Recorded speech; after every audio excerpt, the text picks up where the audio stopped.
Chapter 1328. Huang Longsher sneered, "Do you feel more and more that Bai Yan didn't deserve to die? Don't be fooled by the fact that there are countless people secretly clapping and cheering for the chief minister's downfall. In fact, the truly discerning people, especially scholars like you who sincerely believe that the people are more important than the monarch, are all gritting their teeth in silence. Do you think that just because everyone seemed to be cursing lame Su at that time, everyone really hated Bailiang? Bai Yan, Tantanan, Gu Jiantang, Yan Jinshuan, Lu Baijia, Lu Xingxiang, and Su Gong, and so on. Do you really only hate them and not respect them? You must know that at that time, Su Shao led Bailiang's personal cavalry to the south, leading Gu Jiantang's direct subordinate General Kai Nan to intercept the Su Fengnian at the border. A total of 60,000 men and horses. When faced with that old cripple, let alone fighting him, they directly knelt down and said, "This general greets the king of Bailiang," clearly in the ears of many officers and soldiers. Not only did he, who was entrusted with high hopes by the imperial court to reduce Bailiang's living space, but the 60,000 armored soldiers all had the same thought. They regarded seeing great General Su Shao from afar as the greatest glory of their lives. In the end, it was Su Shao who replaced Gu Jiantang to inspect the Gu family's armored cavalry.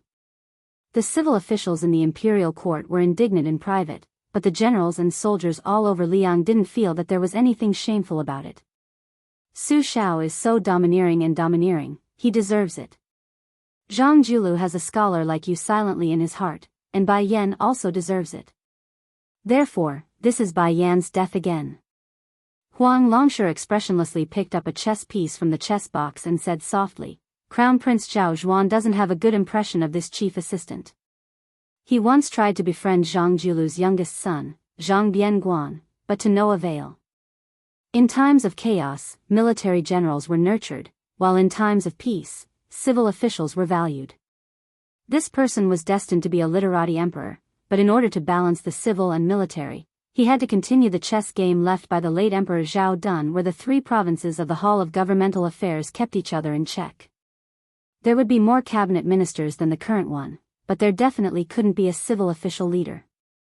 Zhao Zhuan needs to sit firmly on the dragon throne, and Zhang Julu will die. Zhang Julu saw things further than anyone else. He ruined his own reputation and left no way out, warning the future generations. Bai Yan was very clear that in the future, the pattern of the literati ruling the country would be formed. The etiquette of not being punished by a doctor would be repeatedly mentioned by the civil officials. Since the first year of Yonghui, the Hall of Governmental Affairs has been the dominant power. Not to mention the 6 ministers, even the assistant ministers have not been beheaded. If the current trend continues, it will be even more difficult to kill a literati official in the future. There is a very interesting development in this, and that is the greed of the imperial family and the children of the powerful clans. They more or less pay attention to table manners, but the civil officials who were born poor, after shaking off the mud on their bodies, they become even more shameless and their methods are even more secretive. Bai Yan was obviously well aware of this, so this death was his own request. But in my opinion, the death of a chief assistant is really not very useful to the future generations who are deteriorating with each passing day. But it is precisely because of this that I, Huang Longsher, admire Zhang Julu's death the most. The Emperor Zhao Dun wanted him dead, Zhang Julu was willing to die, and he died again. This death is the most helpless of the scholars and the imperial family, but it is also the most romantic of the scholars who have a clear conscience. Huang Longsher, who had been holding the chessboard with 2 fingers from beginning to end, no longer said anything. The salt, rice and radish had long been eaten clean. Fan Zhangho said softly, "Zhang Julu has a 90% chance of dying." Huang Longsher lowered his head to look at the chessboard and asked with a smile, "They all say there is a 90% chance of dying, do you think Bai Yan still has a slim chance of survival?" Fan Zhangho shook his head. "Everyone wants him dead, but he doesn't want to live. How can he live?" Huang Longsher knocked the white chess piece on the northeast chessboard and even rearranged its position. Fan Zhangho was very surprised. When his master played chess with him, he always placed his chess pieces as if they were flying, not to mention deliberately rearranging the positions of the chess pieces that had already been placed. This was because Huang Longshi had said that once a chess piece was placed, it would take root.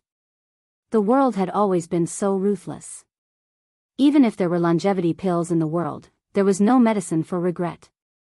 This made Fan Zhanghe, who had lost interest in the chessboard, curious again. He looked carefully. While he was focused on finding the answer, Huang Longshi bent down and grabbed a black chess piece from the box. He looked at the west side of the chessboard and drew a circle there with 2 fingers holding the chess piece. He said indifferently, "Previously you saw me arrange this chessboard in one go. Don't be fooled by the fact that there seems to be a fierce battle here, where the black and white sides are killing each other with great strength. In fact, it is very laughable and may not affect the overall situation." Sitting opposite Huang Longshi, Fan Zhanghe's heart skipped a beat. He looked down at the chessboard and asked, "This is the confrontation between Liang and Beimang? This is Beiliang? Beiliang has 300,000 steel cavalry, how can it not affect the overall situation? Master, I really can't figure it out. Can you help me clear up my confusion?" Huang Longshi threw the black chess piece back into the box and said with a smile, "How can someone like you, Fan Shidan, guess the next step of Beimang's peace decree? Don't waste your brain. You won't be able to figure it out even if you were given 100 years. To be able to play chess with your skill is more or less enough. In the future, just think about how to fight for scholarly honors in the new dynasty. The higher one's chess skill, the weaker one's character." Fan Zhanghe carefully glanced at his master. Huang Longshi said with a smile, "I'm talking about you ordinary people. Master and that Beimang imperial tutor are not among them." Fan Zhanghe asked, "Then what about West Chu's Chao Changqing?" Huang Longshi said with a smile, "Half and half. Knowing what can't be done yet doing it, he's just a fool. Chao Changqing's entire second half of his life has been fighting for a single breath. It's meaningless." A laugh came from the distance. It seemed to be mocking this old man for bragging and pointing out the world. Huang Longshi was somewhat embarrassed. Fan Zhanghe, seeing his master deflated, wanted to laugh, but didn't dare. Huang Longshi stood up and walked over to the little girl who was still flipping through the book. He rubbed her head and sighed with heartache, "Daughter, don't find trouble with that bronze man in the future. You can't kill him." The old man picked up a book and walked over to the Beimang bronze man grandmaster who had been thrown to the Guangling road by Qi Xuanzhen. But he was quickly squeezed between the two by Miss Hehe. Huang Longshi had no choice but to move his butt to the side. He stretched out his hand and placed it on the book, feeling the warmth of the sunlight. He said, "When I was young, I went to visit Qi Xuanzhen on the demon execution platform. That great spiritual master said, writing a book with a brush is not as good as the cool breeze flipping through the book. I, Huang Longshi, didn't believe and didn't agree. Otherwise, this trip would have been in vain." The bronze man grandmaster didn't say a word. Huang Longshi turned his head and asked, "How much longer?" The bronze man grandmaster still looked straight ahead with lifeless eyes. This side of the courtyard of the begging for forgiveness pavilion returned to silence. Day after day, the whole world finally knew that the current Grand Secretary Zhang Julu had died in prison. At that time, the world remembered an old bastard who deserved to die but didn't die. It seemed that a long time ago, he had given the Grand Secretary, who was at the peak of his power, an unlucky prophecy. Sad New Year's Eve. At that time, everyone suddenly realized that all of the great demon Huang Sanjia's assertions had come true one by one. New Year's Eve, the end of the moon and the end of the year, so it was connected to the end of the new year. The old year was thus removed, and a new year was exchanged. On New Year's Eve of the first year of auspicious talisman, everyone in Apricot Alley, regardless of age, was burning lanterns to welcome the new year. The Fan family was the same. In front of the relaxing pavilion, the bronze man grandmaster stood in the middle of the courtyard, looking up at the sky. The little girl and Fan Zhanghe sat on the stone steps. The little girl's face. Fan Zhanghe, on the other hand, was like a child, sobbing with his head lowered. During the day, for the first time, his master patiently told him a lot of things, a lot of reasons. He told him about the plans and arrangements of several great advisors who were still alive.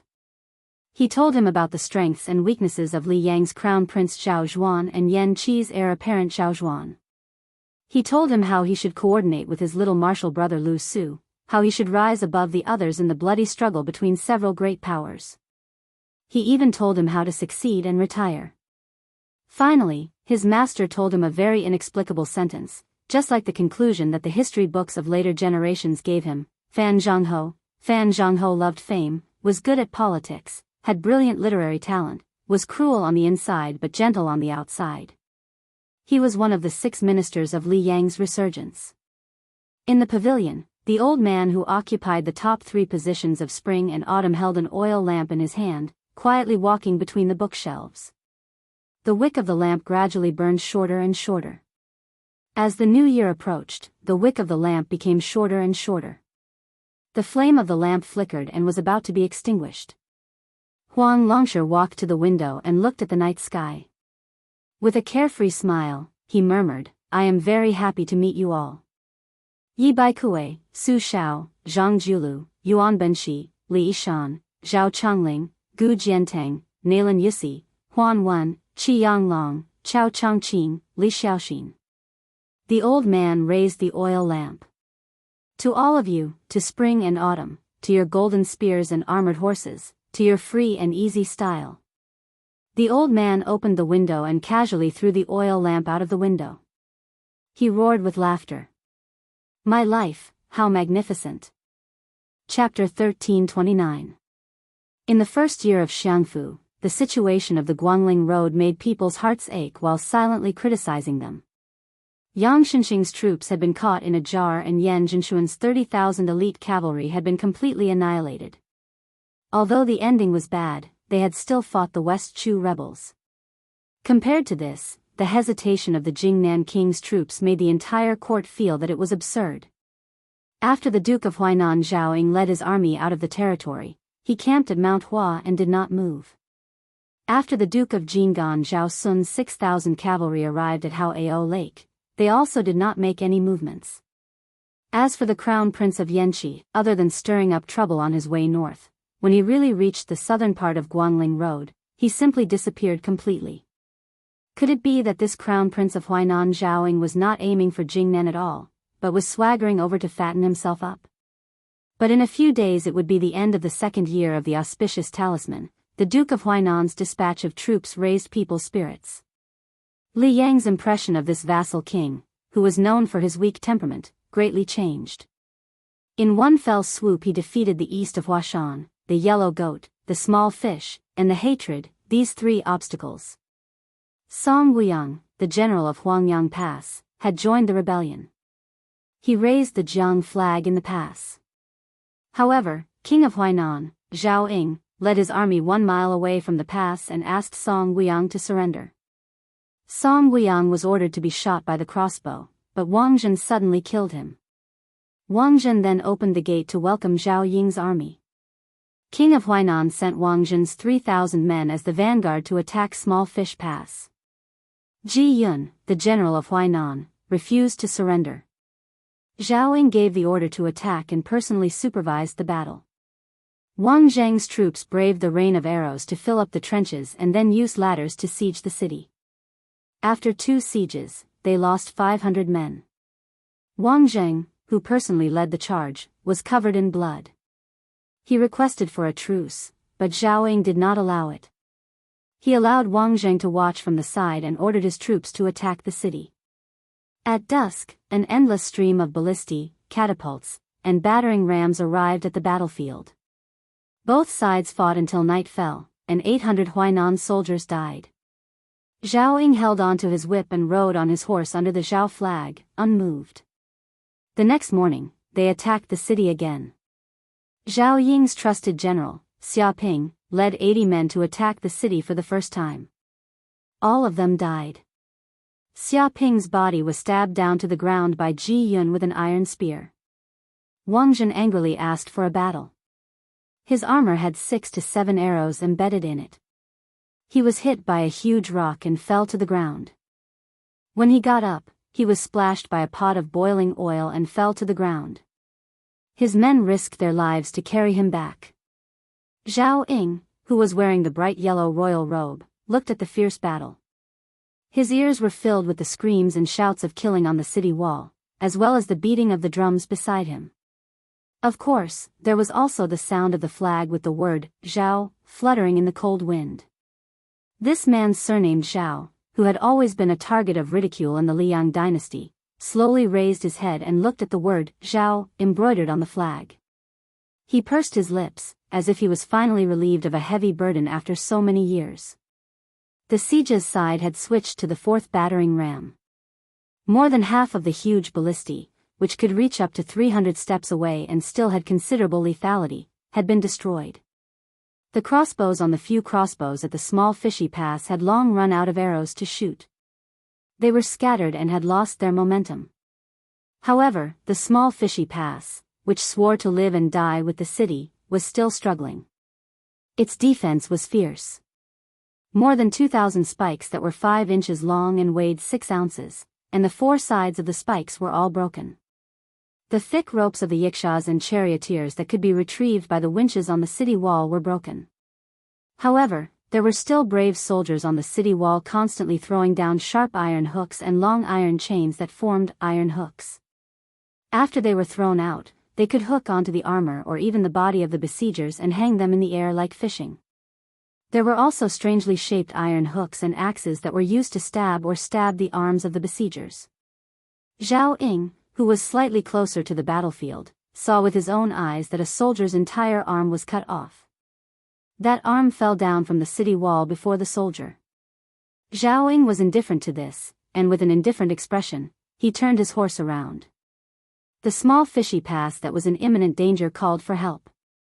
Ji Yun had no choice but to order the cavalry out of the east gate to seek help from Hen. They agreed that both sides would launch a surprise attack on the Duke of Huainan's camp at dawn. At that time, the small fishy pass would take the initiative to open the gate and charge out with 200 cavalry. Ji Yun would lead the charge, and behind the cavalry would be the remaining 400 men of the small fishy pass.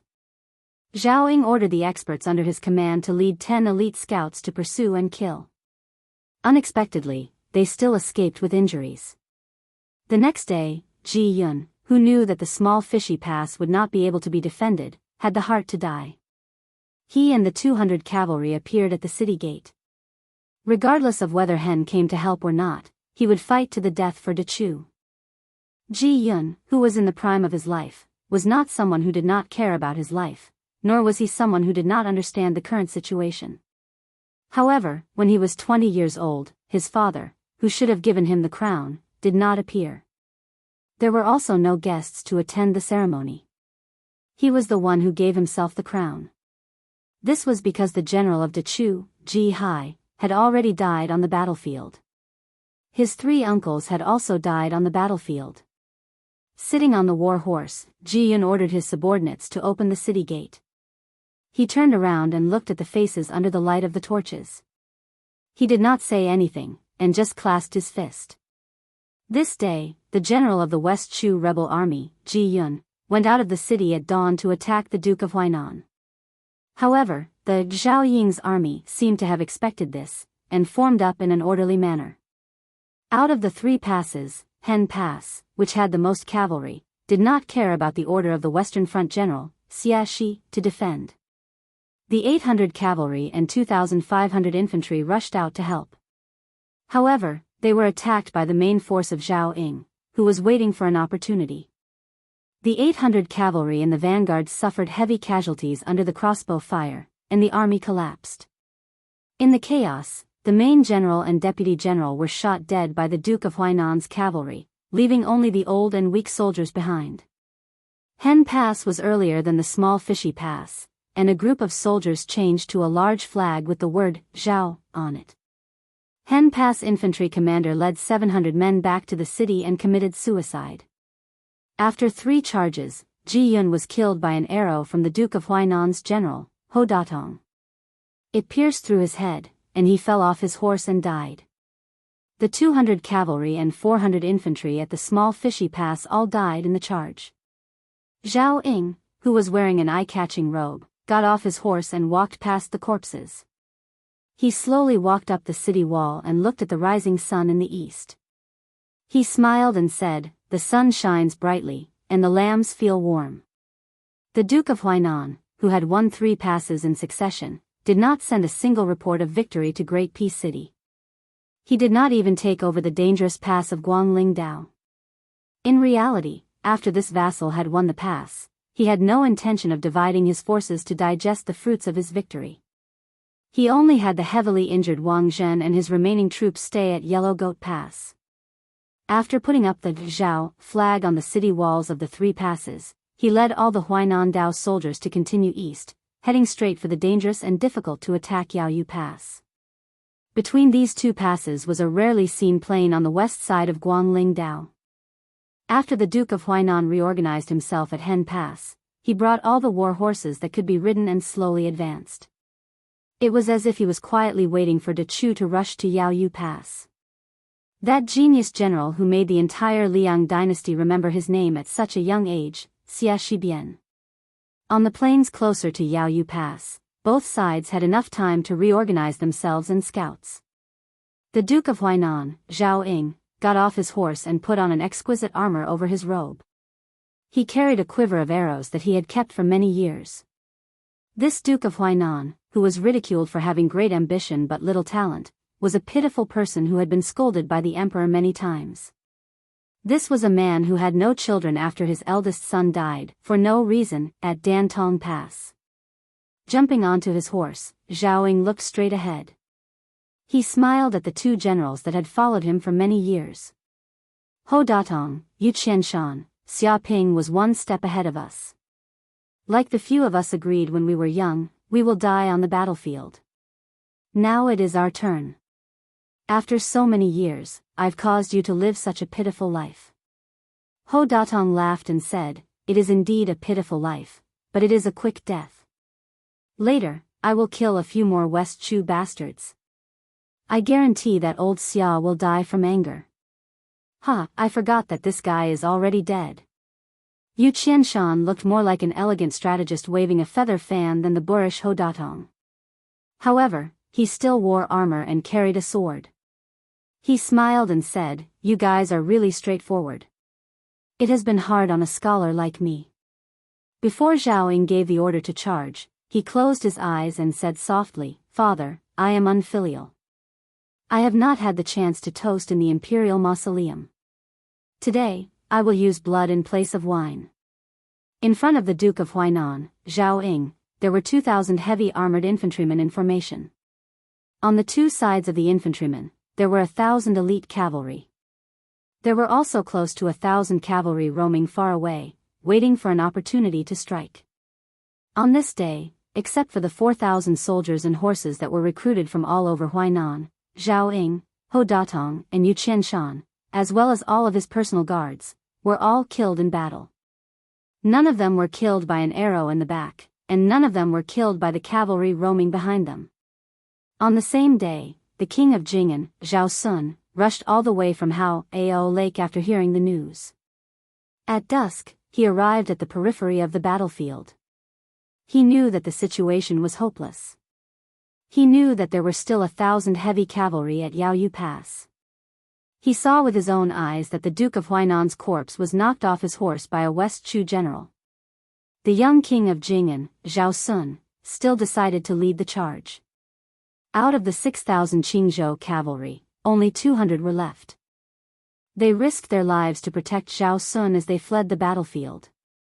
In this battle, one of the 2 kings who participated in the war died and the other was injured. Chapter 1330. It was the end of the year, and the victory of the West Chu rebel army at Yaoyu Pass meant that the already thin encirclement was now wide open. For the Liang imperial court, it was one disaster after another.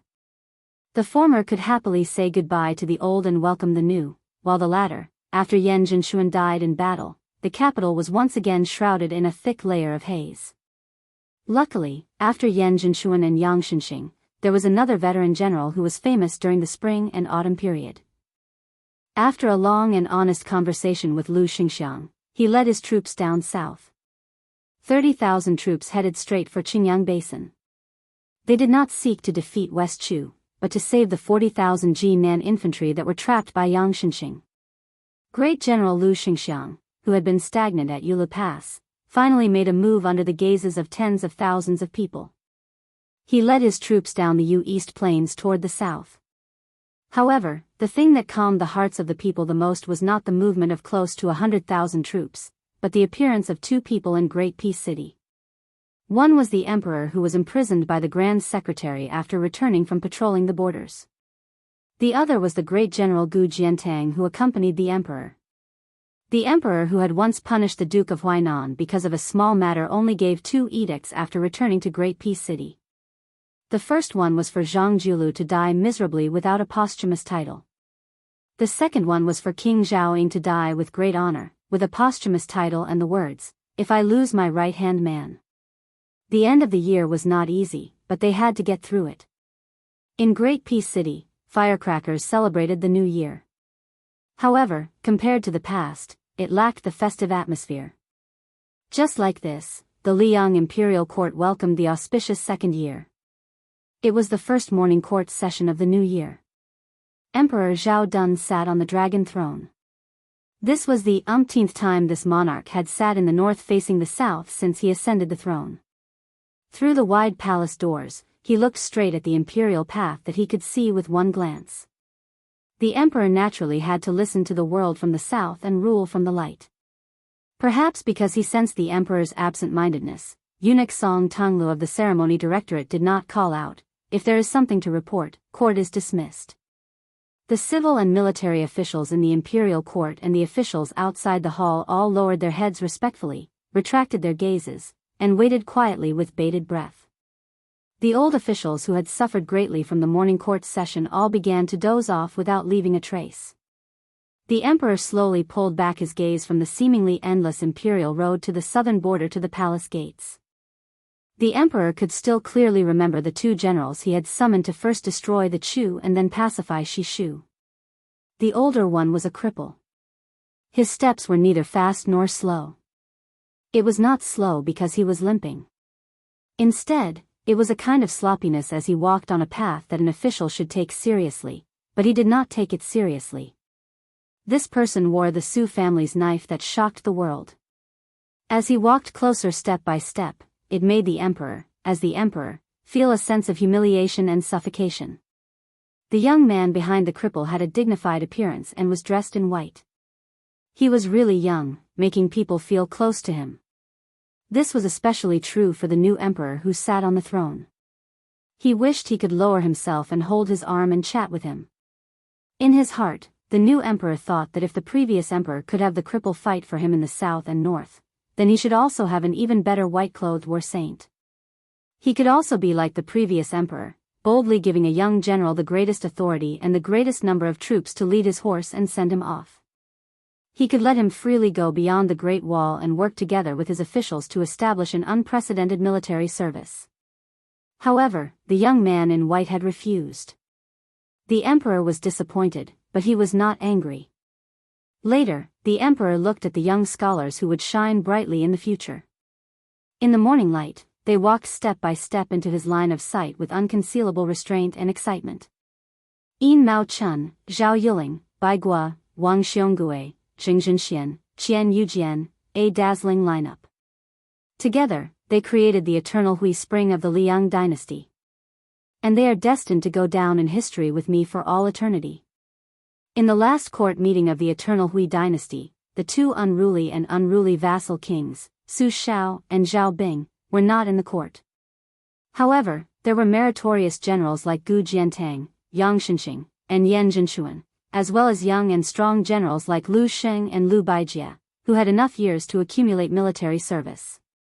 There were civil officials like Zhang Julu, Huan Wen, and Yao Baifeng, who were gradually getting old. There were famous scholars like Yin Mao Chun, who were in the prime of their lives. There were also those top 3 scholars who seemed to be inexhaustible. The previous emperor had deeply regretted that when he first aspired to rule the world, there were too few people to make ends meet. However, he, Zhao Dun, was different. He truly felt the heroic spirit of sitting on the throne. The emperor retracted his gaze and looked at the door of the hall. That threshold was a very important dragon gate that all the officials in the world wanted to cross. He had seen with his own eyes the old civil officials and generals with embroidered white herons or bears kneeling in the square outside the hall year after year. They looked eagerly at the golden imperial hall that the common people spoke of. They knelt until they were lying in their coffins, but they were still unable to enter. He had also seen many people who wanted to laugh but forced themselves to hold back. Some people fainted from hunger and the sun and were carried away by eunuchs. Some people couldn't hold back their urge to pee and were found to be reprimanded and given demerits. There were even colleagues who had shed all pretense of cordiality one day and secretly elbowed each other the next day. There were also people who quietly yawned and were discovered by the emperor's sharp eyes. He jokingly called them into the hall to be lectured. He remembered that the guy didn't wait for him to speak. He was so scared that he fell to the ground with a thump. He was a man of 7 feet. He kept kowtowing and crying. He asked him warmly and found out that he had been on duty at the Ministry of Revenue the night before and hadn't slept at all. He allowed him to take a day off. He even smiled and asked the head official of the Ministry of Revenue in the hall if he could approve. At that time, Wang Xiongui and Bai Guo weren't sitting in the position of Minister of Revenue. The old minister, who had always been known for his strictness, joked along, "Once your majesty says so, this official has to approve even if I don't want to." 6 years later, that official of the Ministry of Revenue went to Huainan province and was promoted to a county governor. The old minister had long retired and returned to his hometown. The emperor retracted his gaze again and looked inside the hall. Chapter 1331. West Chu's Grand Preceptor Sun Shiji's chair was gone. This old man should be standing in front of the little girl in the West Chu palace. The emperor didn't hate this old man. In several conversations, the emperor admired the old man's profound knowledge. He even privately said that only the soil and water of West Chu could give the old man such a unique aura. Of course, it was only temporary. The old man also nodded in agreement. Even if this old man went to West Chu, the emperor felt that even if the imperial army pacified Guangling Road in the future, as long as the old man was willing to live, the Liang dynasty should have the magnanimity to let him enjoy his old age. The emperor finally looked at the young man standing with his back to him. He was wearing a yellow robe. It was his son, the Crown Prince Zhao Zhuan. The emperor wasn't dissatisfied with this son who had been regent for some time. Just looking at him, he couldn't help but feel guilty for his eldest son, Zhao Wu. Therefore, he planned to marry the peerless Qinyu to Zhao Wu at the border. Leaping over the crown prince's head, the emperor saw a dazzling empty seat. Nearby was the provincial governor, Huan Wen, who had been standing there for some years. There was also the new head of the secretariat, Qi Yanglong. On the other side was the great pillar of the country, Gu Jiantang, who had returned from the two Liao provinces. Only one person was missing. The emperor subconsciously gripped the armrests of the dragon throne. He went to the imperial prison, but he stood far away from it. He stood from late night to early morning, but he didn't go near to meet that person. He was afraid that the purple-bearded and blue-eyed man would be battered and exhausted in prison. He was afraid that he would see the Grand Preceptor's soulless appearance. But what he was truly afraid of was that this scholar, Zhang Julu, wouldn't be the least bit dispirited. He would only laugh and scold him, Zhao Dun, as a fatuous ruler. The emperor's lips trembled slightly as he quietly let go. Almost at the same time, Song Tonglu said loudly, "If there's anything, please submit a memorial. If there's nothing, the court is dismissed." In the bone-chilling night, a husband and wife walked hand in hand in the silent palace. They walked to the front of a majestic hall, and the man in high spirits turned around to help his wife tighten the knot in front of her chest. Then, he raised his head to look at the top of the hall. He pointed his finger and said softly with a smile, "Treat each other with sincerity, and share the autumn moon together. Congenial spirits, brothers sitting together in the spring breeze. This is the friendship between the late emperor and Su Shao and Yang Taisui." The man leaned to the side and gently held his wife's hands. He lowered his head and helped her breathe a mouthful of hot air. Then he said, "A real man should fly, how can a woman fall?" These were the words that Zhao Heng blurted out in front of the late emperor when he was 7 years old. Little brother wishes for 4 things to be well: Green Mountain, the library, the beauty, and elder brother. This was what Zhao Yi, that big fat fellow, said.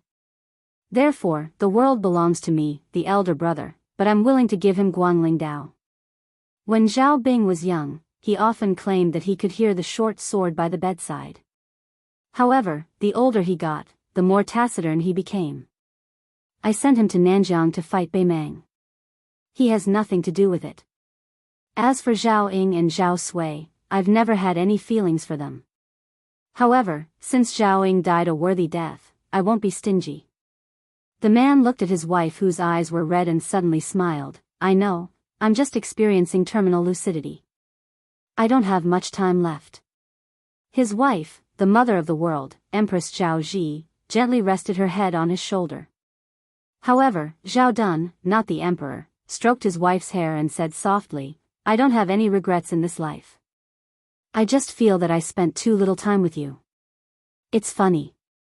Perhaps I spent more time dealing with those cabinet ministers and those memorials than I did with you.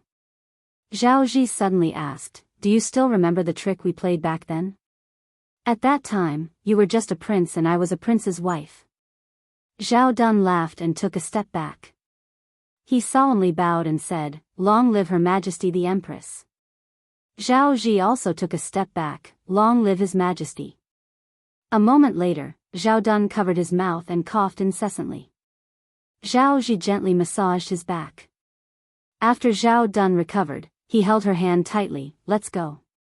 Zhao Ji made a sound of acknowledgement. She said, Your Majesty, do you know? I'm very happy to be able to marry you. I'm even happier to be able to grow old with you. I know you've always felt that you're not good looking enough, but in fact, you can't be any better looking. Look, you already have white hair, but I still can't get tired of looking at you. It's exactly the same as when I first saw you. I liked you so much that I won't dislike you for the rest of my life. So you also know how to say these words of love. Huh, of course I know how to say words of love. But in the past, I always thought that the best words of love in the world were to walk with you to this day and let you know that I like you more than love at first sight.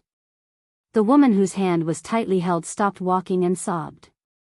She did not have the demeanor a woman should have as the mother of the world. He also stopped walking and tried to reach out to wipe away her tears.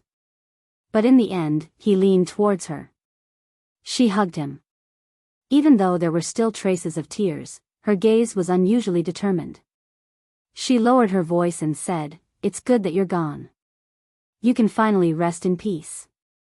I will help you look after this great country, help you look after Zhuan, sitting on the dragon throne. Just 2 years after entering Xiangfu, a great nightmare came. At the beginning of spring in the Liang dynasty, the entire country was dressed in mourning. Cries could be heard everywhere in the enormous Great Peace City. Then, a young man surnamed Zhao, who had been a prince for more than 20 years and who had only worn the crown prince's robes for 1 year, wore the unique clothing of the dynasty and ruled the world. The young ruler of a country wore a brand new dragon robe that fit him perfectly. He sat high on the chair. When all the civil and military officials were kneeling, he expressionlessly looked into the distance like the previous emperors. At this time, the emperor should have raised his hand and said in a deep voice, Rise, my subjects. He didn't forget his etiquette. But he was not in a hurry to speak. He narrowed his eyes and admired the kneeling figures inside and outside the hall. If he did not speak, no one could rise. Because from now on, the emperor of Liang was him, Zhao Zhuan.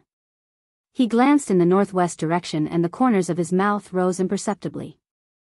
Chapter 1332. In Yanji County at the border of Yuzhou, the Tao family could be called a famous family in the county. The children of the family were well versed in both civil and military affairs in Yuzhou. The Tao family was simple and honest. The head of the Tao family, Tao Jinzao, had a good reputation. He had built a warehouse for grain and had opened the warehouse many times to provide disaster relief in Yuzhou. When the million-strong army of Beimang was bearing down on Beiliang, many large families in Yanji County followed the principle of a cunning rabbit having 3 burrows. They had their young children secretly move out of Bailiang with their property. Only the Tao family did not make any moves. A group of more than a dozen horses rushed to the Tao family's mansion in the middle of the night.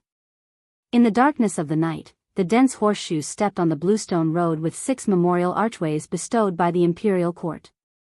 It was particularly crisp and melodious. Tao Jinzhao, who was over 50 years old, had received a secret report that caught him unprepared. He hurriedly put on his clothes and set out with his entire family. The family of more than 100 people knelt respectfully on the stone steps outside the door. The leader of the group was a young man covered in a thick fur robe. Behind him was a one-armed old man with 2 strands of snow-white eyebrows and a white-clothed woman whose figure was better than that of the northern warriors. The dozen or so retainers behind them all carried short crossbows and cold sabers. They were all white horses. Tao Jinzhao's 2 unmarried granddaughters knelt side by side. They couldn't help but take a peek at the young man who was smiling and helping their grandfather up. He was extremely handsome with a good appearance and an even better temperament. They guessed that he might be a son of a Central Plains aristocratic family who had risen to power while the scholars were in decline. In the past, they had always heard that the scholars from Jiangnan were handsome and elegant. Every movement of theirs carried the fragrance of books. They were like heaven and earth compared to the local men of Bailiang. Of course, they guessed wrong. It was true that scholars from other parts of Bailiang took every opportunity to occupy seats, but other than Yu Wandao and a handful of others, no one had the qualifications to make the head of the Tao family mobilize so many people.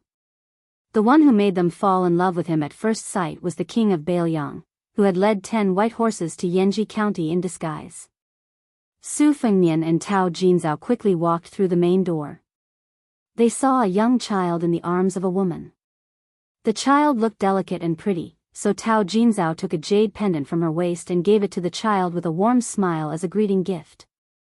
Then, Su Fengnian had the old, young, and women of the Tao family dispersed to rest, leaving behind only Tao Jinzhao and Tao Wenhai. Without any polite greetings, Su Fengnian lowered his voice and asked straightforwardly, "Have you settled down the last group of spies from Lingzhou?" Tao Jinzhao, whose emotions were surging, calmed down a bit, and then reported, "This group of 26 individuals have already been placed in various places. The 3 groups of people have a total of 81 individuals. Together with the 4 second-level masters and 15 third-level experts that were secretly dispatched from the King Manor to Yanji County, they can coordinate with each other in secret. Everything has been prepared, and we are only waiting for the Northern Mang loyalists who have infiltrated our borders to walk right into our trap. Now that all the passes at the border have been closed, and there are elite crossbowmen and local scouts of Yuzhou roaming around. Even if there are some who slip through the net and cross the line of defense, it will be very difficult for them to enter the hinterland of Yuzhou and assassinate officials." Su Fengnian nodded. Tantai Pingjing, Sui Xiegu, and Bai Ma Yitsong naturally wouldn't participate in the secret conversation. Only Su Fengnian and the Tao family's father and son were left in an elegant room. Lush green bamboos could be seen outside the window. At the end of last year, there was heavy snow everywhere in Liang, and Bailiang was even more so. This year's late spring wasn't as cold as before, but Su Fengnian didn't take off his fur coat after sitting down. Tao Jinzhao and Tao Wenhai were also given a seat. However, it was clear that they were very reserved in front of this famous young vassal king, even in their own territory. Instead, they were like shabby guests. The elderly head of the Tao family was in awe, and Tao Wenhai, who was a county magistrate in Yanji County, was in awe over fear. Soon, a graceful woman came in with hot ginger tea. After putting it down, she went to the corner of the room and sat down. She bent down and skillfully opened a drawer and box, placing a dozen kinds of precious spices on a small table made of red sandalwood in front of her. The sandalwood table was previously furnished with a typical master and servant, a bottle, a furnace, and a box. The furnace was the master, and the box was the servant. Su Fengnian held the ginger tea with both hands and took a sip. Immediately, the cold was driven away a bit, and the warmth seeped into his heart and spleen. In this rare moment of leisure, he subconsciously looked at the woman who gave off a quiet and peaceful feeling. She was probably the kind of woman who was said to be delicate and beautiful. Her clothes were appropriate, but her breasts, waist, and buttocks, as well as her kneeling legs, all kinds of rounded curves didn't disappear because of the winter clothes. Of course, Su Fengnian didn't have any romantic feelings, and he didn't have any thoughts of doing anything with her. However, such an outstanding woman was pleasing to the eye. Su Fengnian was an expert in the art of appreciation. It wouldn't be an exaggeration to say that he was a grandmaster. Otherwise, Great Peace City would not have been so obsessed with the calligraphy and paintings that Bailiang and His Royal Highness had used seals to call fakes in the early years. Su Fengnian looked over and knew that the brass incense burner came from the famous Nanzhu, Huangju. The incense burner was very ancient and had diluted its toughness. After many years of maintenance, it gave off a bright red color like a famous sword that shone with light. If there were no accidents, the ashes in the incense burner would be the remains of agarwood that had been burned for many years. 10 years of burning incense and half a burner of ashes. Su Fengnian's mind wandered absent-mindedly. His gaze stopped near the young woman. Tao Jinzhao smiled knowingly. His oldest granddaughter had been unwilling to marry for so many years, causing him to be mocked by some of his old friends who had failed in marriage, as having a daughter in the Tao family is a rare commodity worth hoarding. Different from his father, who was quick-witted, Tao Wenhai had been secretly observing this king of Bailiang who had turned over a new leaf. Because the Tao family had a hidden identity in the whisk water room, Tao Wenhai had participated in the transmission of military intelligence in Yuzhou very early on. Compared to the other descendants of large Bailiang clans, Tao Wenhai was much more curious about Su Fengnian. Su Fengnian gathered his thoughts and said frankly, "Excuse me." The woman smiled sweetly. Su Fengnian took a big sip of ginger tea, put down the teacup, and said in a deep voice, "According to the intelligence that Chu Lushan dug out from the South Dynasty, the Empress of Beimang has long asked Li Mibi to make a plan to send assassins before the troops and horses move. Beimang's Jianghu forces are divided into two parts. Most of the top masters and all the low-level warriors have joined the army, while the middle-level masters are assigned to Li Mibi, the head of the Beimang spies, to accurately assassinate our border generals and civil officials. They won't go to the Bailiang Protectorate where Chu Lushan is to seek their own deaths. But Tao Wenhai, you are indispensable to the Bailiang and a corps official who lacks personal guards, so you are the best target for the men of sacrifice of Beimang." Su Fengnian stretched out his finger and gently turned the teacup. The border to the north of Liangzhou is full of military towns and cities, so it's very difficult for the enemy to find an opportunity. In Yuzhou, it's much more complicated. Although the area around the mouth of the calabash is densely covered with webs of various sizes, their original purpose is to impede the rapid advance of Beimang's army. They don't have the power to deal with these men of sacrifice of spider web and Jianghu masters. Even though Great General Yan Wenluan and Yuzhou General Huangfu Cheng have already sent out 16 elite cavalry units of about 500 men to hunt down the fish that slipped through the net, I believe it's still very difficult for them to succeed. The real battle in Yuzhou will still take place within the border. Therefore, the Peregrine Falcon Eagle Guard in Wutongan and Whisk Room will mainly focus on the border counties like Yanji County. However, even though the Peregrine Falcon Eagle Guard has already sent out all their forces, when the time comes, they are bound to be flustered. Tao Wenhai gently glanced at his father, Tao Jinzhao, who nodded. Only then did Tao Wenhai say, "Your Highness, what this lowly official is most worried about right now is that after Beimang enters the border, Beimang will scatter their troops. Each troop will be led by one or several top masters. Even if we have the Peregrine Falcon Eagle Guard secretly protecting us and sending out a message at the cost of his life before he died, our men of sacrifice in the vicinity will immediately rush to the battlefield to encircle and annihilate them. I'm afraid that the enemy has concealed their strength in the previous attack and has no intention of retreating after succeeding in one strike. At that time, we may instead suffer a second round of heavy casualties. By the time we come to our senses, we will have no choice but to gather several main forces to intercept them. Perhaps the enemy's other top forces will begin to quietly make their move again." At this point, Tao Wenhai seemed to want to say something but hesitated. Su Fengnian smiled and said, "There's no harm in speaking frankly." Tao Wenhai went straight to the point and said, "After all, our Bailiang is only a sparsely populated place. We don't have the upper hand in this kind of battle of attrition of masters.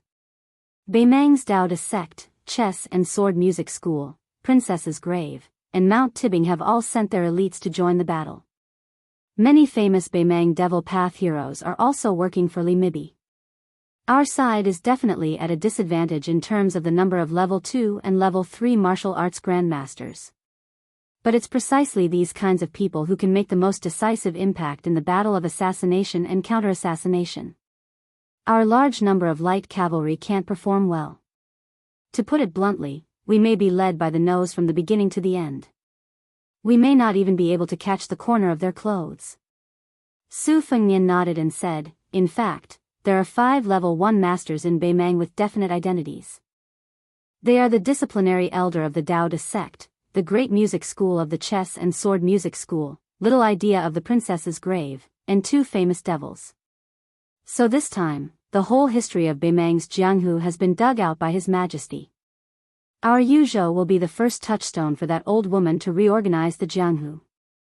Tao Wenhai and Tao Jinzhao looked at each other and saw the deep worry in each other's eyes. Su Fengnian smiled and said, of course, the good news is that other than little idea of half-face makeup, the rest are only in the Vajra realm and the Finger Mysterious realm.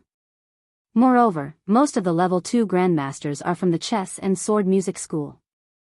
Their realms are not low, but when it comes to a life and death battle, they may not be comparable to Bailiang's level 3 martial artists. Chapter 1333. Tao Wenhai smiled wryly. Since the enemy was so strong and difficult to defeat, this didn't seem like good news to be happy about.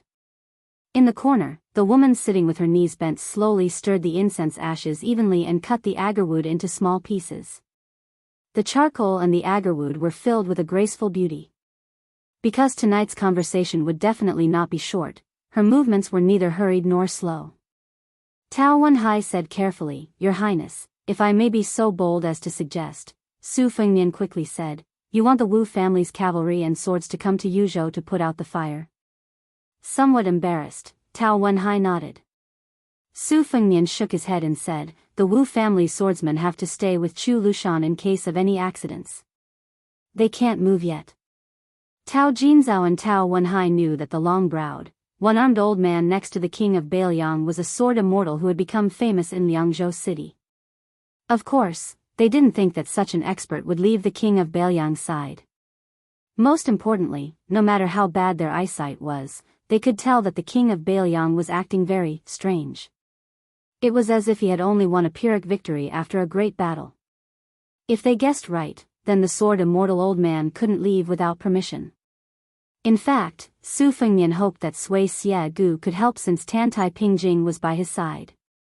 However, the old man didn't care about the situation in Yuzhou at all. He didn't care about his seniority at all. Wherever Tantai Pingjing went, he would go. The two of them added up to more than 200 years old. In Sui Xie Gu's words, how many times can I look at her now?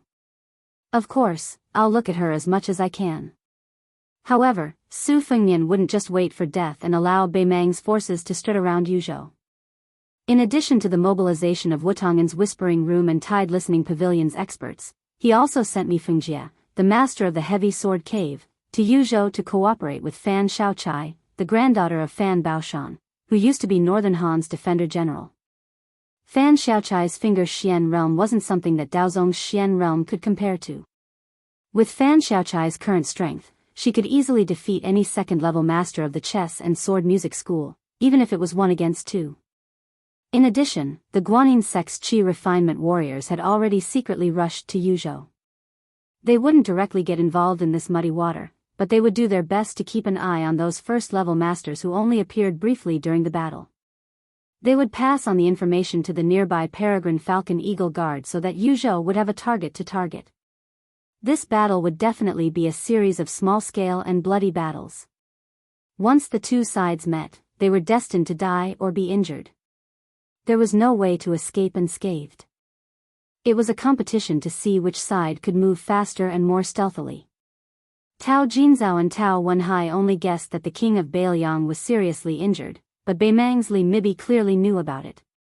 Thus, Wuxia Valley was a target that Beimang had to focus on. In Su Fengnian's opinion, other than the princess's grave, Wuxia Valley, who might be a backup plan for an imaginary enemy, there should be another top-notch master hiding even deeper. Of course, the top-notch, in Su Fengnian's eyes, would not be on the same line as literati like Tao Jinzhao and Tao Wenhai. Su Fengnian asked, "Is there a detailed map of Yozhou's situation here?" Tao Wenhai hurriedly got up and went to the study to fetch the maps. After that, he came back with a large pile of maps, including the map of the territory of Yuzhou province and the maps of prefectures and counties. He spread out the largest map of the entire Yuzhou province on the desk and put the smaller maps separately. Not everyone dared to hide these things among the people. Once the government found out, they would definitely be thrown into jail. Su Fengnian stood up, followed by Tao Jinzhao and Tao Wenhai. Su Fengnian inquired about the distribution of the men of sacrifice in each county of Yuzhou in detail, hoping to fill in the gaps. Naturally, the three of them would occasionally talk about the topography of each county. Tao Wenhai was surprised to find that the king of Vassal knew the geography of Yanji County like the back of his hand, which many locals of Yanji County did not know. He could also casually mention the garrison troops and commanding officers in each county. He even knew the background and character of the generals who were no higher than level 6 or level 7. Tao Wenhai could not help but suspect that he, a small county magistrate, could not escape from the king's eyes. For a moment, he was worried that he would leave a bad impression on the young king. The three of them chatted for 4 hours. The young woman sat in the corner with her legs bent, except for pouring incense, tea, and candles. Chapter 1334. Her name was Tao Tanxiang. She wasn't trying to please the king of Beiliang. In fact, she had been paying attention to Su Fengnian for a long time. At that time, he was still the infamous good-for-nothing His Royal Highness. Tao Tanxiang's father, Tao Xianlong, had spent a lot of money to buy a famous painting from Beiliang Palace. It was Ladies of the Dragon Palace, from the Western Shu Kingdom of the previous dynasty. When she saw the two huge fakes, she was stunned. How could there be such a bastard in the world who would waste natural resources so recklessly? Every time these celebrities and refined scholars opened a scroll, they would look at it with a pilgrimage mentality. It would definitely be passed down from generation to generation. As long as it was well preserved, it might even be placed on a table to be admired 500 or even 1,000 years later. Wasn't this guy afraid that he would go down in history because of those two words? Later, she was a little angry. As long as it was a painting with His Royal Highness's seal, she would ask her father to buy it back at a high price. It was funny. At that time, Tao Xianlong, who was only a secondary 7th rank official, spent a lot of money to buy fakes. Because of this, the governor of Yanji County, Hong Shandong, who was a righteous official, thought that this person was a talent. Especially when His Royal Highness became the king of Beiliang, Tao Xianlong was promoted again. Over time, Tao Tanxiang collected no less than 30 paintings with Su Fengnian's seal. Not all of them were fakes.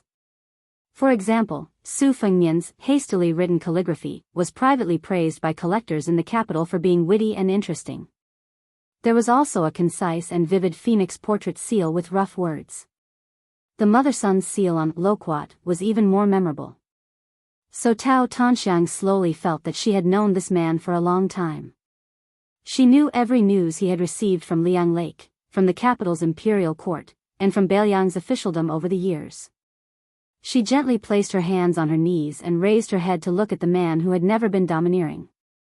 Every time he frowned and every time he smiled warmly, she would carefully observe it as if she was collecting a treasure. After another 2 hours, Su Fengnian smiled and let the old Tao Jinzhao go to bed first. He continued to chat with Tao Wenhai by the light. Their topics were broader, and they were no longer limited to Yuzhou or even Beiliang.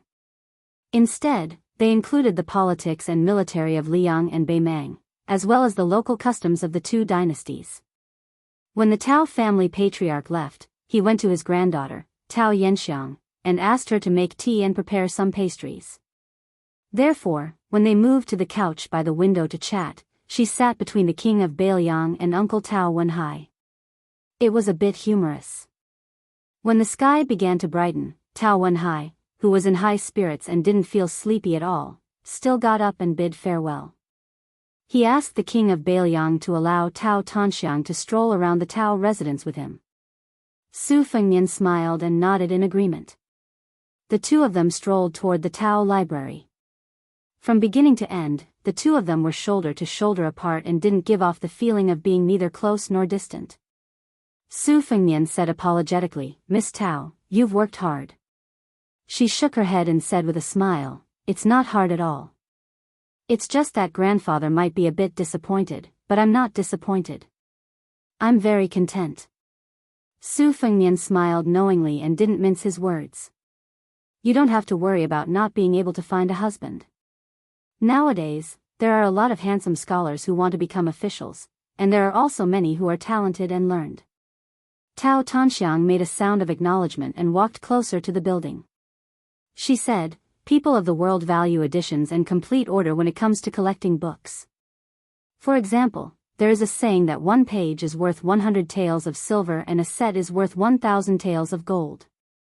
However, our library doesn't care about this. Grandfather feels that nothing is as important as the words of the sages in the books. Rather than spending 1,000 taels of silver to buy a set, it's better to buy 100 sets of normal books. Therefore, the number of books in this library is no less than those in the Central Plains. Furthermore, if scholars come to borrow books to read, they will be able to do so without obstruction." Su Fengnian nodded and said, "I've heard that your Tao family is also fully responsible for the food and lodging of the scholars who come to study. That's very rare. The scholars of Bailiang don't travel as much as the Central Plains, but because of your Tao family, Yinji County doesn't lose to Jiangnan." Tao Tanxiang said gently, "My father once said that a prosperous family is like a person with plump skin. However, if the yang energy is too strong and isn't adjusted, there will be a day when the internal organs will be damaged. Thus, our Tao family's year after year of disaster relief, borrowing books, and kindness to our neighbors are all necessary treatments. We can't wait until the illness is beyond cure to mend the pen after the sheep is lost."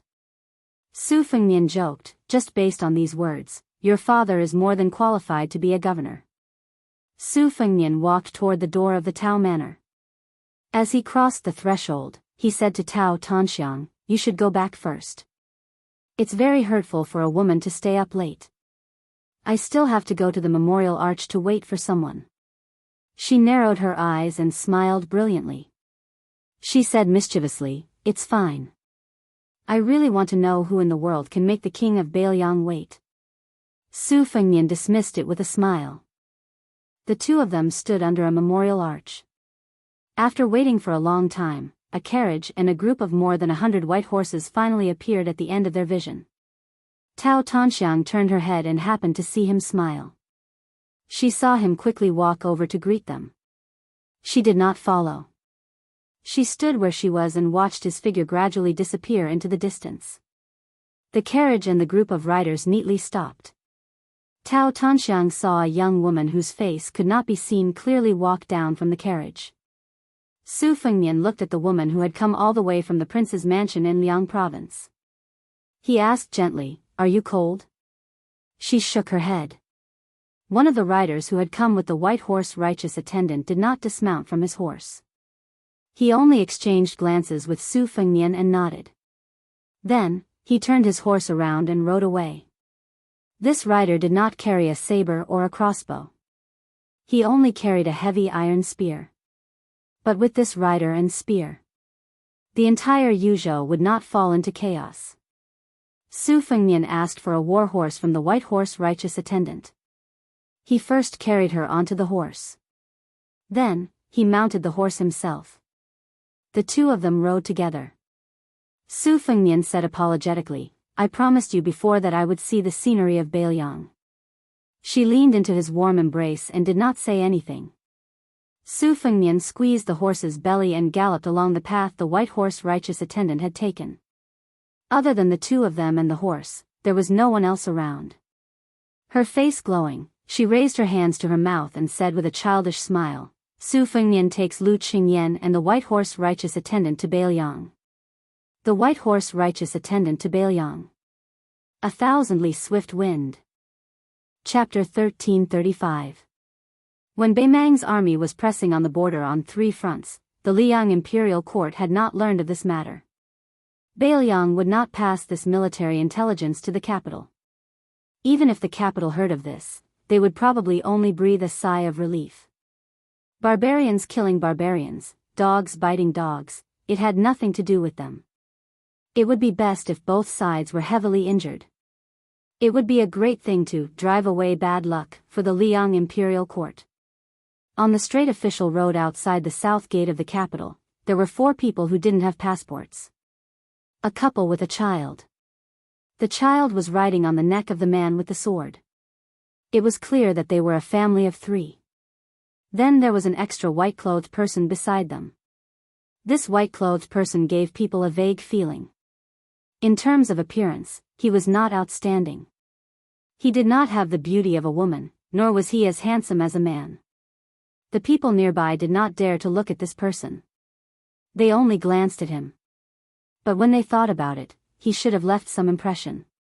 But they did not have the courage to look again. As for the inconspicuous family of 3, they were naturally ignored. The man holding his child's legs looked at the city walls of Great Peace City and sighed.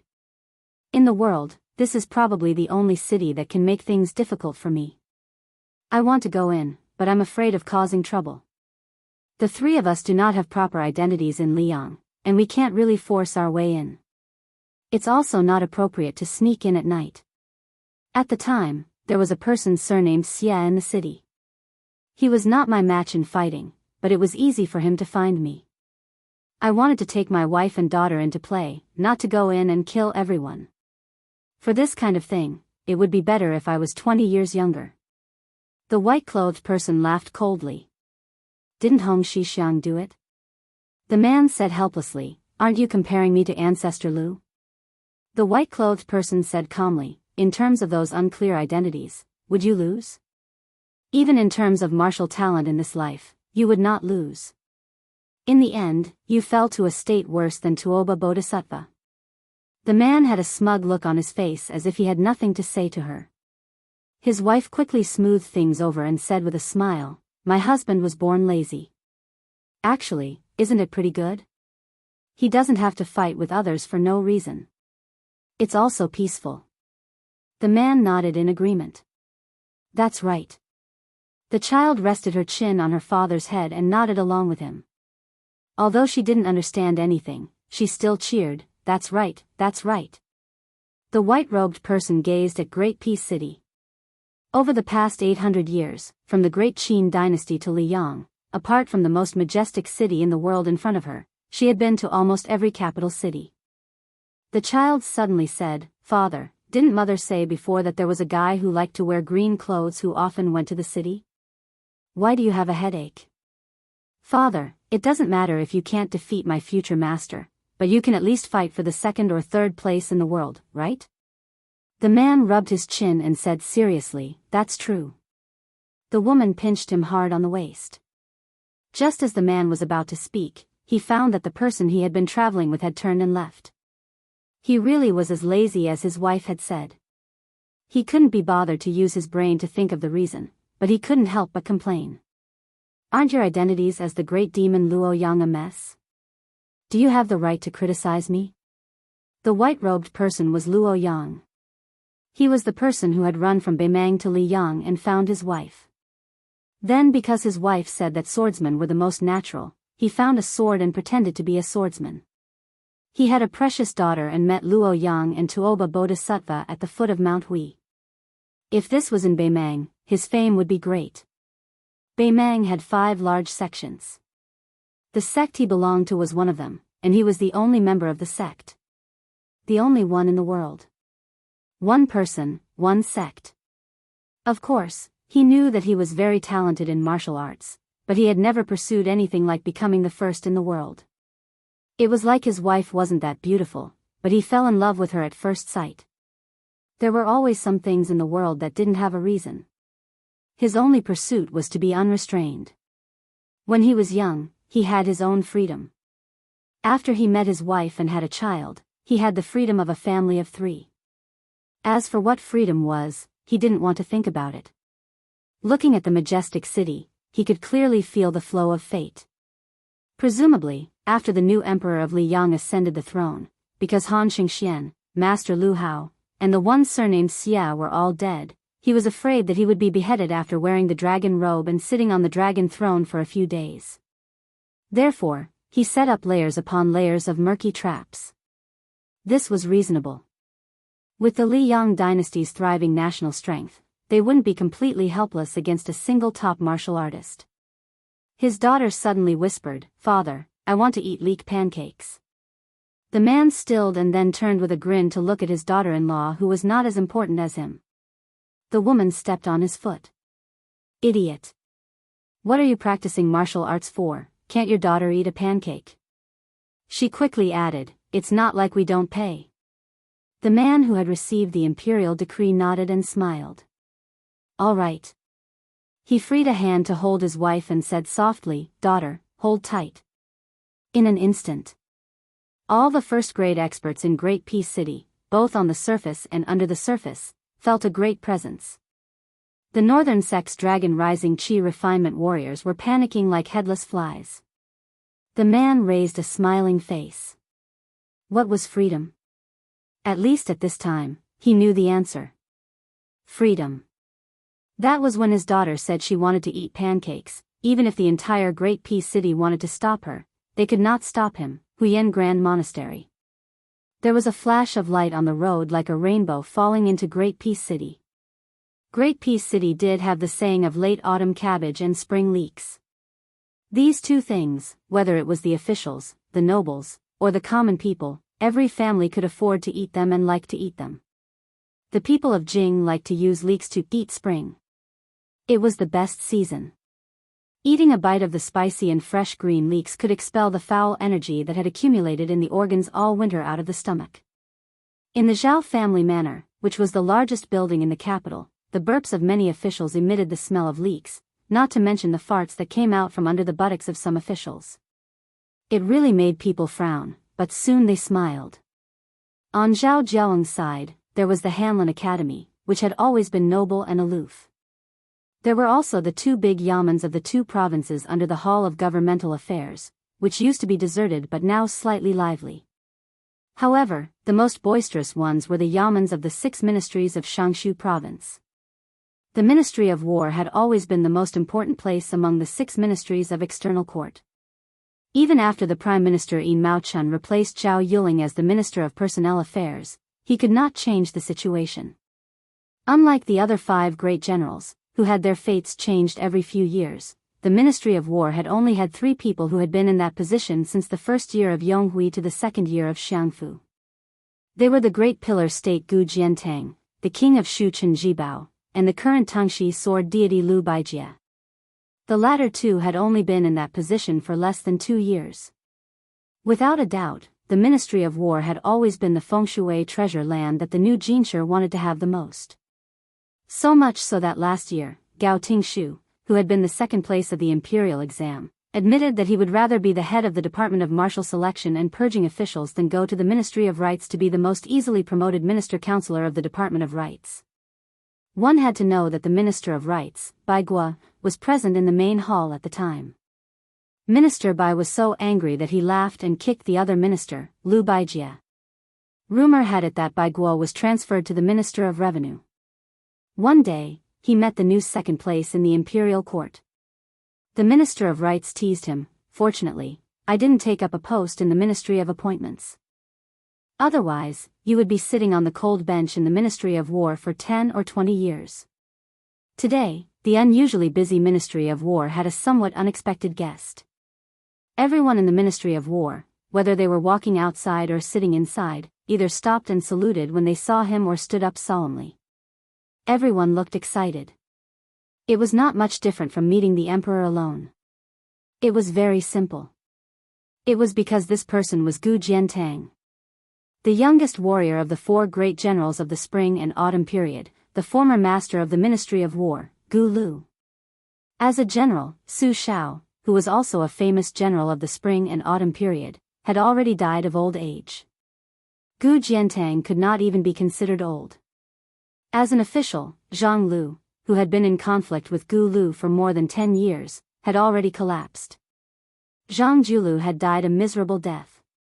Gu Jiantang, on the other hand, was the only super first-rank pillar of the Liang imperial court. He held the power of 300,000 soldiers and horses at the northern border. Gu Jiantang walked alone into the large room of the old Zhang Lu. Without needing him to say anything, a large group of arrogant officials in the 6 ministries stood up and saluted, then quickly sat down and continued with their work. This was the cold and hard temperament that Gu Jiantang had left for the Ministry of War. You can be arrogant and despotic in your conduct, but you must be swift and decisive in your work. You must not be sloppy. Unlike the other 5 ministers and assistant ministers who each had their own room, the 3 main and assistant ministers of the Ministry of War all worked in the same room. The minister's desk was placed at the far left of the room, while the left and right assistant ministers' desks were placed at the far right. At present, of the 2 assistant ministers of the Ministry of War, the general of Piao Yi, Lu Xingxiang, was not in the capital as the general of the southern expedition. The newly appointed assistant minister, general of Dragon Xiang, Su Gong, was patrolling the border in accordance with the new etiquette of Liang. Thus, only the minister, Lu Baijie, was left in the room. After seeing Gu Jiantang, he did not deliberately put on airs.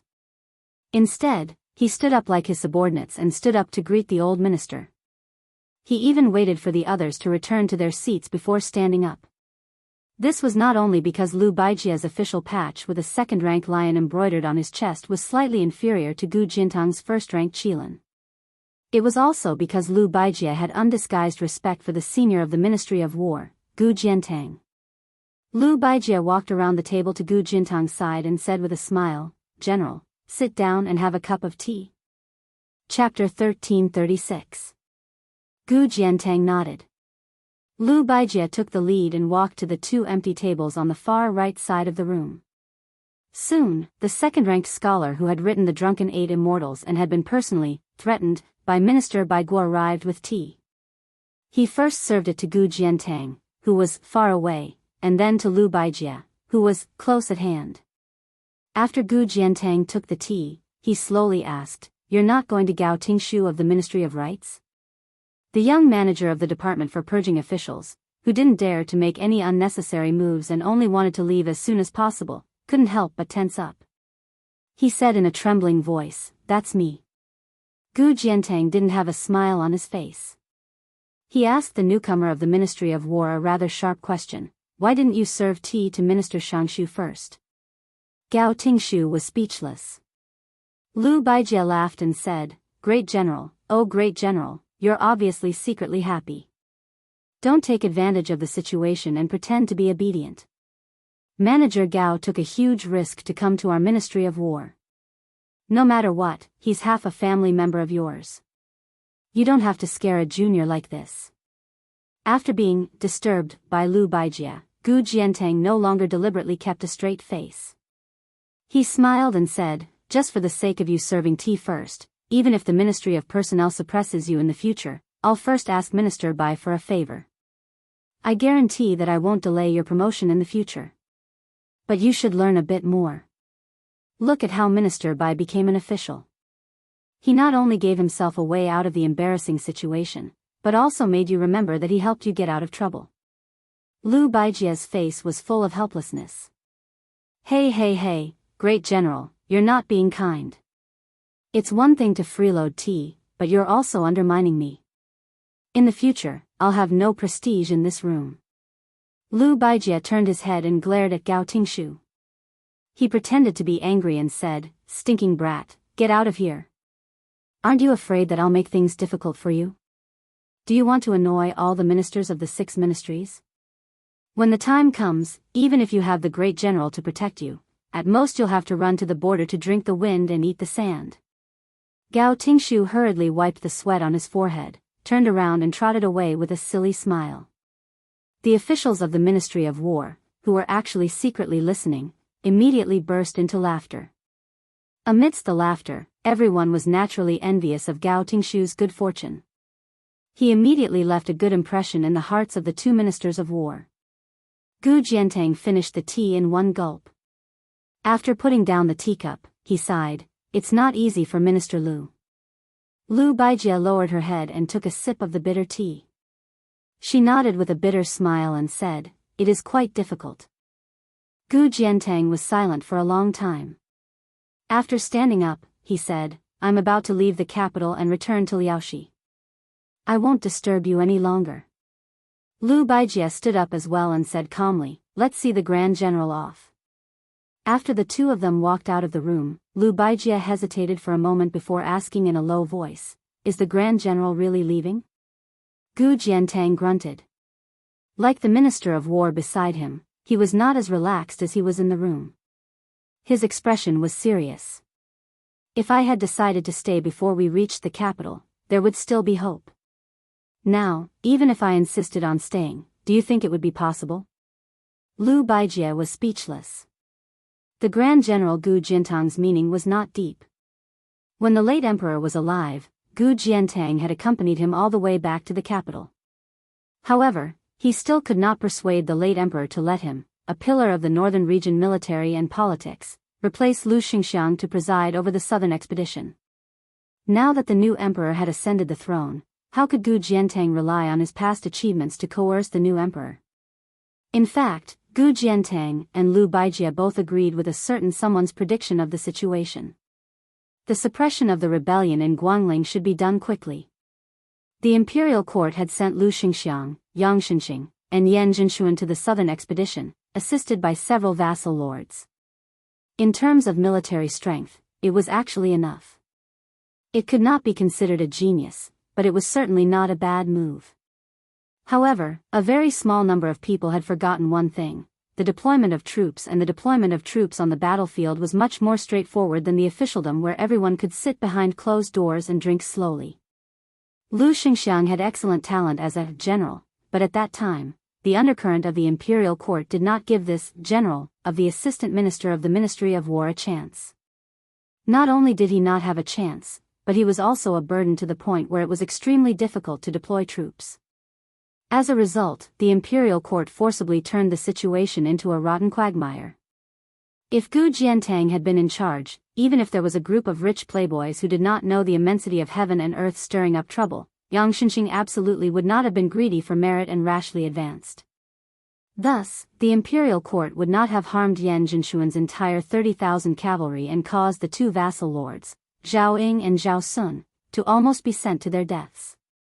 Gu Jiantang quietly slowed down his steps and said, "Lu Xingxiang has obtained the position of General Piao Yi.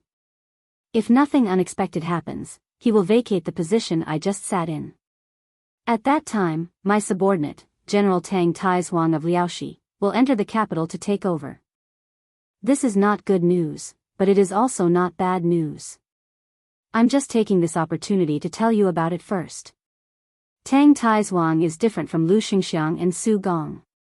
He is not good as an official, but he is very good at leading soldiers in battle.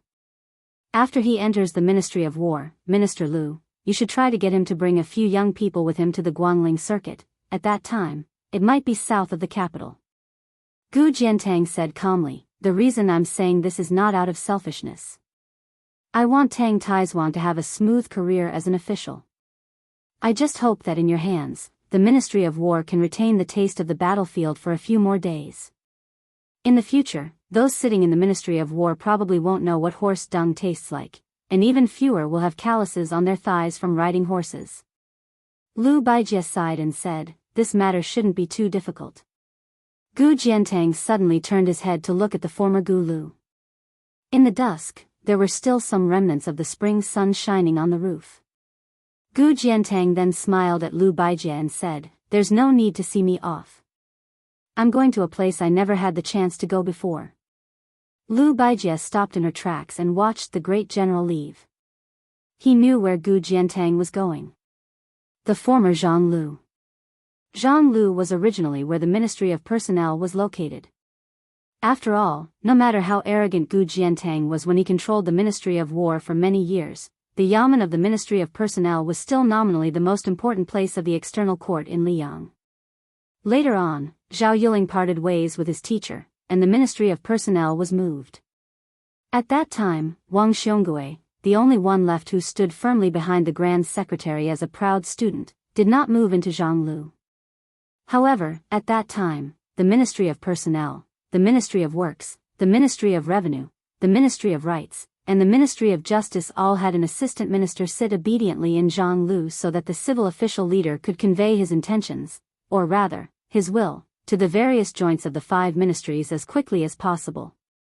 Now, Zhao Yuling was promoted to the Hall of Governmental Affairs, and Yin Maochun was in charge of the Ministry of Personnel. The latter unexpectedly chose to sit in that room.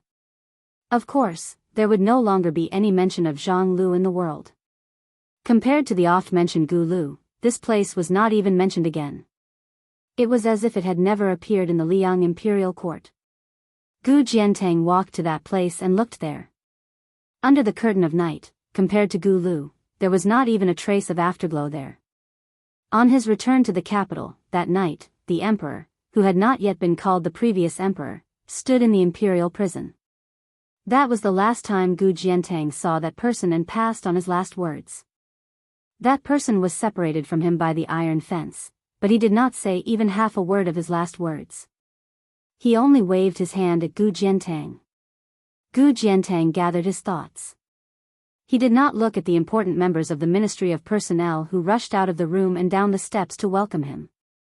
He also did not look at the Prime Minister, Yin Maochun, who had stopped at the door. Gu Jiantang turned and strode away. An additional person had silently appeared in the capital. Logically speaking, let alone an additional person in the most virtuous place in the world, even an additional 1,000 people would be like a drop of water. However, no one could underestimate this sinful guest. King of Jing'an, Zhao Sun, the youngest vassal of the Liang dynasty with the surname of Zhao. From the time Zhao Sun was summoned to the moment Zhao Sun entered the capital, the Ministry of Rights had not been able to interfere. Everything had been handled by the imperial clan court. There were no walls in the capital that did not let in the wind. Small news had already begun to spread rapidly in the higher levels of officialdom. However, no one knew whether Zhao Sun's trip to Great Peace City was a blessing or a curse. In the battle outside Yaoyu Pass, the Duke of Huainan, Zhao Ying, who was also a vassal of the imperial clan, had died in battle after 3 victories. It was not appropriate to say that he was sullen, but it was also wrong to say that he was brave. He was brave, but he was too unstrategic. Abandoning the 3 passes and running to the plains to play a battle of cavalry, how could he be called wise? As for Zhao Sun, there was more praise than criticism. After all, this king of Jing'an had gone to save the Duke of Huainan and had almost been killed by the cavalry of the West Chu rebel army. The 2 vassals, who were 1 generation apart, did not have much of a relationship. From this, one could see that Zhao Sun's loyalty to the court was unquestionable. Compared to his father, the old king of Jing'an, Zhao Heng, there was a world of difference. However, His Majesty the Emperor had just inherited the throne, and the Emperor's heart was hard to fathom. Zhao Sun temporarily lived in a mansion on Junwang Street that had nothing to do with him. More than 100 years ago, it had been the private residence of a powerful official of the Liang dynasty. It was extremely illegal and occupied a large area, with more than 400 rooms. Among them, there were even halls that were several zhang above the street level outside. Later, about 40 years ago, the Liang Emperor bestowed it to Prince Zhongyi. Unfortunately, the title of prince was only hereditary for 1 generation before it was lost due to a crime. In the last 40 years, it had changed hands several times, and the owners did not live far away. The most famous of them was, of course, the old Grand Preceptor of West Chu, Sun Shiji. Although Zhao Sun was nominally a vassal who had gone to the capital to ask for punishment, the wording of the imperial edict was very strict. If not for the blind Mr. Lu's prediction, Zhao Sun really might have been scared out of his wits. At the time, Lu Su's words were very simple: since you have gone, you should make the best of it. Chapter 1337. Since Zhao Sun was already here, he might as well make the best of it. These few days, he would often stroll around the mansion alone, admiring the bright corridors, towering ancient trees, and the surrounding mountains to his heart's content. At this time, Zhao Sun was standing in a pavilion in the middle of a lake with a smile on his face. The right leader of the imperial clan court, who had escorted him here after arriving in the capital, looked at him with disdain. Zhao Sun looked at him like he was looking at a wild dog on the side of the road. Perhaps he had heard some news yesterday and came here in a hurry to repair their relationship. His wrinkled old face bloomed with a smile. Of course, Zhao Sun would not make a fuss about it on the surface. He even gave the right leader a mercury jade thumb ring that he had prepared beforehand. The old fellow's eyes lit up when he saw it. Clearly, Mr. Lu had carefully prepared such a small item that hit his weak spot. In fact, other than the jade thumb ring, Lu Su had also asked him to carry an ink-colored tortoiseback inkstone with him. He said that if the right leader of the imperial clan came out to receive him, he needed to give this item away. Zhao Sun sighed with emotion. Lu Su, you really are a genius. When this king was still His Royal Highness, he always felt that the so-called top strategists like Li Yishan and Naylan Yusi were just heroes created by the times. Once placed in a time of peace and prosperity, they would fade into the crowd. Only after meeting you did he realize that no matter if they were in a time of peace or chaos, there would definitely be a place for them. Zhao Sun had previously thought that using the destruction of 6,000 cavalry to complete the retreat in order to advance arrangement was too heavy a price. But when Zhao Sun came to Great Peace City and stood in this mansion, he began to understand that Mr. Lu was right. Zhao Sun suddenly saw two figures appear on the shore of the lake and then walk toward the pavilion in the middle of the lake. No one led the way. Zhao Sun frowned and instinctively became alert. When the two gradually came closer, Zhao Sun was stunned. After recognizing one of them, he asked in confusion, "Brother Song?" The young phoenix of the Song clan, Song Kelly. The last time he came to the capital, Zhao Sun had a brief encounter with Song Kelly. Song Kelly bowed and said, "Greetings, King of Jianghu." Zhao Sun quickly smiled and said, "Brother Song, you don't have to be so polite." Song Kelly looked relaxed, and he was neither arrogant nor impatient. He didn't show the slightest sign of depression due to the decline of his family. Moreover, he and the gray-haired Confucian came to visit together, which made Zhao Sun very hesitant. Song Kelly said softly, "This is Mr. Yuan. Sun Shiji and the others from West Shu are just Mr. Yuan's guests." Zhao Sun wasn't stupid. He immediately figured it out. Her surname was Yuan. The real owner of this house.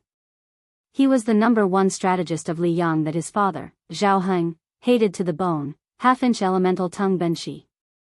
Zhao Sun bowed deeply. Junior Zhao Sun greets Mr. Yuan. Yuan Benshi didn't say anything. He just waved his hand. Song Kelly smiled and said, "I'm here to tell you that you can leave the capital and return to Qingzhou soon." Before Zhao Sun could react, Song Kelly's words of "very soon" came true very soon. A eunuch from the ceremony directorate, dressed in a bright red robe, held the imperial edict and walked towards the three of them. His steps were very fast, but he didn't seem to be in a hurry. The old eunuch holding the imperial edict nodded slightly when he saw Yuan Benshi. He then read the edict to the king of Jing and Zhao Sun. Zhao Sun naturally had to kneel. Song Kelly also took a step back and knelt to listen. Only Yuan Benshi was facing the lake and turned a deaf ear to it. The head eunuch, who was one of the top 3 eunuchs in the world, didn't show the slightest change in expression. After receiving the imperial edict, Zhao Sun had to leave the capital quickly. Plus, without Lu Su's plan, he didn't know how to talk to the emperor of Liyang. He was afraid of making a fool of himself, so he took the opportunity to leave the pavilion. After Zhao Sun and the head eunuch left, Yuan Benshi asked, "What do you think this eunuch from the ceremony directorate will be asked when he returns to the palace?" Song Kelly shook his head. Yuan Benshi smiled and said, "The emperor won't care about the king of Jing. He will ask Yuan Benshi if he is respectful when he sees the imperial edict." Song Kelly didn't know whether to laugh or cry. Yuan Benshi calmly said, "Previously I advised the late emperor that if Prince Jinggan, Zhao Sun, had the intention of concealing his strength during the Jingnan campaign, would issue an edict to have him enter the capital, remove his title of nobility, and demote him to a commoner. If he failed despite all his efforts, he would be allowed to keep his title, but he would have to live in Great Peace City for a year or two." The late emperor took this matter to heart, but it's not that the current son of heaven doesn't care. However, to the son of heaven, Zhao Sun is just an ordinary vassal king.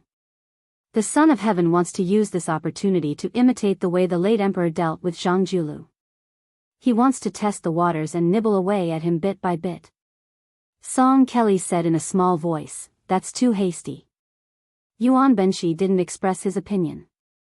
He struggled to open the conversation and continued, "Zhao Sun is very smart. It's not that he is smart.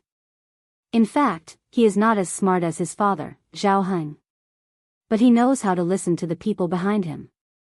I wanted him to stay in Great Peace City and watch the world change because Xiang Fan, as the backbone of the world, was too important and could not be lost. That blind but lively young person was a great variable. I originally wanted to completely disrupt the factions of Qingzhou, and have either Su Gong or Tang Taizuan go to Xiangfan City. Now it seems that maybe one day, Qingzhou will become a place that the military will fight for. Liyang, Beimang, Beiliang, West Shu, Western Shu, Nanjiang, all of these are possible. Song Kelly wanted to speak but stopped. Strategists, scholars who plan, their identities are set. They are just scholars. Then it will depend on how they plan for the people they support. But before that, they must find the right person. Yuan Benshi narrowed his eyes and said in a deep voice, "Li Shan was right to find Su Shao. Zhao Chongling was wrong. I was right to find the late emperor. Sun Ping was wrong.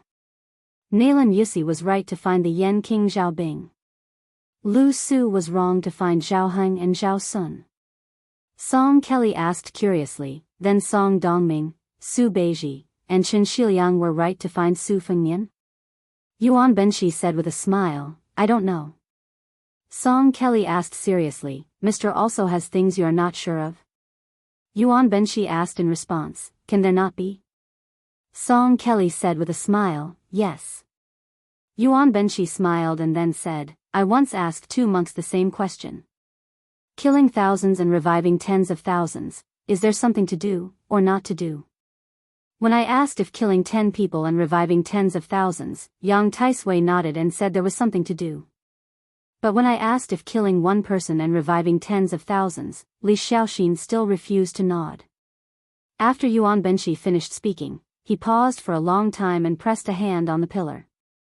He said, "Next, I will have you bring an imperial decree and a secret decree to Ji province. The former is for you to take root in Jinan. The latter is for you to give to that mad dog Yuan Tingshan, and have him boldly open the gates to Ji Bei." Song Kelly was puzzled at first, but then his face quickly paled. Yuan Benshi said coolly, "Just make Beiliang more chaotic. Those who seek the living live, those who wish for the dead to die. The Beiliang cavalry is the best in the world? Then let the entire Central Plains wait and see."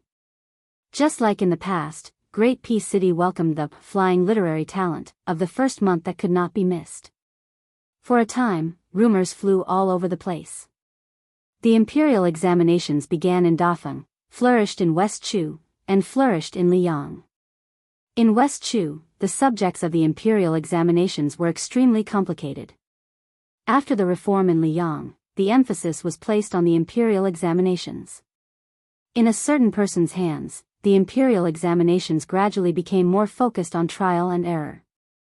At first, there was a clamor that the Grand Secretary neglected learning and only favored the imperial examinations. There were more and more people who passed the Grand Exam, going from 3 to 4 people in the Great Feng Dynasty to 20 to 30 people in the West Chu Dynasty. Then there were 100 people in the late Eternal Hui Dynasty, until there were 200 people in the first year of Xiangfu Dynasty. Because of the rise of the imperial examinations, many people who came from other places to take the examinations continued to enter and stay in Great Peace City. Thus, there were the 2 interesting things of passing the imperial examinations and passing the imperial examinations. Imperceptibly, the relationship between the literary and official circles was pulled closer. Li Yang's imperial examinations were held in the first month, and the results were released in the second month. Not to mention the fact that there were very few people who could pass the imperial examinations, the scholars who failed the examinations were not naive enough to think that it was over. They could not return to their homes.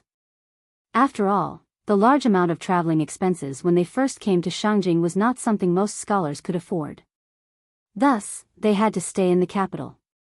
Those who had connections would find friends and relatives, and those who did not would have to stay in the temples. During this period, other than continuing to study hard, they also had to learn how to get their favorite essays to be looked at by the officials or famous figures in the literary world.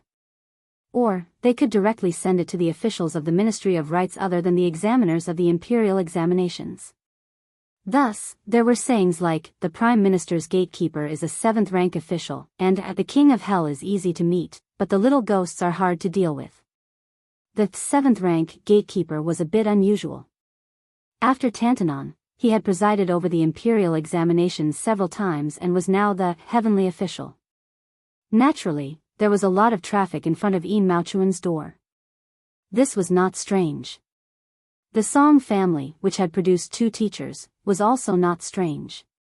What was unusual was that this year, the residence that received the most name tags was not the residence of the head of the secretariat, Qi Yanglong, nor was it the residence of the great master of science, Yao Baifeng. It was not the residence of Yan Jieshi, who was both a relative of the imperial family and a scholar. Instead, it was the residence of 2 young officials. One was the new assistant minister of the Ministry of Rites, Jean Lanting, who was rumored to be the next head of the Ministry of Rites, and the other was the new Right Chancellor of the Imperial College, Sun Yin. It was said that the name tags received by these 2 gatekeepers could fill dozens of large baskets. Chapter 1338. The 2 most popular officials in Liyang also showed completely different attitudes. Even though Jean Lanting had a lot of work to do, he still tried his best to meet all the scholars. Even those who could not squeeze into the assistant minister Fu because they were ahead of the Empress Dowager and could not meet, official Jean would carefully review the letters and give them back to them. He would not be careless in his responses. As a result, he had to stay up all night almost every day. Other than meeting the scholars in person, he would also reply to essays and poems. Some of the best poems would even be passed around by Jin San Lang among the 8 talents of the capital. It could be said that he did not spare any effort to help those scholars gain fame. However, when compared to Sun Yin, Chancellor Sun Yin's son, he appeared to be extremely unreasonable. He accepted the invitation, but during the first 10 days of the first month, he did not receive anyone.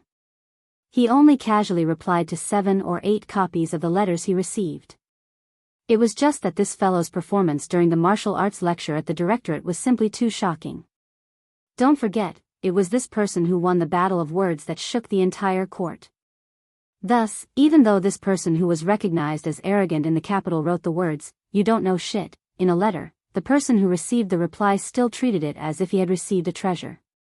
He shamelessly spread the news and was treated as a joke by the entire Great Peace City.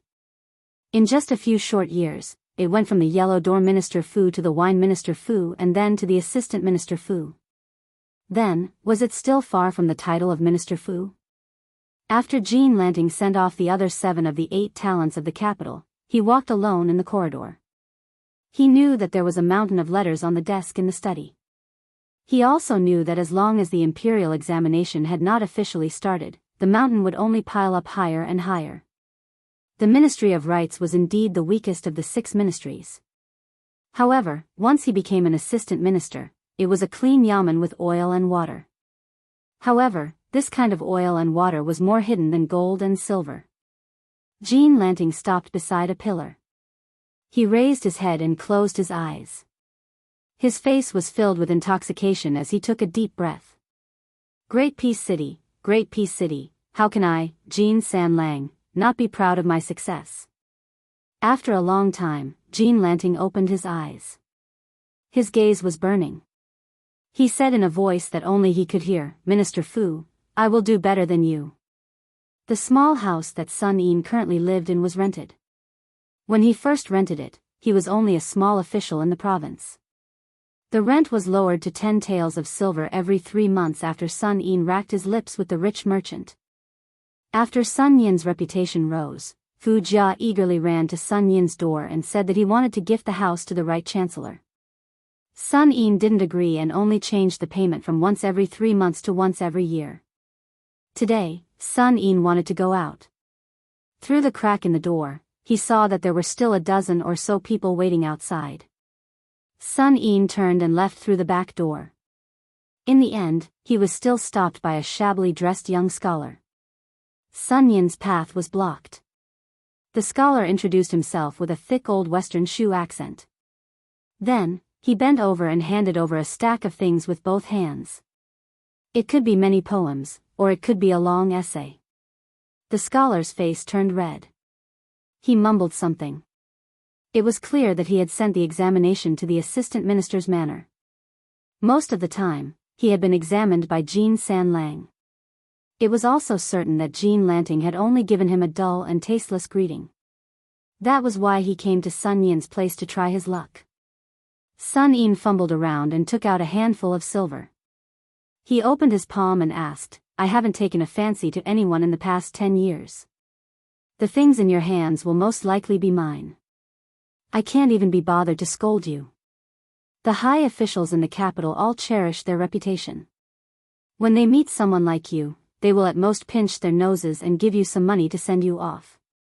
Then, do you want me to give you the silver so you can quickly pay back the rent you owe me and have a few good meals? Or do you want me to look at your things?" The scholar from Shishu, who had an average appearance and temperament, shook his head and said, "I don't want money.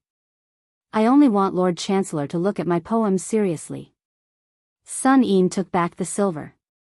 He took the stack of poems with neat handwriting. His left hand pinched a corner and his right hand casually flipped through 7 to 8 pages. Soon, he was about to hand it over to the scholar whose hands were full of frostbite. However, when the latter's hands were about to grab the poems, Sun Yin let go first. The poems immediately fell to the ground. Sun Yin looked at the scholar who had a stunned expression. He didn't know why, but he took out a small piece of silver.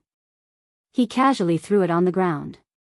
When he brushed past the scholar, he sneered, "I won't pick up that piece of silver. To me, it is not worth mentioning. Your poems should be the same to you, because it's too worthless." Sun Yin swaggered off just like that. After walking far away, Sun Yin turned his head to look at that person.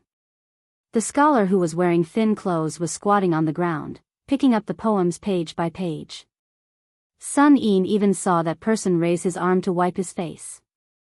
Sun Yin sighed and slowly walked towards a mansion that wasn't too far away. When he arrived, the gatekeeper, who was known to be extremely difficult to serve in the capital, didn't stop him at all. He even revealed a very sincere smile. This was obviously not as simple as Sun Yin being the second in command of the Imperial College. Without needing anyone to lead the way, he found Tantanon, who was eating peanuts and drinking wine in the study room. Sun Yin didn't say anything and just minded his own business and drank his wine. Huanwen smiled and said, "Sephora flowers are yellow, scholars are busy. When spring turns green, it means you are busy. Just get used to it. When you reach my age, you won't be busy anymore." Chapter 1339. Sun Yin, who had drunk several large bowls of wine, suddenly picked up a pair of chopsticks and lightly tapped the edge of the wine bowl. He softly said, "The capital's snowy night freezes one's fingers, the broken-down temple beggars snore thunderously, the vermilion gates and high walls are warmer than spring, the purple-clothed and white-clothed old nobility, one can't close one's eyes and beg." Listening to Sun Yin's long speech, Huanwen listened for a long time. A bowl of wine was brought to his mouth, but he didn't drink it. In the end, he couldn't help but laugh and scold, "What a mess." Sun Yin stopped and didn't say anything. Huanwen drank a mouthful of wine and softly said, "But the meaning is still a little bit." Sun Yin calmly said, "I borrowed it with a piece of silver.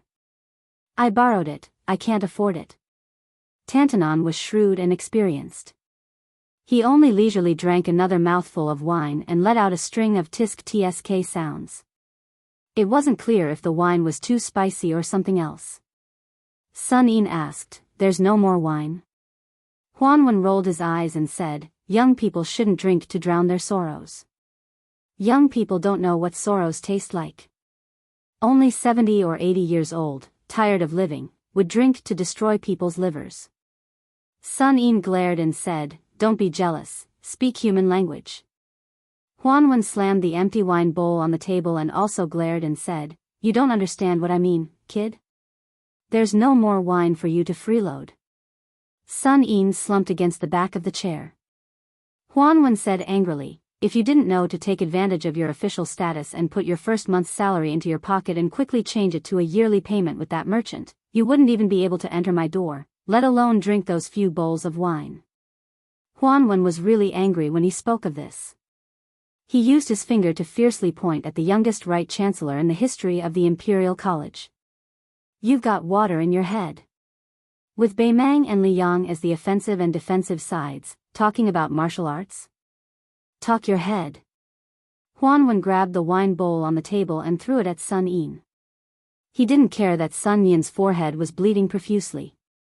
He said in a stern voice, well said, in the face of a national calamity, you don't care about your body for martial arts, you don't care about your reputation for literature. An inch of blood for every inch of land. What a good Beimang. Going straight to Great Peace City. In this world, only you, Beiliang's Sun Yin, know the art of war and understand the current situation. Sun Yin simply closed his eyes. He did not fight back, nor did he retort. The more Sun Yin acted like this, the angrier Huanwen became. He slammed the table heavily. "Do you think His Highness the Crown Prince, who was sitting on the praying mat at that time, is a fool? The head of the Secretariat, Qi Yanglong, is a fool? Huanwen cursed, "Do you think I, Huanwen, am a fool? F***CKU. Sun Yin said indifferently, "I'm sorry, my mother died a long time ago. F***CKU. Also dead. I don't care if your 18 generations of ancestors are dead or not." Sun Yin did not speak anymore. Huanwen paused, his expression distressed. His hands trembled as he said softly, Bai Yan never showed favoritism in his life. He only made an exception once for a bastard like you when he was alive. Sun Yin's expression was wooden. In the Imperial College, there were so many scholars who felt that the Beiliang's 300,000 cavalry should have all died. They even felt that it was okay if the millions of Beiliang citizens died. When Yan Jinshuan died, they did not do anything.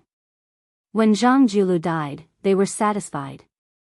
These people felt that if they were Yan Jinshuan, they could easily defeat Xia Shi's cavalry. These people felt that if they were Zhang Julu, they could have ruled the world long ago.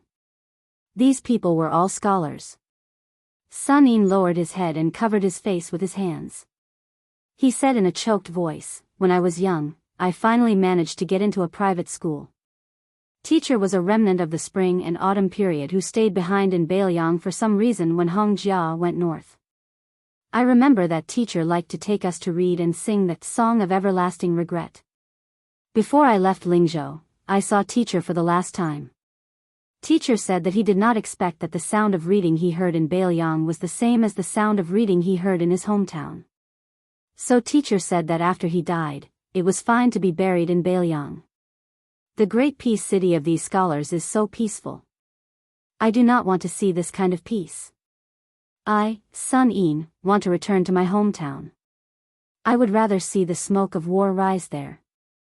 Huanwen said to himself, "Sun Yin, if you want to return to Beiliang, I will not stop you. But I hope you know that the great peace city of the scholars you see is not the true great peace city, and not everyone's great peace city. This city had my teacher, Zhang Julu, Sun Ping, Yan Jinshuan, and I, Huanwen, who is still alive. There are many people that you do not know. Su Xiao, Li Xiaoxin, Chao Changqing, Yang Taisui, they were all once in this place. They were so high-spirited, and each of them had a clear conscience. When you return to Beiliang, you may become an official, you may be a strategist, you may die on the battlefield with a clear conscience. But if you do not give up today, one day in the future, at a certain time, you will have a chance to say to another young person, in Great Peace City, there is me, Sun Yin. In this world, there is me, Sun Yin." In a secluded courtyard in a narrow alley, a woman sat quietly on the threshold of the inner courtyard. The wooden door of the outer courtyard was open. She looked outside the door. It was as though she was waiting for someone to come home. She would occasionally hear the melodious shouts of the hawkers selling candied fruits from the distance. But maybe because this alley was too small, she could not see the figures of the hawkers carrying the candied fruits pass by the door. She put a hand on her abdomen and said softly, "Boarder, the child and I are fine. But we miss you very much." Chapter 1340.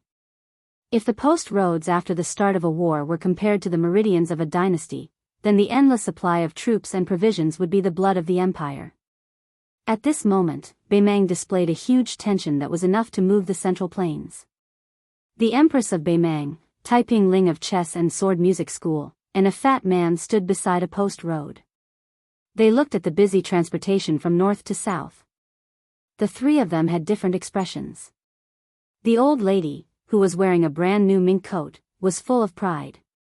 It was precisely because of her slow and appropriate governance that the Central Plains, which was on the verge of unification, did not gain the slightest bit of the upper hand for more than 10 years. She even forced Liang to spend half of the country's tax revenue on the Eastern Front, and finally led to the revival of West Chu in Guangling Road.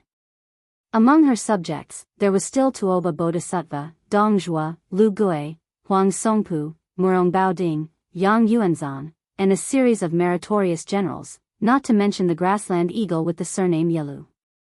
They were a gathering of stars, shining brightly on the vast grassland.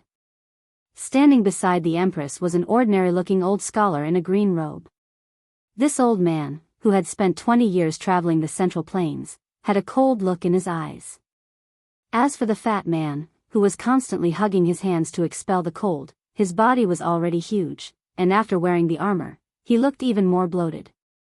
The Empress of Beimang retracted her gaze and turned to look at the fat man whose reputation was notorious in the streets of Xijing.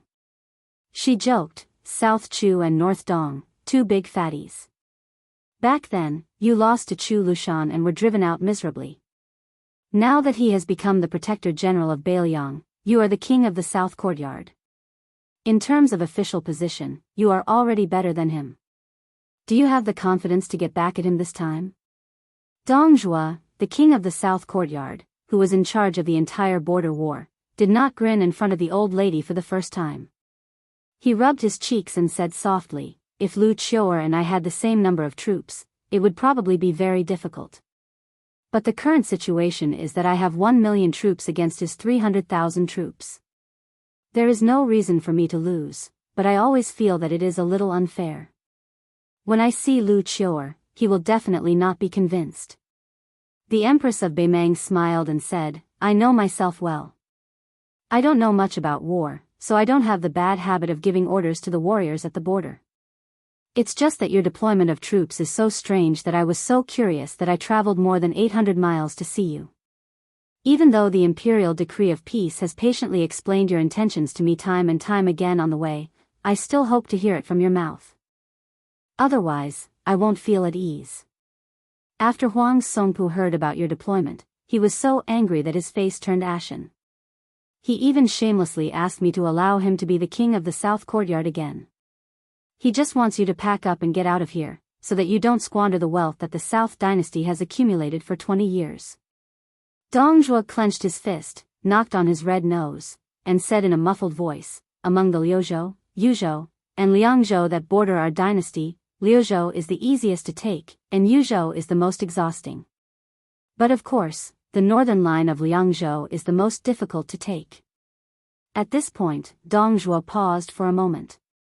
The Empress of Beimang waited patiently, but the fat man was completely silent. After waiting for a long time, the old lady could not help but laugh angrily. "Are you done?" Dong Zhuo continued, "Logically speaking, it's better to break one finger than to injure all 10. The main force should attack Liangzhou and march straight down, swaggering all the way to the Bailiang Palace on Mount Qingliang before stopping. Using a relatively small number of troops on the two flanks to tie down Yuzhou and Liuzhou is the best strategy."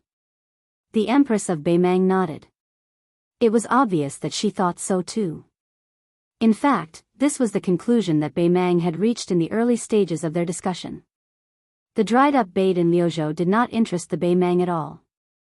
Attacking Liuzhou was meaningless other than prolonging the supply line.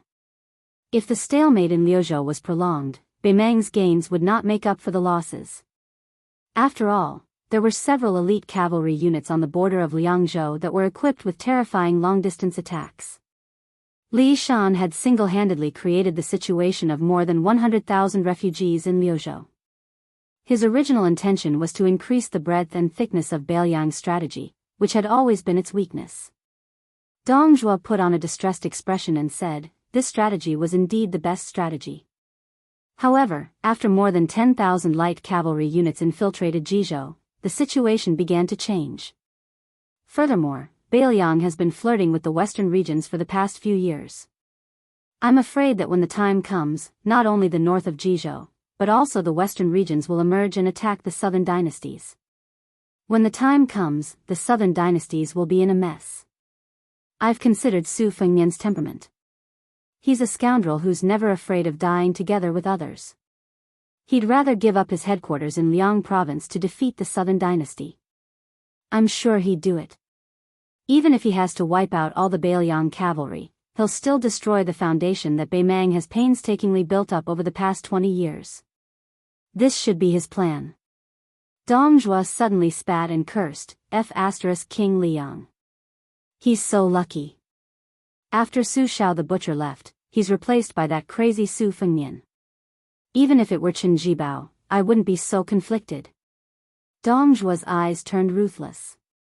He gritted his teeth and said, "Since Su Fengnian wants to risk his life, it's simple. I won't give him the chance to play tricks.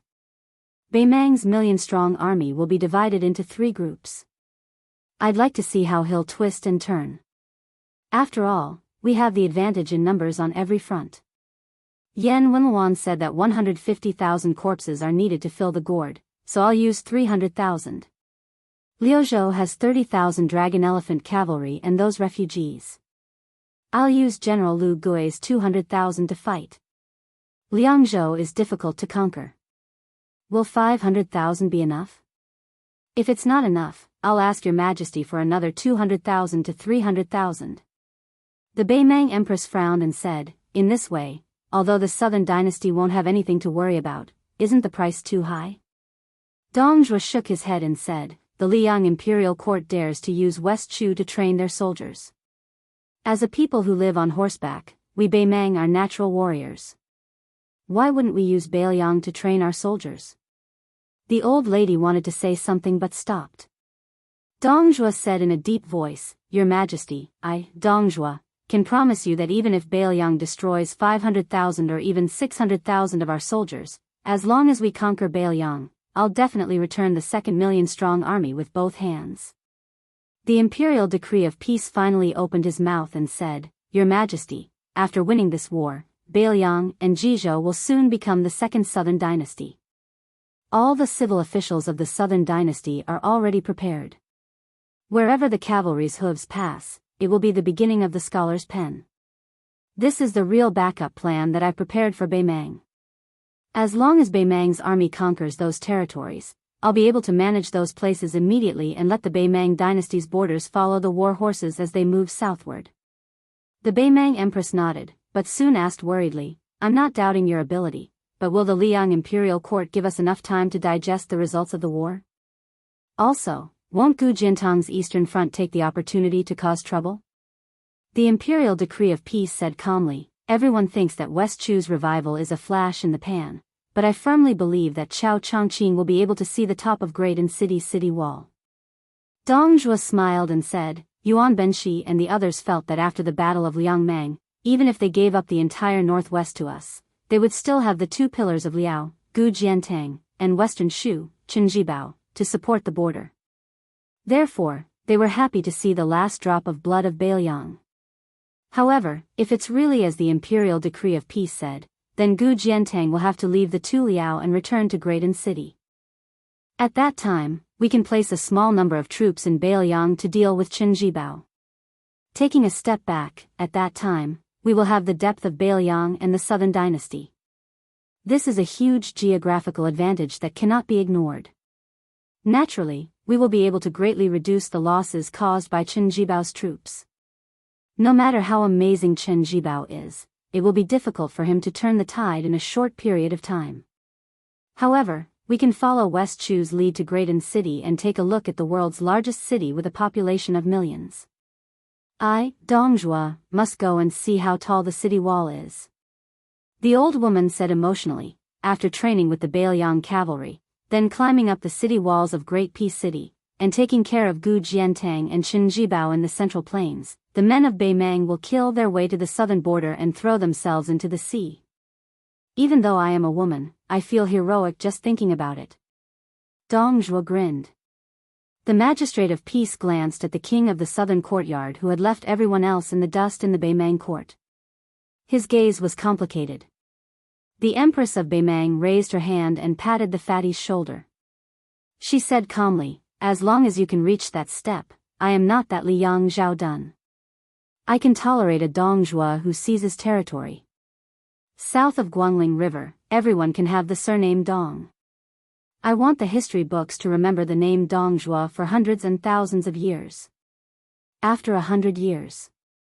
She looked to the south and laughed loudly. "In the future, whatever the surname of the world, I have no children, I don't care." With a thump, Dongjua knelt on the ground. The old woman kept looking to the south. Old cripple, the world could have had the surname Su. In the early spring of the second year of Xiangfu, a group of Bailiang crossbowmen roamed outside the mouth of the gourd in Yuzhou. As the sun rose from the east, the morning dew on their armor gradually dried up as the chill of late spring dissipated. Each of these elite scouts rode 2 horses. Their mounts were the best war horses from the largest pastures in Bailiang. With a great battle imminent, the best horses from the various pastures were given to these special troops first. Compared to the battle lines in Liangzhou, where an arrow was knocked on a bow and could be triggered at any moment, Yuzhou, which had more strategic advantages, made people feel more at ease. This was because both sides in Liangmang acknowledged that if Beimang wanted to attack Yuzhou, they would have to use more than 100,000 lives to fill the gap or even flatten it. Butcher Su Shao had spent more than 10 years meticulously building the Wu Castle system at the mouth of the gourd. It could be said that it had reached the pinnacle of defense in the history of the Central Plains. Endless black-armored cavalry poured into the mouth of the gourd like a flood. This scene was like the great tide of Guangling River.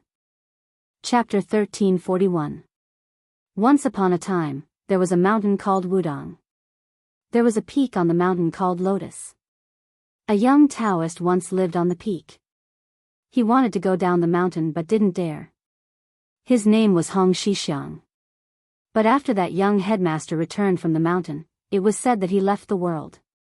Then, the even younger headmaster, Li Yufu, brought back a young child with spirited eyes. His name was Yufu. Perhaps his parents hoped that this child would be able to save up some good fortune every year. If a poor family wanted to live a long and stable life, it was nothing more than saving up. The Lantern Festival was a big festival.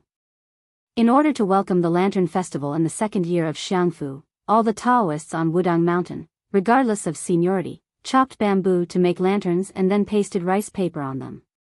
Even the most senior Taoist masters like Qin Yao and Yu Xingrui were no exception. Unfortunately, the oldest martial uncle on the mountain, Song Jiming, passed away last year. He didn't ascend to immortality. The old Taoist master passed away peacefully. He only muttered that if only his younger martial brother was still alive, he would be able to refine several furnaces of truly good pills. Then there was the month before the old man's death. He often saw martial Uncle Song standing at the gate of Big Lotus Peak, looking at the foot of the mountain. Needless to say, he was waiting for the headmaster's martial nephew. From Wudang's old Zhenren Shifu Huang Manshan, to his de Shixiang Wang Zhonglo, to his little shitty Hong Shixiang, and finally the current Jiao Li Yufu, Song Jiming, other than the paintings of his ancestors, lived for 200 years, and met 4 Wudang Jiao Jiao, therefore, he passed away very peacefully.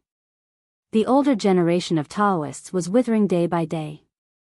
The great Taoist master Qin Yao, who was in charge of discipline, also couldn't hide his old age.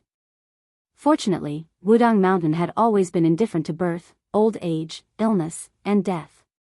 Moreover, Wudang Mountain was now flourishing with incense. Several peaks on the mountain held several not-so-grand but still solemn opening of the mountain ceremonies. Even though it was close to the Lantern Festival and the sky had not yet brightened, there were still many good men and women who started to climb the mountain to burn incense. It was different from the many Taoist temples in Liang that would specially open a back door for high officials and dignitaries, and the common people could burn incense for a lifetime without being able to burn the first incense. In Beiliang, as long as you were early, the common people could also burn the first incense on Mount Wudong. There was an endless stream of pilgrims on Mount Wudong's southern Divine Avenue, and there were even many foreigners who spoke with foreign accents. As Beimang's army was marching south, the three prefectures of Beiliang were like a funnel, and the population was plummeting. These foreign pilgrims were like carps swimming against the current, which was enough to show the prosperity of Mount Wudong. There were even rumors that the imperial court would soon transfer the title of Mount Longhu to Mount Wudong to appease the people of Beiliang. Among the incense-burning army, there was a young man and woman who looked like a young couple. Probably because they were from a small family, they did not wear embroidered clothes or mink coats, nor did they have intimidating squires. They did not even have a lantern. They were climbing the mountain together with another family they met at the foot of the mountain, and they used the family's lantern to make their way up the mountain easier. The young man introduced himself as Su Qi, a native of Beiliang. His wife's surname was Lu, and her hometown was Qingzhou. In his words, she was married to a chicken and followed the chicken and dog, which was why she had come to Beiliang to suffer hardships. The large family traveling with them consisted of 4 generations, a total of 16 people. The old man's surname was Yan, and he was 80 years old. He said he was Taoist Guangling, and he had been an official in the capital as well as a local official. He had only returned to his hometown last year. The old man spoke humorously and was extremely talkative. Along the way, he chatted with Su Qi about what he had seen and heard in the north and south of the Yangtze River, adding a lot of laughter to the boring mountain journey. Although Su Qi did not say anything surprising, he was able to pick up on the old man's words every time. Other than the old man, the other 2 men of the Yen family originally did not like this so-called Beiliang barbarian. This could not be blamed on their arrogance. Among the many territorial disputes in Liang, Beiliang, where Su Shao was in charge, and Nanjiang, where Zhao Bing, the prince of Yen, was in charge, had always been the big brother. Not to mention the second brother, both were barbarian lands in the imperial court. They could not even compare to the 2 Beiliang. As a result, there was once a big joke in the imperial court. They remembered that the first Beiliang scholar had passed the imperial examination like a carp leaping over the dragon's gate, becoming a jinsher. This made Tai and City very surprised, and they wondered how there could be scholars in Beiliang. As a result, many people helped that scholar search the family tree. When they finally found out that the scholar's ancestral home was in Jianghu of the Central Plains, they felt relieved. However, they did not care about the fact that the scholar had been born and raised in Lingzhou of Beiliang for many generations. It was not until Yan Jieshi became a relative of the imperial family and then a grand scholar of the palace hall, Jean Lanting's meteoric rise, and the great scholar of Confucianism, Yao Baifeng, came to the capital to preside over the imperial college that their terrible impression of Beiliang as uncivilized was slightly improved. They pinched their noses and admitted that Beiliang also had a family tradition of scholars. The distance from the main peak of Wudong's Golden Peak to the southern Divine Path was 12 miles. It was also a mountain road. With the old and young of the Yen family, their legs were weak and they walked slowly. By the time the first morning bell rang, they were only halfway there. They rested at the pavilion for travelers and pilgrims to rest. The old man took advantage of the first rays of dawn to look into the distance. Su Qi and his wife stood side by side, admiring the scenery below the mountain. After the old man retracted his gaze and sat down, his young great-grandson immediately ran over to massage his legs and feet. The old man laughed heartily and dotingly picked up the child and placed him on his lap. He pointed to the east and said, "This scene is called The Sky Opens to White." The child clearly had no interest in the sky opening to white. He raised his head and asked in a childish voice, "Great-grandfather, is there really an immortal on the mountain like my mother said? Can immortals ride on the clouds?" The old master of the Yen family laughed heartily and stroked the child's head. He did not give an answer. He only turned his head to look at the mountain peak shrouded in clouds and fog. He sighed softly and said, "I don't dare to speak loudly for fear of alarming the people in the sky." Chapter 1342. The child, who did not get an answer, kept pestering him. The old man could only say, "As scholars, we must scrupulously abide by the saint's words of not speaking of strange forces and chaotic gods. However, I can still talk to you about something else. In fact, when I was young, I used to travel under the guise of traveling and secretly went to visit immortals in green robes with a sword. Perhaps I didn't have the lucky chance, so I didn't meet those masters with white hair and youthful faces in the eyes of the world. However, when I was middle-aged, I went to the Taoist master mansion on Longhu Mountain with many people and met the old Taoist master of that generation. However, we didn't have the opportunity to have a deep conversation. After all, at that time, my official status was too low and I was only at the bottom. At that time, I felt that being an official was inferior to cultivating Tao. There were so many scholars in the world, and it was so difficult to become a scholar after the death of a grand tutor. There weren't many people who cultivated Tao in the world, so it was relatively easy to become a first-rank official. The child was disappointed. "Great-grandfather, then why did we come all the way to Mount Wudong?" My father said that his bones were about to fall apart from the bumpy ride. A young Confucian scholar nearby suddenly blushed. The old man stroked his snow-white beard and smiled. "Great-grandfather has never seen immortals, but when I was in charge of a region, I met a Daoist priest of the same age. We had a pleasant conversation, and that Daoist priest taught me a set of body-nourishing techniques. The reason why great-grandfather can live to this age is because of that Daoist priest's kindness. Although so many years have passed, I still remember that Daoist priest's appearance very clearly. He was tall, benevolent, righteous, and heroic, with the style of an ancient wandering scholar. Compared to the yellow-purple noble of the celestial master's residence, he really didn't have any arrogance." The old man sighed. That Daoist priest was the previous leader of Mount Wudong, called Wang Zhonglo. I only found out that he was the leader of Beiliang's Mount Wudong after a long time, so before I was completely buried in the earth, I hurried here to take a look. At the same time, I also wanted to see how high Beiliang's northwest sky was. Because when great-grandfather was an official in Tai and city, there was an imperial censor who impeached a person. He said that after that person arrived in Beiliang and held a banquet, he pointed to the chair under his butt and said to everyone that this chair was not the dragon chair, but it was much higher than the one in the capital. The old man's son was almost 60 years old. After hearing this, he laughed and said, "It's most likely nonsense." The old man nodded. Beiliang Su Chi, who had been watching the old man carry his great-grandson, did not say anything. He turned around and silently looked into the distance.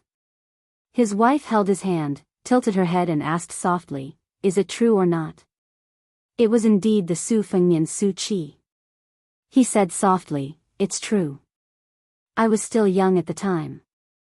I was sitting on my father's lap. He was actually the one who said this to me. He probably wanted to tell me that being an emperor was meaningless." Su Fengnian gripped Lu Qingyan's slightly cold small hand, quietly revealing the truth. Officials retiring at 70 is Liang Imperial Court's rule. Being able to retire at 79 is not something anyone can do. The old man is Yen Song, the highest-ranking official in the capital, the left assistant minister of the Ministry of Rights. He did not have the same political opinion as Grand Secretary Zhang Julu.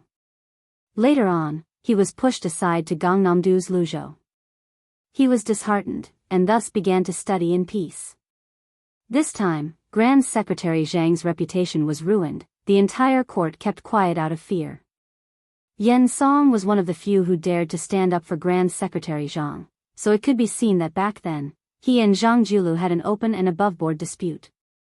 The reason why I traveled with him was because Su Zhao's impression of this person was not bad.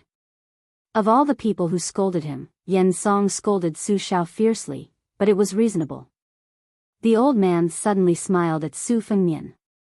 "Su Chi, before I entered Beiliang's territory and came to Wudong Mountain, I visited a few academies. The scene there greatly surprised me. It seems like your new King Liang is even more scholarly than the old King Liang. It really is rare. Lu Qingyan glanced at Su Fengnian, who revealed an expression of shame for the first time, and smiled knowingly.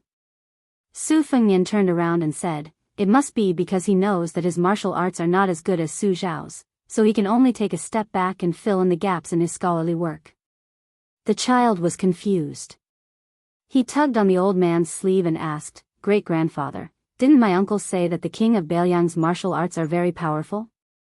A middle-aged man did not know whether to laugh or cry. He said, "The martial arts of scholarly work and martial arts are not about the ability to fight." After chatting for a while, the group began to climb the mountain again. Now that they had come to Wudang Mountain to burn incense, there was one thing that visitors and pilgrims had to do.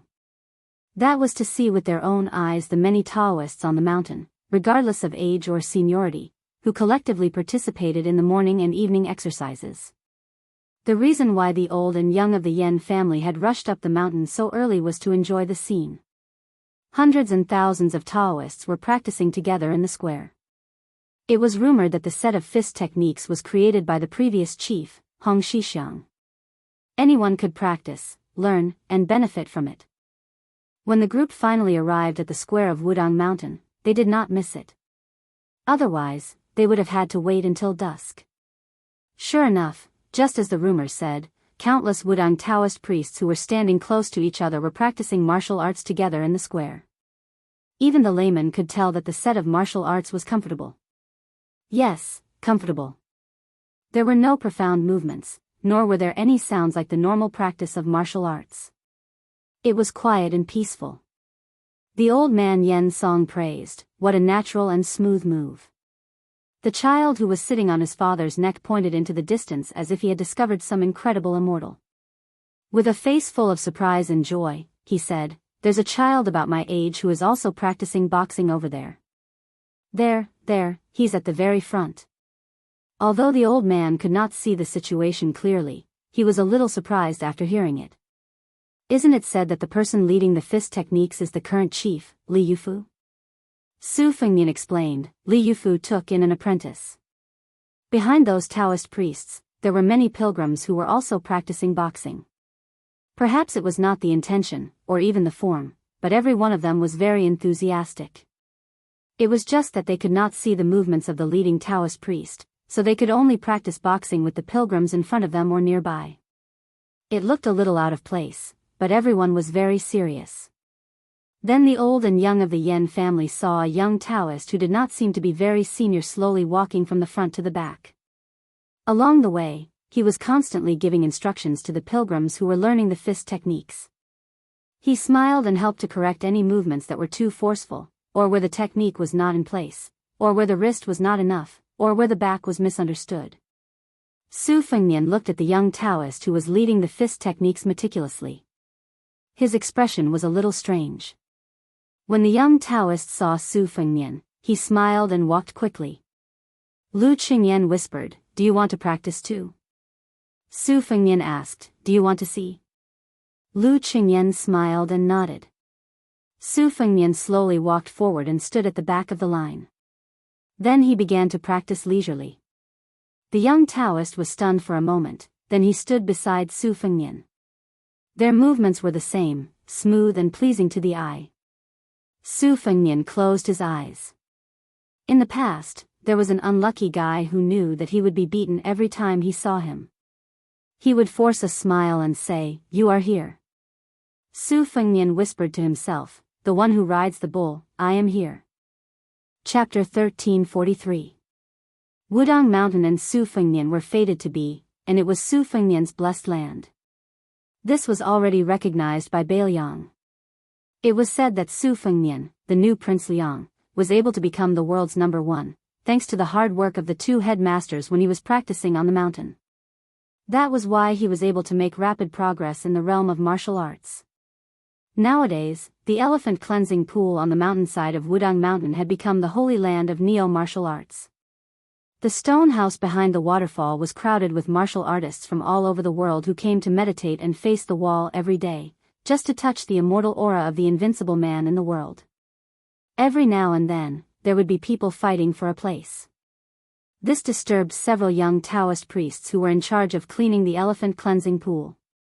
They often complained to their master that it was delaying their practice and desperately begged for a change. Later, the headmaster, Li Yufu, let his disciple, Yufu, take over the responsibility. However, although Wudang Mountain opened the elephant cleansing pool to the public, the small thatched cottage and the small vegetable garden not far from the pool were always hidden under the instructions of Bailiang Palace. No outsiders were allowed to come near. The little Taoist priest, Yufu, would occasionally go to the thatched cottage to play. The originally abandoned vegetable garden also saw green again. After separating from the Yan family, Su Fengnian followed Li Yufu to the elephant cleansing pool. When Su Fengnian saw a large group of people bustling out of their tents and going to the pool to wash up with cotton towels on their shoulders, he did not know whether to laugh or cry. He turned to Li Yufu and asked, "Is it like this all year round?" Li Yufu nodded and smiled. "Yes, these martial artists generally do not make trouble. They take care of themselves. Every day, except for going to the square to practice martial arts in the morning and evening, they practice here. Wudang Mountain can't drive them away." It was unknown who had spread the news that youngest martial uncle had cut the waterfall with his wooden sword. Over the past half a year, more than 100 broken wooden swords had been fished out of the pool. Later on, there was another saying that the reason Wang Ye's divine skill was so great was because he found a martial arts secret manual at the bottom of the lake. Therefore, even though these people were not landlubbers when they went up the mountain, now each and every one of them was very familiar with the water. However, they did not find the secret manual, but they did find a lot of pebbles as bright and clean as jade from the bottom of the lake. Scattered all over the place, there were at least several hundred of them. Later on, after some discussion, they found a craftsman at the foot of the mountain who polished a set of top-notch chess pieces and presented it to Wudang Mountain. Although the gift was not heavy, but the affection was heavy. Su Fengnian was speechless. The Jianghu he was familiar with was like this. The lower the level of the market, the more pitiful and lovable it was. He found a gap and squatted by the elephant pool. Beside him were two Jianghu men who were still wearing old unlined clothes despite the cold of spring. Su Fengnian knew that this was not the realm of being unaffected by the cold and heat. They were just pretending to be strong. In Jianghu, it was important to not lose to others. In the winter, if you wore a mink coat to keep warm, then you had to grit your teeth and wear unlined clothes. Even more ruthless, they would simply bare their arms. This was the same way as the literary world. In the midsummer, there were many madmen who wore fur coats and sang loudly in order to fish for fame. Su Fengnian squatted down and picked up a handful of cold water to wash his face. The burly man on his left glanced at him and was surprised that a young man who looked like a scholar had come to join in the fun. He asked in the jargon, "Newcomer? Is there a mountain?" Su Fengnian nodded. "Mountain? Qingliang Mountain should count as a mountain, right?" Su Fengnian asked with a smile. "There are so many people squeezed here. Not to mention eating and sleeping, even farting and taking a dump isn't satisfying. May I ask, Senior, is there really someone breaking through here?" That fellow thought deeply. He probably felt that this kid was quite smart. He lowered his voice and said mysteriously, "How could there not be? 2 days ago, there was a brother who broke through the threshold of the third-rank realm in one night. It was a rather sloppy method, but after breaking through, his sword flowed like flowers and water couldn't get through. Before that, there was an old senior from Lingzhou who came here to comprehend the Tao. He stayed in the third-rank realm for more than 20 years. In the end, he just sat here for 3 months and broke through. I heard that after that senior became a master, he was in high spirits. On a full moon night, he let out a long roar. His voice was so loud that even a few miles away from the foot of the mountain could hear it. For a full hour, it was like thunder. Don't you think that's weird?" Su Fengnian held back his laughter and nodded seriously. "Us normal people can't even make a pot of tea's worth of time, let alone a full hour. Moreover, we'll definitely be mute for a month. For this senior expert to be able to roar for an hour, he definitely has a lot of internal strength. He's definitely in the master realm." The swordsman on the right secretly shuddered as he washed his face with cold water. He rolled his eyes and said, "Little brother, don't listen to little kitten Kong's nonsense. What clear and long howl? What half an hour? Those are all nonsense. Who would be bored enough to shout for half an hour? Besides, isn't that old man afraid of disturbing the rest of the Wudang immortals? I, Su Shiying, don't respect any martial path master. I only respect the Daoists on this mountain. They are really skilled. My grandfather's grandfather personally saw old ancestor Huang. My grandfather also received help from old sect leader Wang.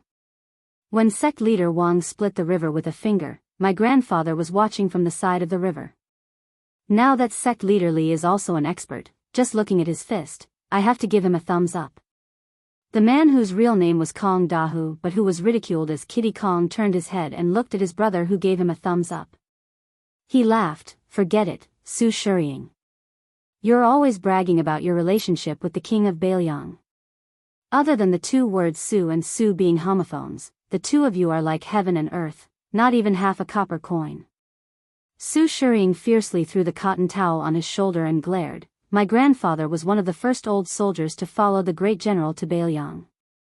My grandfather still has the armor and the 8-dipper bow passed down by my grandfather at home." Kong Dahu laughed out loud and said, "If your grandfather is really a foreigner like the great general, then why did you say that your grandfather's grandfather had seen the founder of Wudang sect, Huang Manshan? Did you not prepare your boast properly?" Su Shiying felt guilty for a moment and then became angry out of humiliation. He said, "Anyway, my grandfather was born in the second generation of the Liaodong old barracks. Before the imperial court used the era name Yonghui, he had followed the great general to the north and south. My grandfather could shoot with the 8-dipper bow on foot and hit 8 out of 10. He could shoot with the 6-dipper bow on foot and hit 7 out of 10. My grandfather said that even the great general praised his archery back then. He said that when he went to Bailiang, he would let the Baimang barbarians know the strength of the Liaodong warriors." Kong Dahu sneered and said, "I've heard that other people say that divine archers can hit 100% of the time, or they can shoot a willow leaf from 100 paces away. Your grandpa Su Shiying can only hit 70% of the time. How could he be praised by the general?" Su Shiying, "Oh Su Shiying, are you not afraid of choking yourself to death with your bragging?" Su Fengnian immediately had a whole new level of respect for Su Shiying, because in the early days of the imperial court of Liang, there was a martial arts examination called the Law of Testing and Equestrian Archery. According to the law, Su Shiying's grandfather's archery skills were indeed excellent. It was precisely because Su Shiying didn't mention anything about shooting with 100 shots, that it was more realistic. Su Fengnian asked, "Brother Su, why didn't you enlist in the army?" Su Shiying sighed and said sadly, "When my father was young, he wanted to study and pass the imperial examinations. My grandfather didn't like it and said that studying was useless. My father couldn't persuade my grandfather, so he could only enlist in the border army and become a small official in the Xianli ranch. In the end, I don't know how, but he angered a big shot above him. The big shot had an even bigger backer. I think it was that Huaihua great general Zhong Hongwu. When he came back, he was half dead. My grandfather was a person who cared about his reputation. Even when he died, he didn't say anything. He just wanted me, his grandson, to study. Unfortunately, I'm not cut out for studying. I only want to practice martial arts so that I can accumulate some military merits like my grandfather and get an extra set of armor for the family to pass down as a family heirloom." At this point, Su Shiying grinned and said, "I also have an older brother who joined the army at the border of Yuzhou. When he returned home during the spring festival last year, I heard him say that he would soon become an official crossbowman. My brother followed my father's example and was very good at studying and practicing martial arts." Su Fengnian asked curiously, "Your father was wronged at the border. Why did he let your brother enlist in the army? Besides, the culture in Bailiang is gradually growing. Studying can also give one a good future. Besides, the northern barbarians are coming. It's not safe to be a soldier." Su Shiying, who always gave off a sloppy feeling, said sincerely for the first time, "I don't know what my brother was thinking." At first, he really didn't want to be a soldier, but after a few years, he didn't want to study at home. Luckily, there was a young lady in his hometown who missed him. She's almost become an old maid. But last year, my brother promised his future sister-in-law that as long as he became the most difficult crossbowman in Bailiang's 300,000-strong border army, he would marry her grandly the next time he returned home. As for my father, when he returned home from the border, he only knew how to drink. After my brother joined the army, he drank the most. But in the past 2 years, he drank less and didn't say anything crazy. Especially after the spring festival, he even quit drinking. Last time, when he and my brother went to visit my grandfather's grave together, when my father toasted, Su Shireen didn't continue speaking. He lowered his head and washed his face fiercely. Although Kong Dahu and Su Shireen usually teased each other, their friendship was actually quite good. The Bailiang martial artists who came to the elephant cleansing pool to bask in the glory were divided into different groups. Small characters like them who didn't have any family background couldn't even squeeze into the areas with good feng shui near the pool, let alone meditating and facing the wall in the stone house behind the waterfall. Some of the disciples of sects and schools formed groups, each with their eyes on the top of their heads. Not only did they feast on fish and meat every day, there were also many young female heroes who stuck close to them and messed around in their tents every night. Every morning when they woke up, their faces were glowing. People like Kong Dahu and Su Shireen could only watch enviously from afar. Those who were more daring would go and eavesdrop.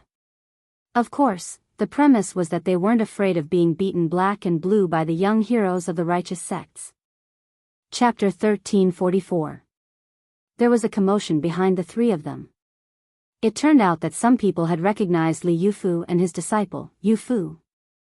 They all went up to greet them. Li Yufu was famous on the mountain for treating people kindly and not putting on airs with anyone. This was not the surface of being smooth and slick, but the spirit inside. This was also the qi of Wudang. Wudang Taoists did not care about seniority or Taoist temples.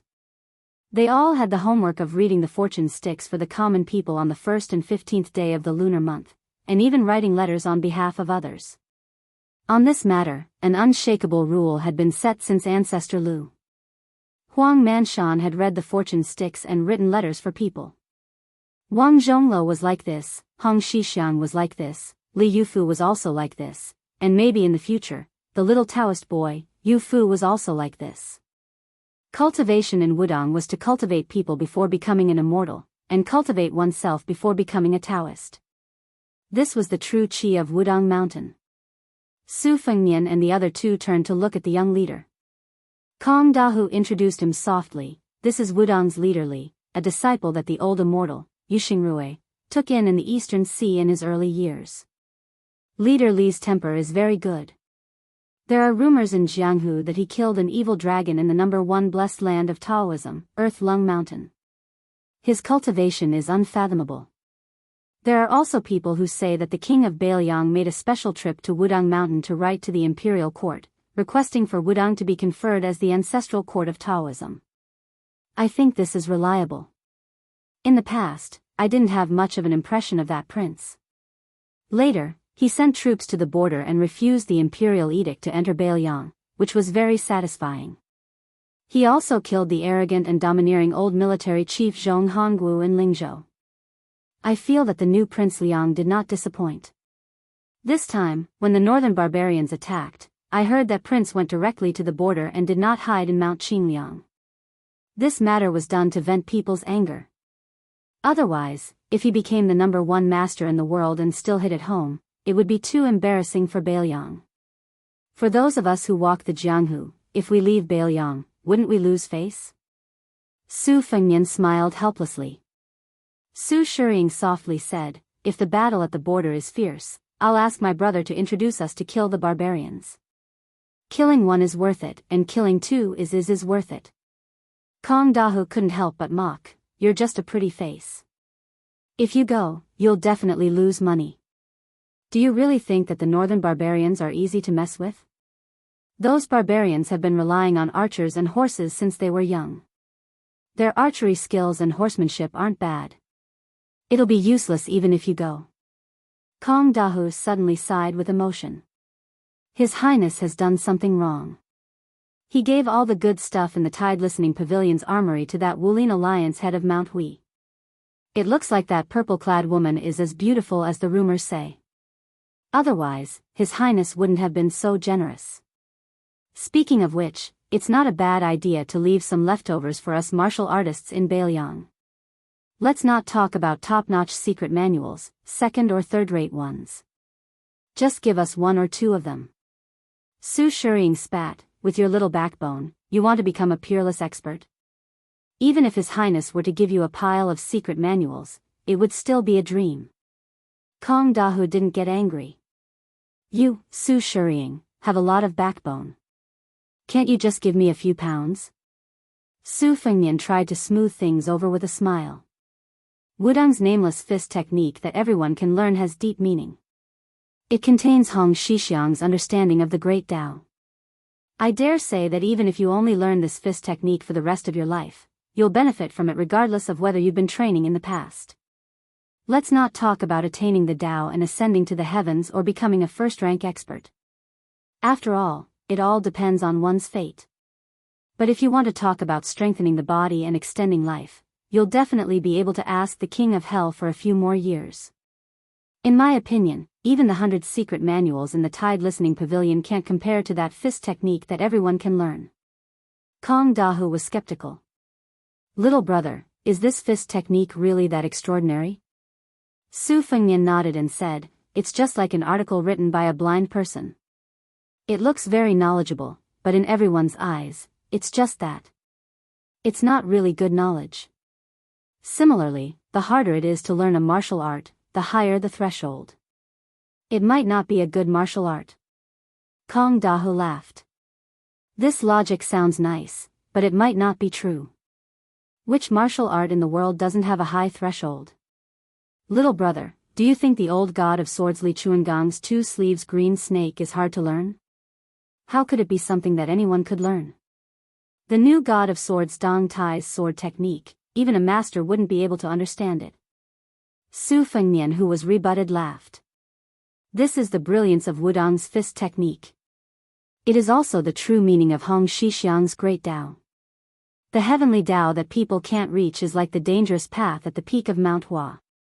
It's just a narrow path. Although there are footsteps, there aren't many people. However, Hong Shixiang's great Tao is the flat path in the world. Everyone can walk on it.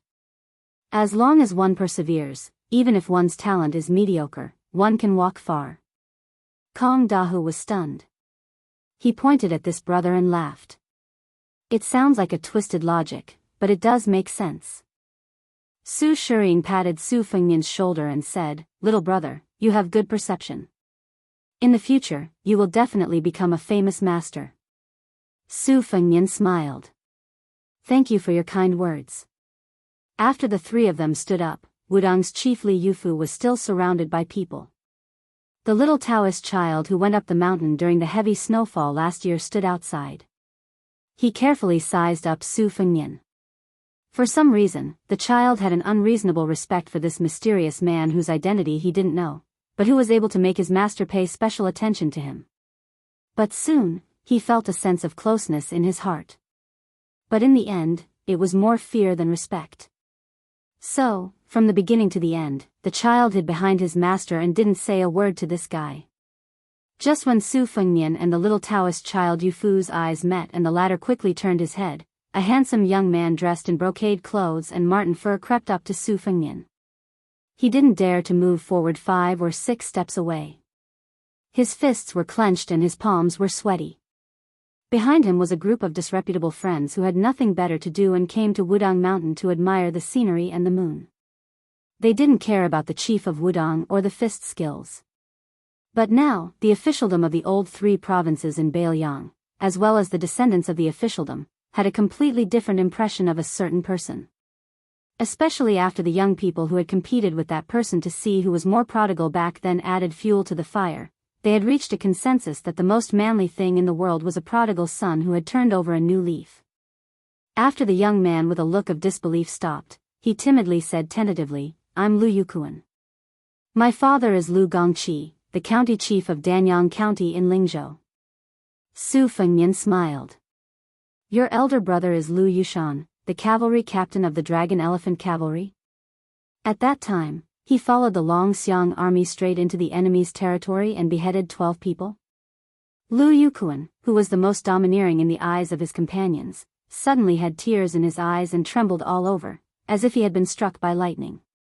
Eldest young Master Lu was about to kneel down, but when he saw the man in front of him gently shake his head, he immediately straightened his knees that had already bent a little, not knowing what to do.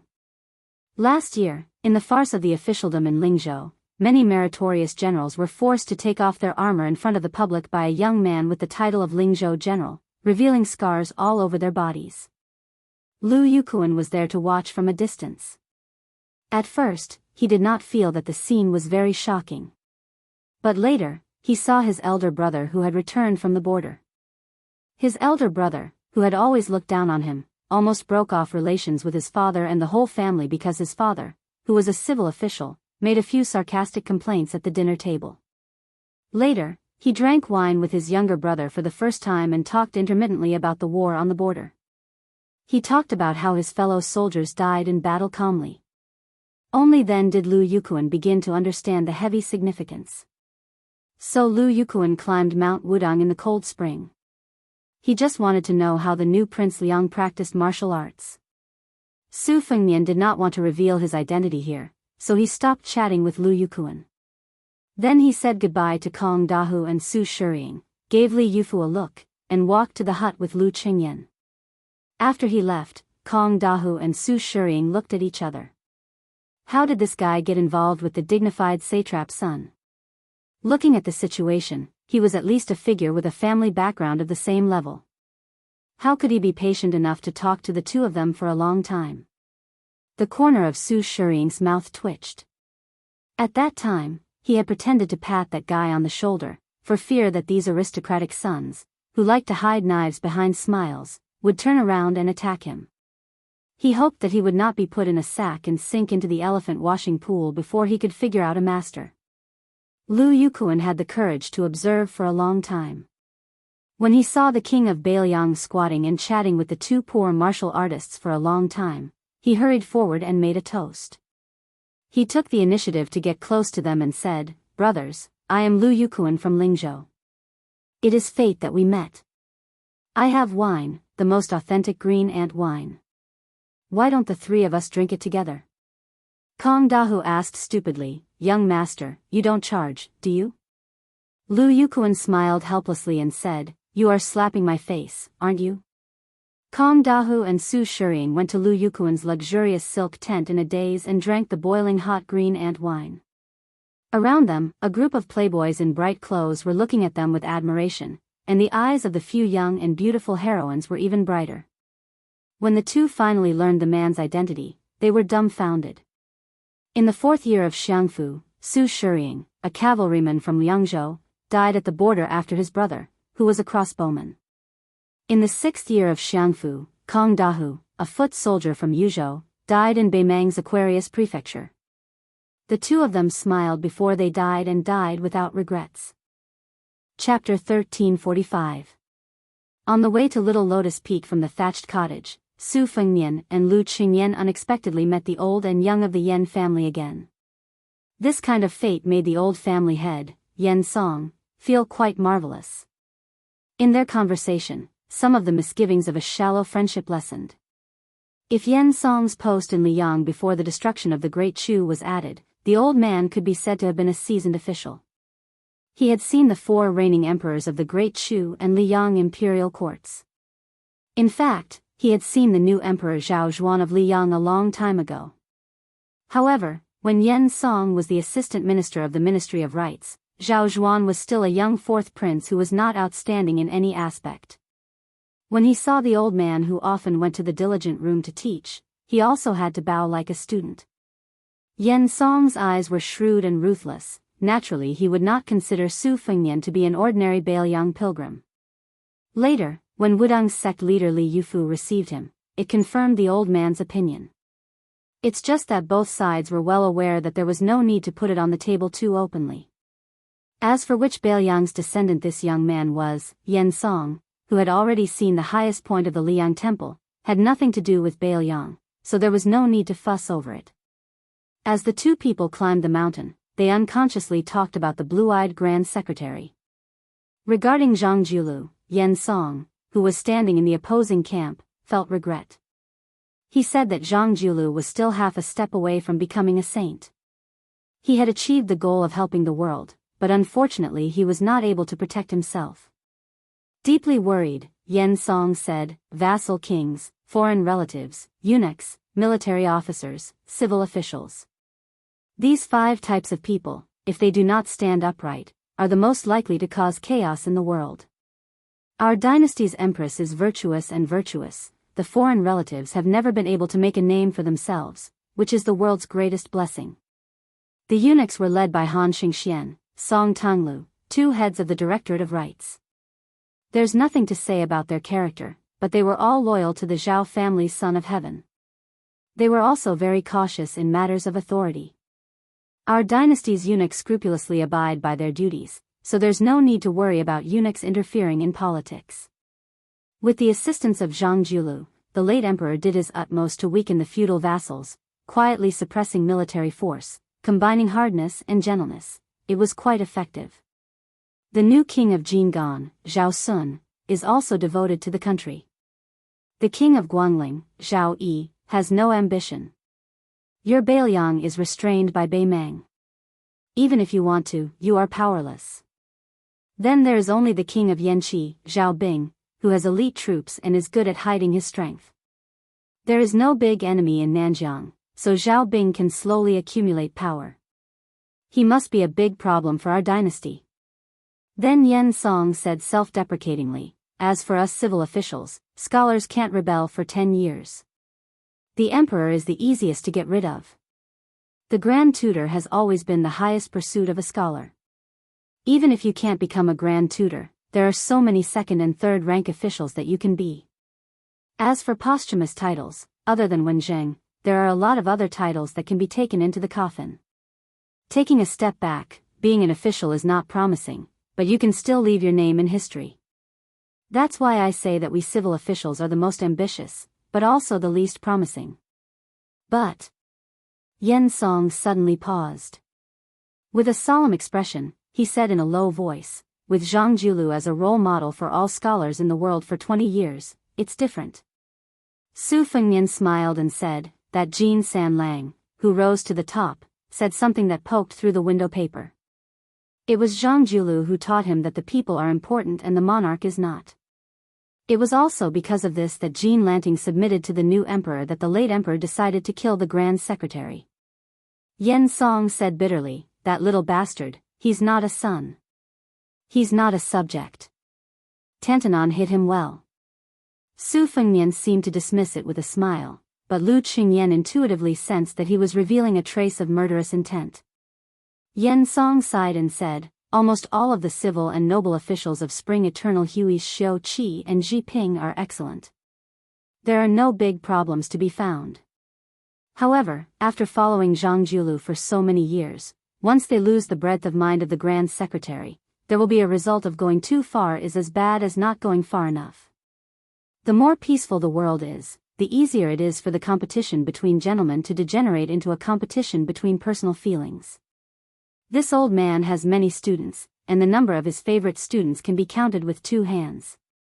It's not that this old man is boasting, but he has always followed the teachings of the sage and taught without discrimination. In the first 10 or 20 years, nothing can be seen, but by the time this old man is about to retire, the difference is like heaven and earth. Regardless of whether they are from aristocratic families or from poor families, they can all be considered capable officials and have good governance. However, except for a few students who have managed to start and finish well, the rest more or less have some corruption. However, those with good family backgrounds have a much better table manners. Those who suddenly become powerful are unsightly. This old man was also puzzled. Later on, after thinking about it, it was one of the poor students who revealed the secret. They are afraid of being poor, and they are also afraid of being poor. Even if they don't think for themselves, they have to accumulate wealth for their descendants. Su Fengnian smiled and said, actually, this is human nature. Yen Song shook his head and said, as an official, it is human nature to let your descendants have no worries about food and clothing. However, to let your descendants sit on a mountain of gold and silver for 10 lifetimes is too much. Yen Song took a deep breath and forced a smile. Perhaps this is only this old man's view of the big picture. Yen Song said bitterly, 2 years ago, there was a student who this old man hoped would one day become an important minister in the palace. He was almost 50 years old. After the scandal was exposed, he knelt outside this old man's study for several hours. This old man wanted him to die, but when he thought of that young face and that pair of clear and clean eyes when he asked me for advice, this old man couldn't be ruthless. In the end, he just let him lose his official position. I heard that now that the new emperor has ascended the throne, his thoughts are active again. He wantonly operates in the capital, trying to recover.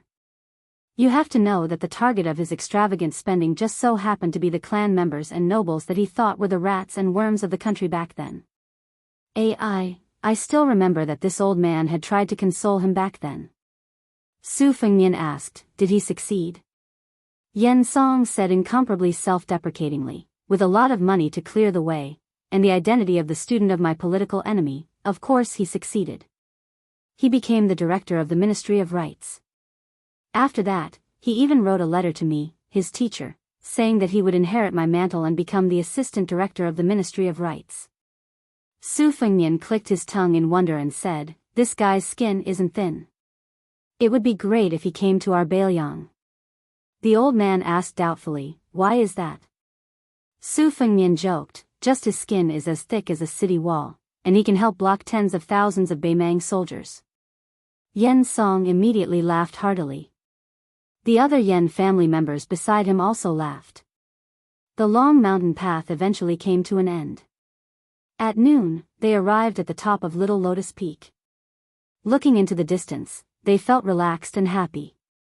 Yen Song sighed sincerely to Su Fengnian, who was standing beside him. To tell you the truth, this old man came to Bailiang because someone invited this old man. He happened to be one of Bailiang's students. He said that Bailiang was a good place for people to vent their frustrations. This old man didn't believe him, but that guy wrote 8 letters in one go. This old man was so annoyed that he thought that it would be good to visit the northwestern frontier fortress before he died. He wrote a lifetime's worth of feminine and graceful poems. Who knows, maybe when he's about to die, he'll be able to write 1 or 2 frontier fortress poems that will be handed down for generations. The old man's grandson stood up for him and said, Grandpa's poems are wonderful. The late emperor praised them endlessly. Even Huang Longshi, one of the top 3 in the spring and autumn period, admired them. What's so feminine about them? The old man, who was in an extremely good mood, laughed and retorted, nonsense. What admiration? Don't flatter this old man. Huang Longshi only commented that it was weak and passable. Although he retorted, it was clear that the old man was somewhat proud of this harsh comment that sounded more positive than negative. Su Fengnian smiled and said, it's not easy to make Huang Xianxia, who never praises people, say that. The old man narrowed his eyes and stroked his beard. That's right.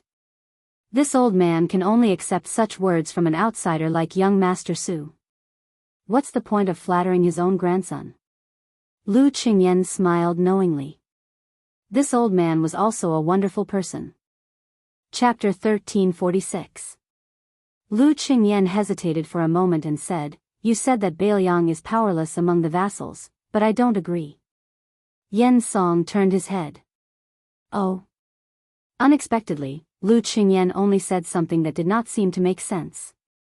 She asked, I think that as long as the general is here, the world will not be in chaos. Bailiang will not dare to go south, West Chu will not dare to send troops, and Nanjiang will continue to be dormant. What do you think? Yen Song was silent for a long time. Yen Song, who seemed to be absent-minded, sighed softly and nodded. I see. This old man understands. Lu Qingyan quickly said, I don't dare. The old man looked away with a complicated expression and looked at Su Fengnian. If I remember correctly, you once said in Tai and City that you would do something for the people of the Central Plains? Su Fengnian asked, how did you guess? Yen Song said calmly, for a woman to have such knowledge, she must be the daughter of a big family. She also has a Qingzhou accent. Coincidentally, I have worked with Lu Feiqi, who is the backbone of the Green Party, in the imperial court for many years. Then, her identity and your identity will naturally come to light. The old man snorted and turned to leave. Most of the Yen disciples did not know why their ancestor's face suddenly turned from sunny to gloomy. They just followed him down the mountain uneasily. They thought that the trip to Wudang Mountain was a trip with high spirits but ended with disappointment. Lu Qingyan said apologetically, it's my fault for drawing legs on a snake. Su Fengnian touched her cheek and said softly, don't worry. The teacher of our Bailiang's dean has already prepared to stay in Bailiang. Lu Qingyan smiled. A pillar of the country who is not a cabinet minister but better than a cabinet minister betrayed the Central Plains and went to Bailiang.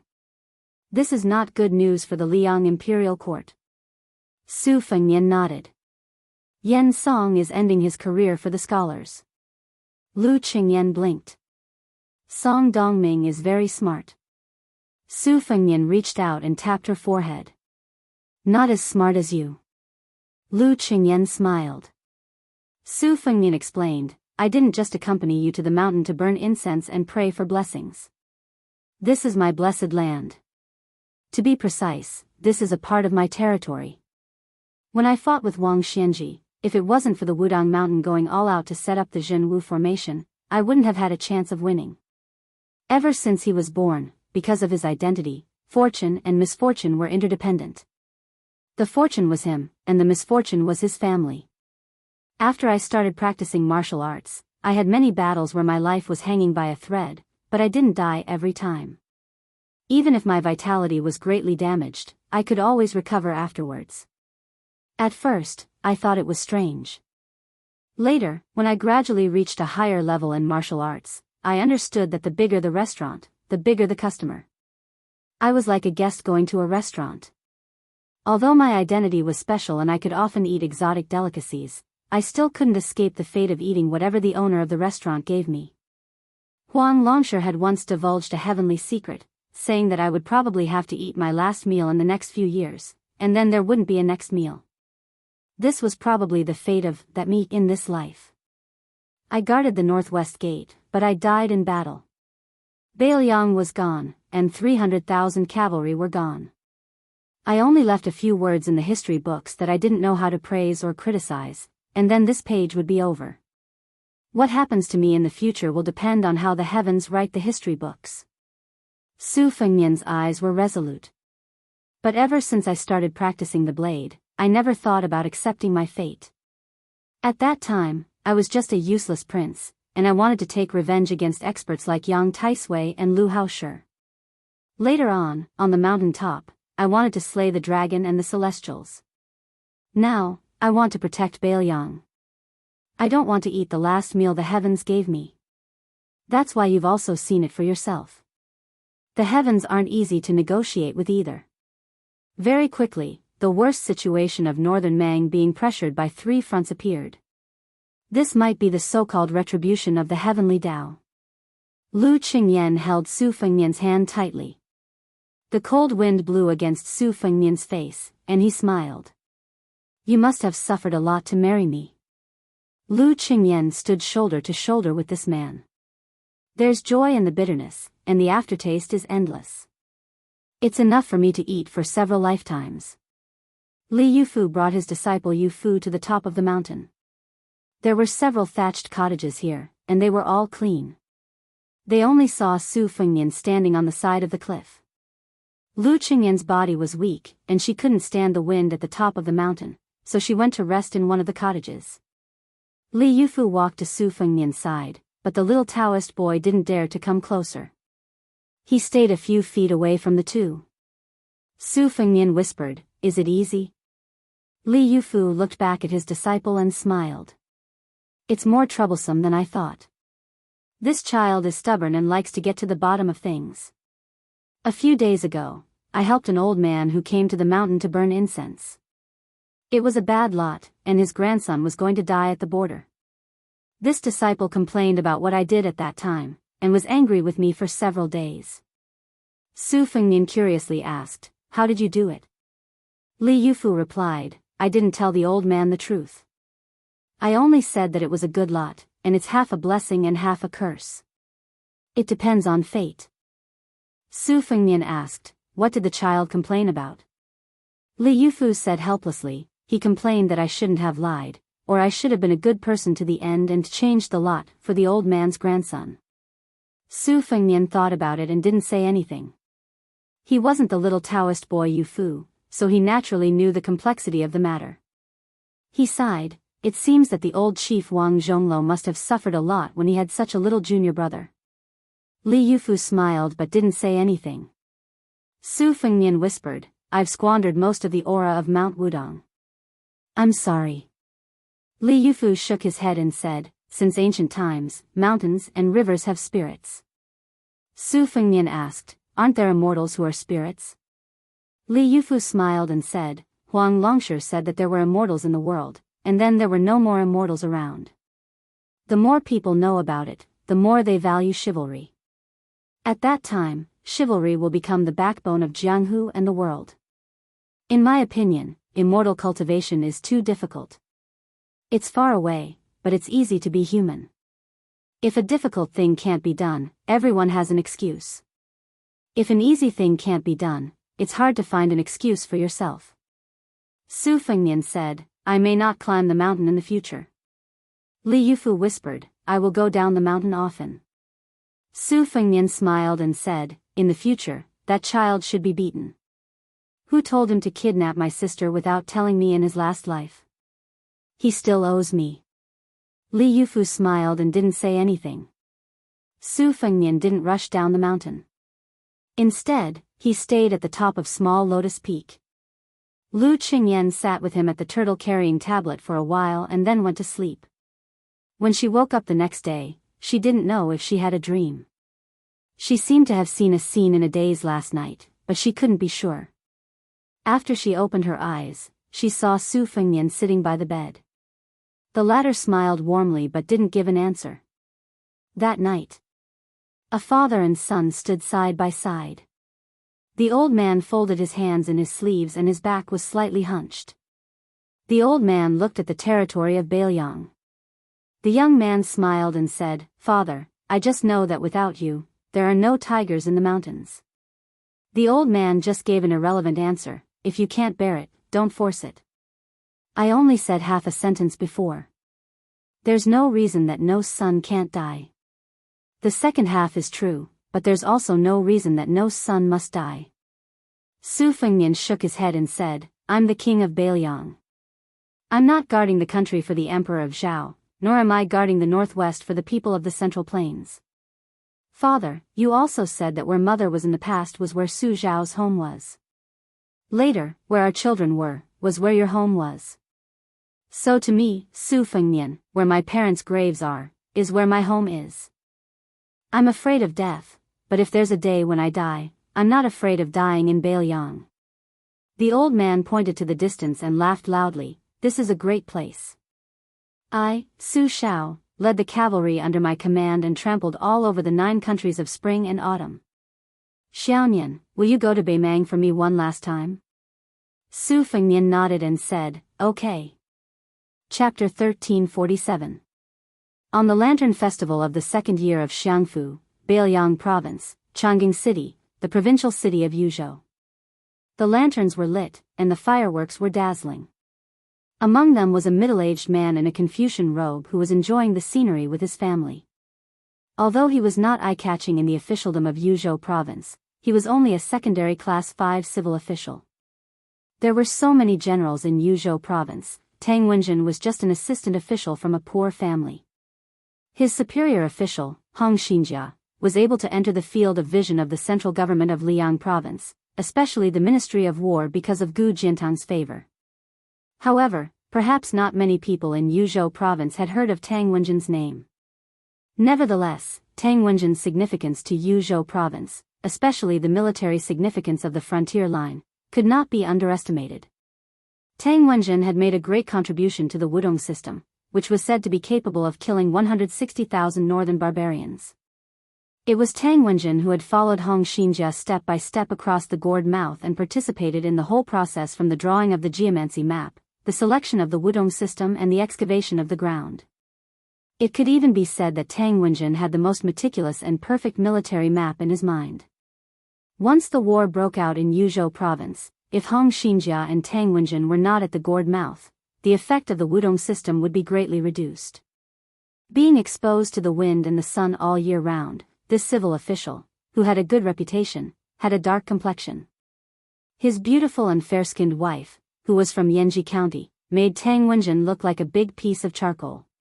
This time, Tang Wenjin returned to Chang'an City from the border to report the detailed military situation to the general of Yuzhou, Huang Fucheng. The reason why he enjoyed the lanterns with his wife and son on the Lantern Festival was not because he was bored, but because Tang Wenjin felt that if he missed this family reunion, he would be separated forever. Although Tang Wenjin was a civil official, most of the civil officials in Bailiang could ride and shoot the enemy. Since ancient times, Yanji County had been rich in beauties. In the unofficial history, there was a saying that the common people still took delight in talking about. It was precisely because of a foxy woman from Yanji County that caused the great Qin dynasty to perish for 2 generations. Therefore, the people of Bailiang had a humorous saying: if you marry a wife, you should marry a daughter from a rich family in Lingzhou, and if you marry a concubine, you should marry an aunt from Yanji County.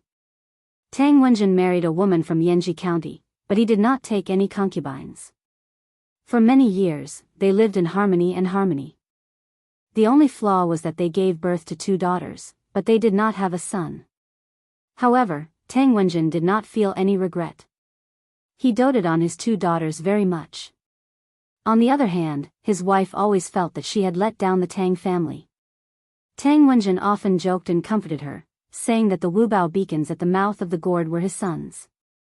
If it was not easy for parents to raise their children with a handful of shit and a handful of urine, then Tang Wenjin, who was in charge of trivial matters, could indeed be called the biological parents at the mouth of the gourd. Tang Wenjin had some solid martial arts skills, so it would not be difficult for her to kill 3 or 4 northern barbarians. Moreover, it would only be meaningful if there were many skills in the army that could be used in a battle formation. Naturally, it would not be enough to deal with the top experts of the Jianghu. Tang Wenjin was a scholar in her bones, and she had never planned to play catch and kill with any experts in this life. Therefore, Tang Wenjin did not know that in the crowded crowd, there were no less than 10 pairs of eyes paying attention to him. Those gazes were all like dragonflies skimming the surface of the water. They were experienced and were not even enough to make Tang Wenjin have some kind of intuition. At most, he only misunderstood them as lechers who were drooling over the wife beside him. Tang Wenjin and his wife each held the small hands of their daughters. It was inevitable that he was a little absent-minded because his mind was on the mouth of the gourd. He was thinking about which Wu castle needed to be strengthened, which beacon needed more manpower, which post road and which pass needed to be assigned scouts. In the army of Bailiang, young civil officials such as Hong Xinjia and Tang Wenjin, as well as the new Honglu general Cao Xiaojiao, were forcibly classified into the Qin faction. Besides being in their prime years, these border officials were more or less influenced by the former governor of Bailiang Qin Jibao. They believed that details would determine the war situation. Therefore, they had a lot of differences with the veteran generals such as Yan Wenluan and Qin Yinshui. When the king of Bailiang changed, many people were afraid that they would be suppressed and purged. Thankfully, Su Fengnian did not touch the bottom line of these hardcore people after he took the throne. On the contrary, many of these hardcore people were promoted more or less. Undoubtedly, Cao Xiaojiao, the number 1 troublemaker in Yuzhou province, was a typical example. They also reciprocated the tacit consent of Su Fengnian and the specific implementation of the policy of pacifying the border army and mobilizing the provincial army, which was carried out by Su Beiji and Chen Shiliang. Tang Wenjin had no impression of the king of Bailiang. He did not admire or dislike him. As long as he did not come to the defense line at the mouth of the gourd, Tang Wenjin would continue to work for him without complaint. Tang Wenjin suddenly smiled and felt a little proud.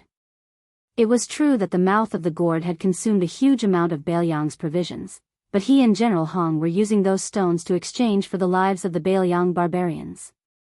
It was a good deal for Bailiang. The late emperor of Liang, Zhao Dun, was an open-minded ruler. Although he and the empress lived a simple life, they did not forbid women from wearing makeup. Bailiang was far away from the emperor, so they did not know what it meant to overstep their authority. Although the people were poor, their families were not poor.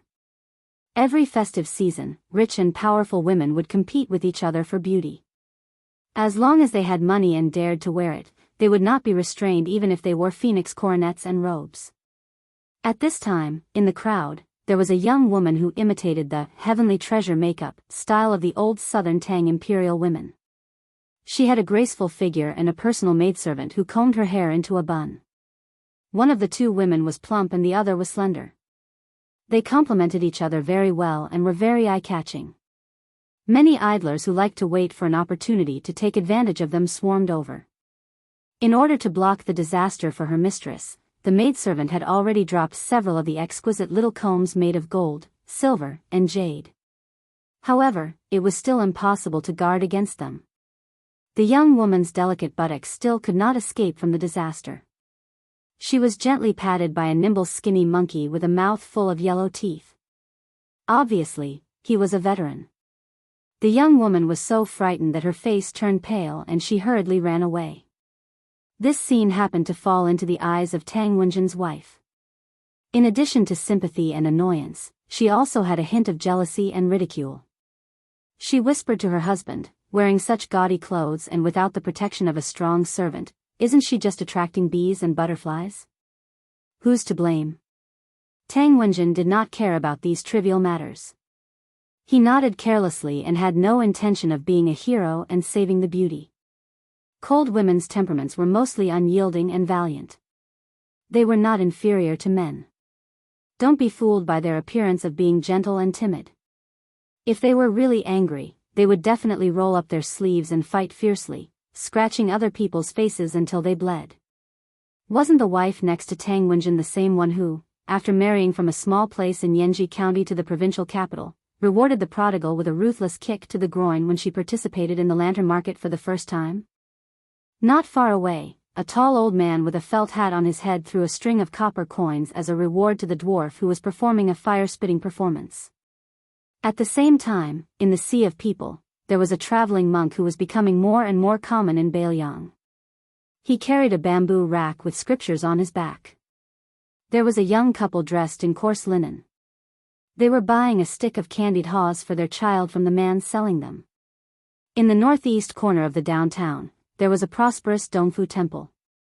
From the top of the bell tower, one could overlook half of the market. There were young masters and beautiful women in luxurious clothes talking and laughing. There were poor scholars scratching their ears and cheeks, trying to recite something. There were old men in their twilight years muttering to themselves. In the corridor outside the attic, a short Taoist holding a horsetail fly whisk glanced at the scenery where Tang Wenjin was standing. Then he took out a small booklet from his chest and dipped his finger in his saliva. He opened the booklet and saw the name Tang Wenjin in the light that was almost as bright as day. He chuckled softly and said, "Wenjin, what a great name.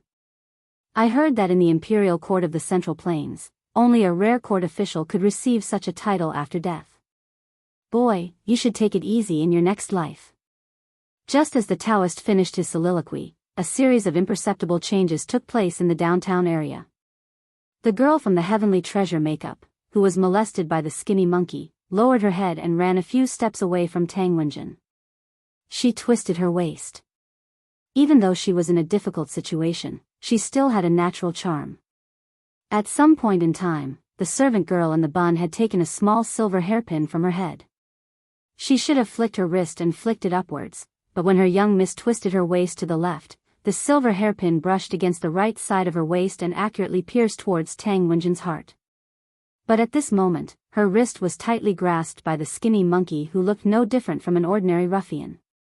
The servant girl pretended to be panicked and turned her left elbow, trying to hit the temple of the man who was trying to stop her. But in an instant, her body went limp. After the skinny monkey, who looked only obscene, held the servant girl's wrist with one hand and suddenly exerted force with the other hand, which was only a foot away from the girl's back. It was the mountain-splitting punch, which was Lu's specialty in the external martial arts school of Bailiang. This punch directly broke the delicate girl's spine. Then he carried the servant girl on his shoulder and shouted loudly that he was going to marry a wife and go home. He ran all the way, which made the people around laugh. They thought that this was a guy who dared to molest a girl in the street. He would have to eat in the state prison after this. Chapter 1348. The skinny monkey-like man who was running with the woman on his shoulder had an obscene smile on his face, but his eyes were actually very deep. As a direct descendant of the Lu family, the first in external martial arts, in Bailiang, although his name did not appear in the genealogy of the Lu family, his skills and temperament were naturally the best. In fact, he was an A-class master of the whisk room who had been lurking in Chang'an City in Yuzhou province for many years. At the age of 20, he was already a level 3 master of both internal and external martial arts. The maid he killed was not simple either. She was a butterfly catcher from the spiderweb room in Beimang.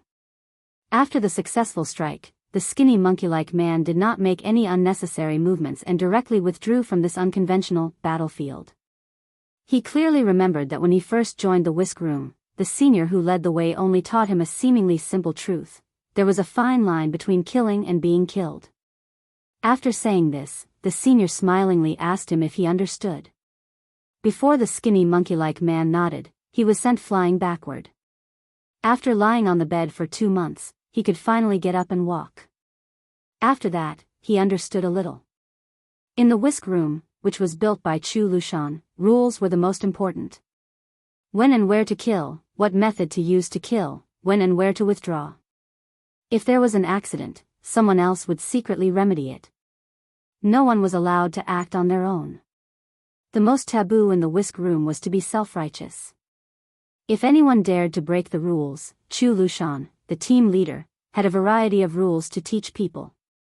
Therefore, for so many years, the assassination of the whisk room spies and men of sacrifice was very clean from the beginning to the end. Over time, there were very few accidents.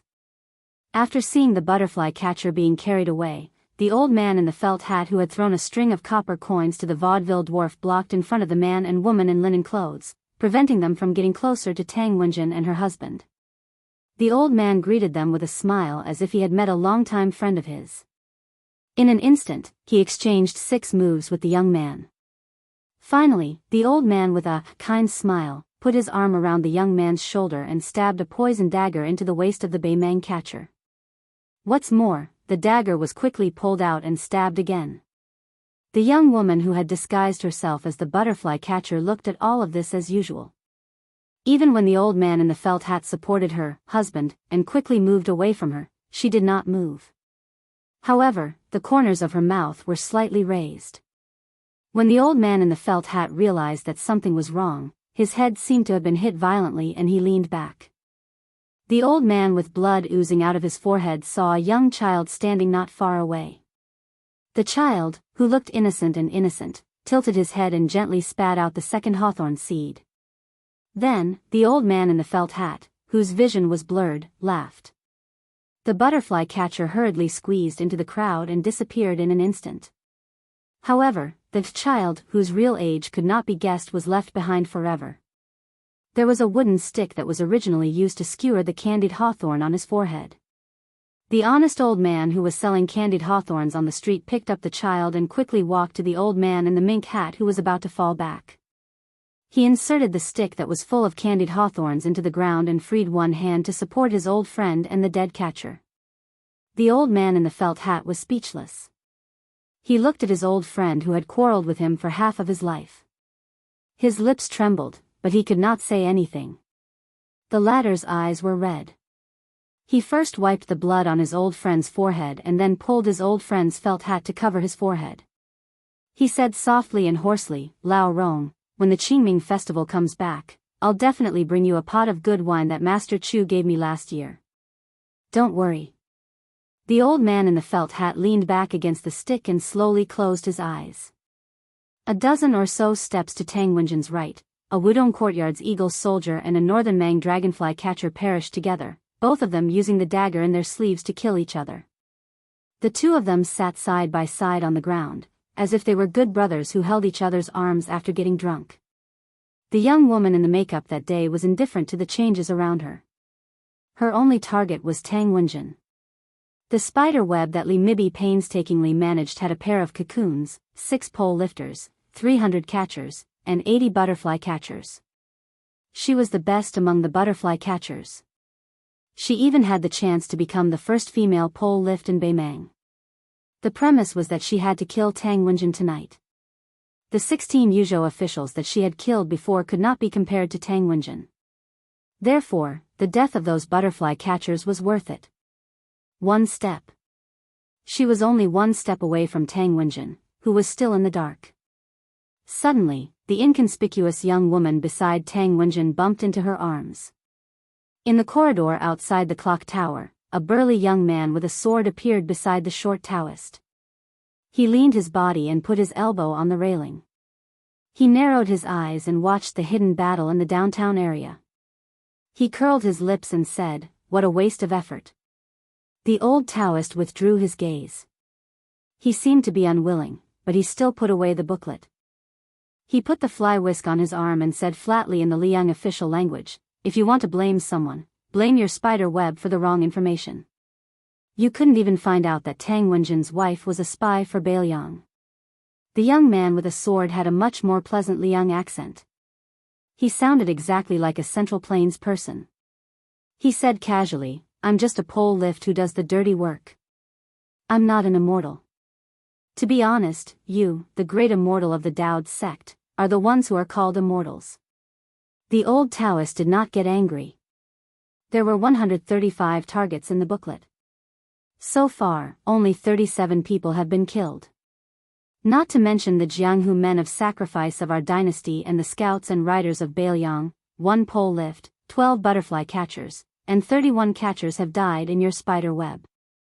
Isn't the loss outweighed the gain? The pole lift of Beimang did not speak. The great immortal of the Daoist sect frowned.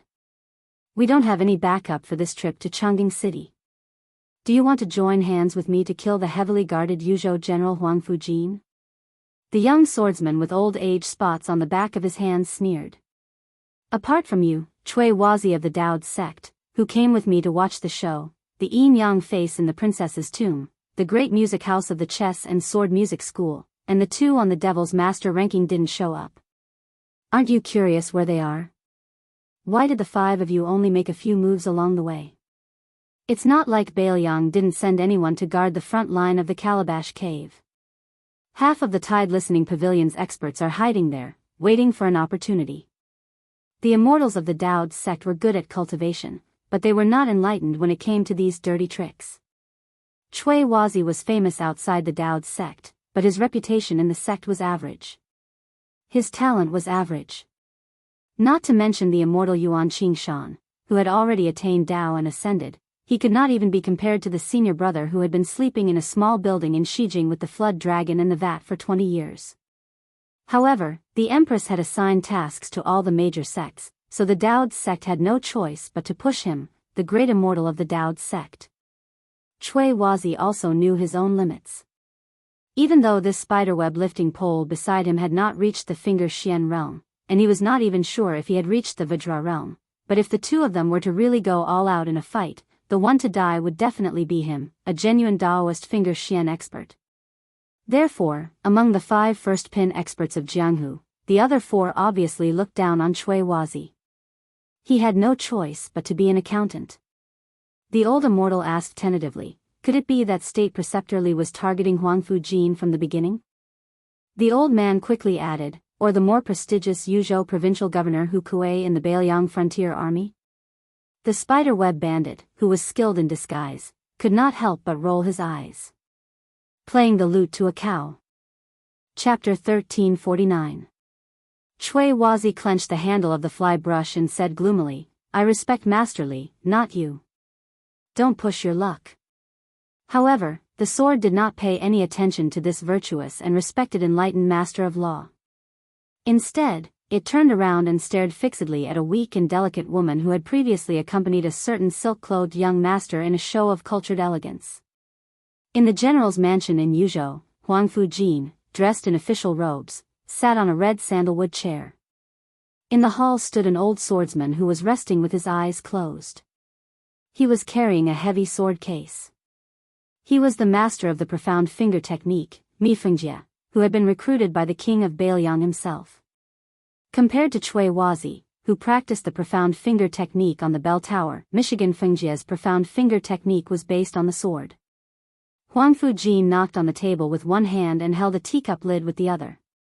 He gently fanned the steam rising from the tea in the cup. This powerful general had a mixed reputation in Bailiang, but no one could deny that he was the king of Bailiang's favorite.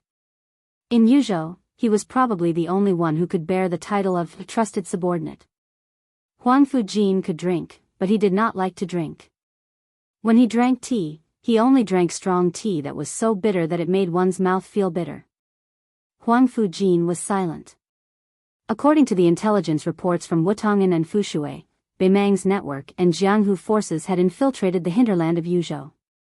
Although they had spread out in all directions in the beginning, the Eagle Guard and Peregrine Falcons in the dark and the local garrisons on the surface had been exhausted and suffered heavy casualties.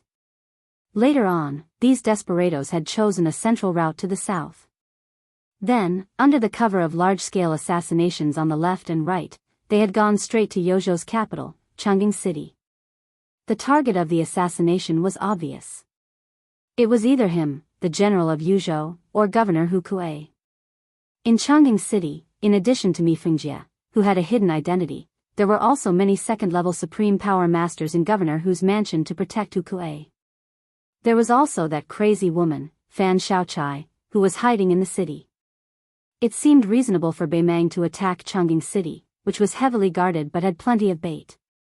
After all, the life and death of Huang Fujin and Hu Kuei could affect the situation in Yuzhou province. Huang Fushi suddenly covered the teacup and said in a low voice, "That's not right." At the same time, on the outside corridor of the clock tower, Beimang, who realized that his identity had been exposed, lifted the pole and jumped without hesitation, leaving the Immortal of Morality sect to deal with the dangerous woman who had hidden herself deeply. He laughed and said, "Cui Wazi, it's time for you to sacrifice your life for the country. When we successfully kill Yan Wenluan, I will personally send the compensation to the Daoist sect."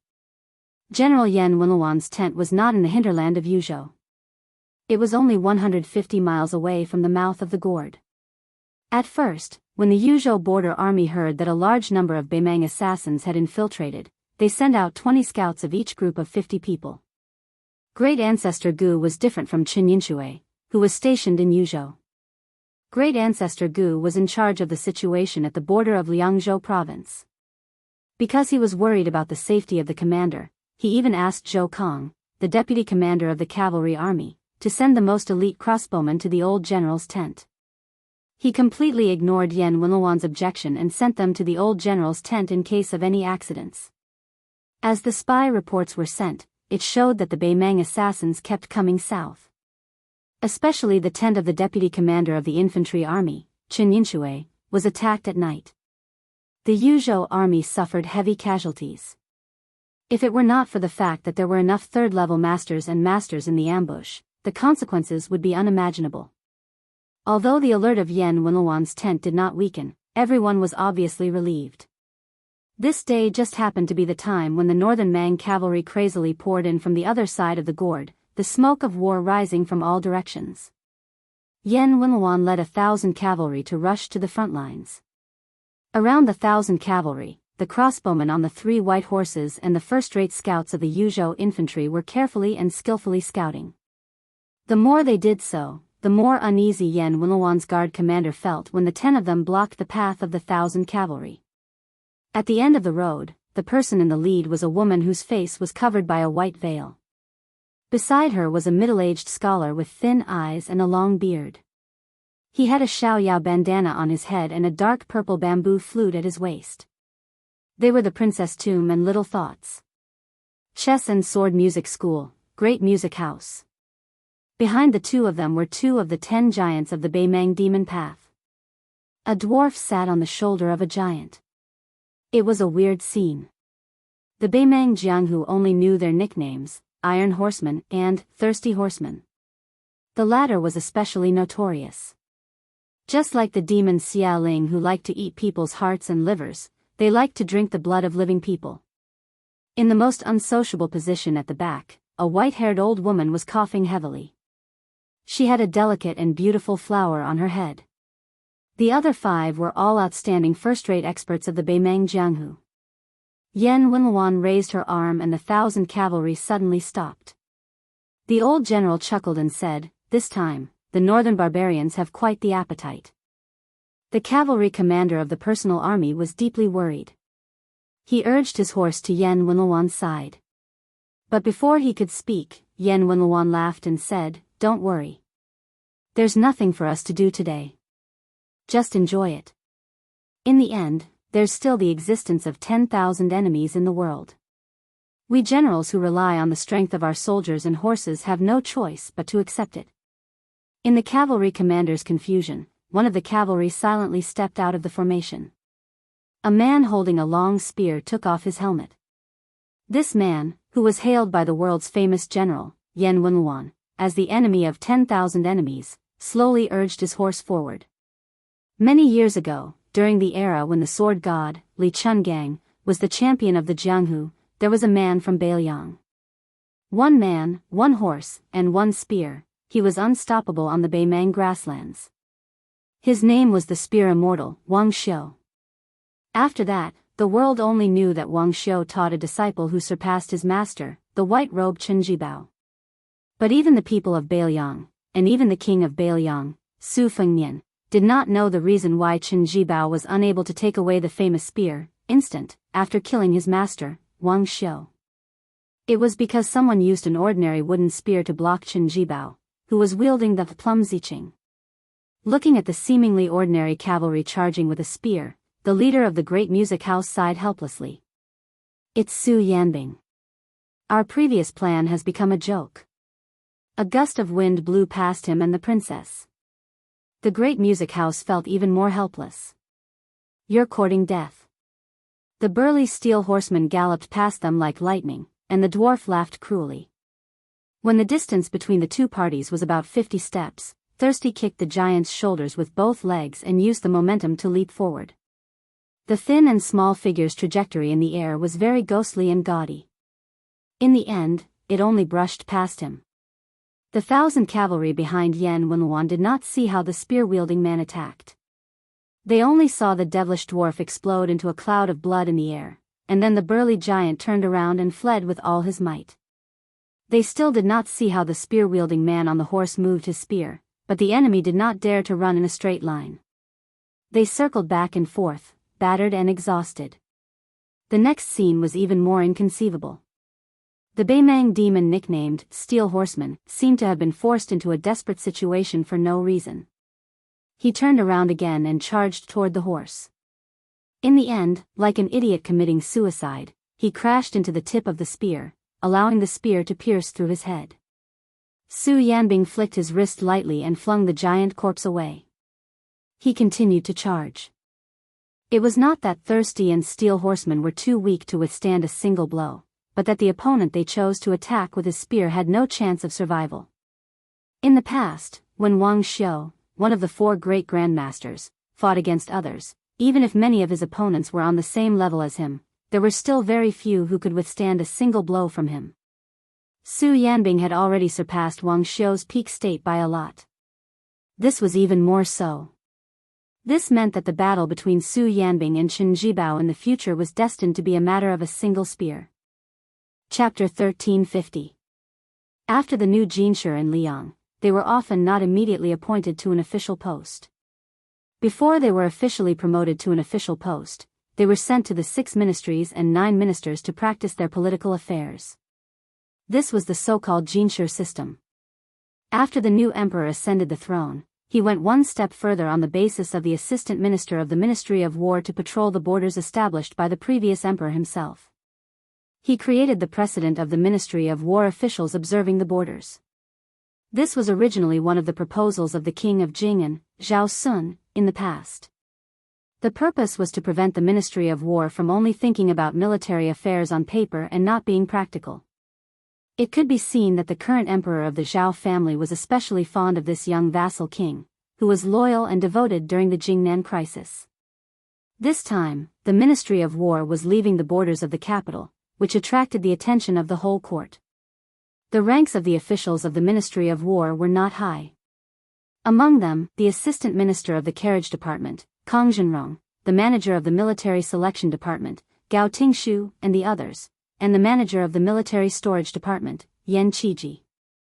In the capital's officialdom, they were all typical, hairless, young faces. There were two reasons why the big shots in the imperial court paid attention to them. The first reason was that the first choice for observing the borders was not the expected two Liao provinces, where the Assistant Minister of the Ministry of War, Su Gong, was already coordinating with the Eastern Front. It was the northwestern frontier fortress of the Great Desert Smoke, Bailiang Road. The second reason was that the officials carefully selected by the Ministry of War were extremely thought-provoking.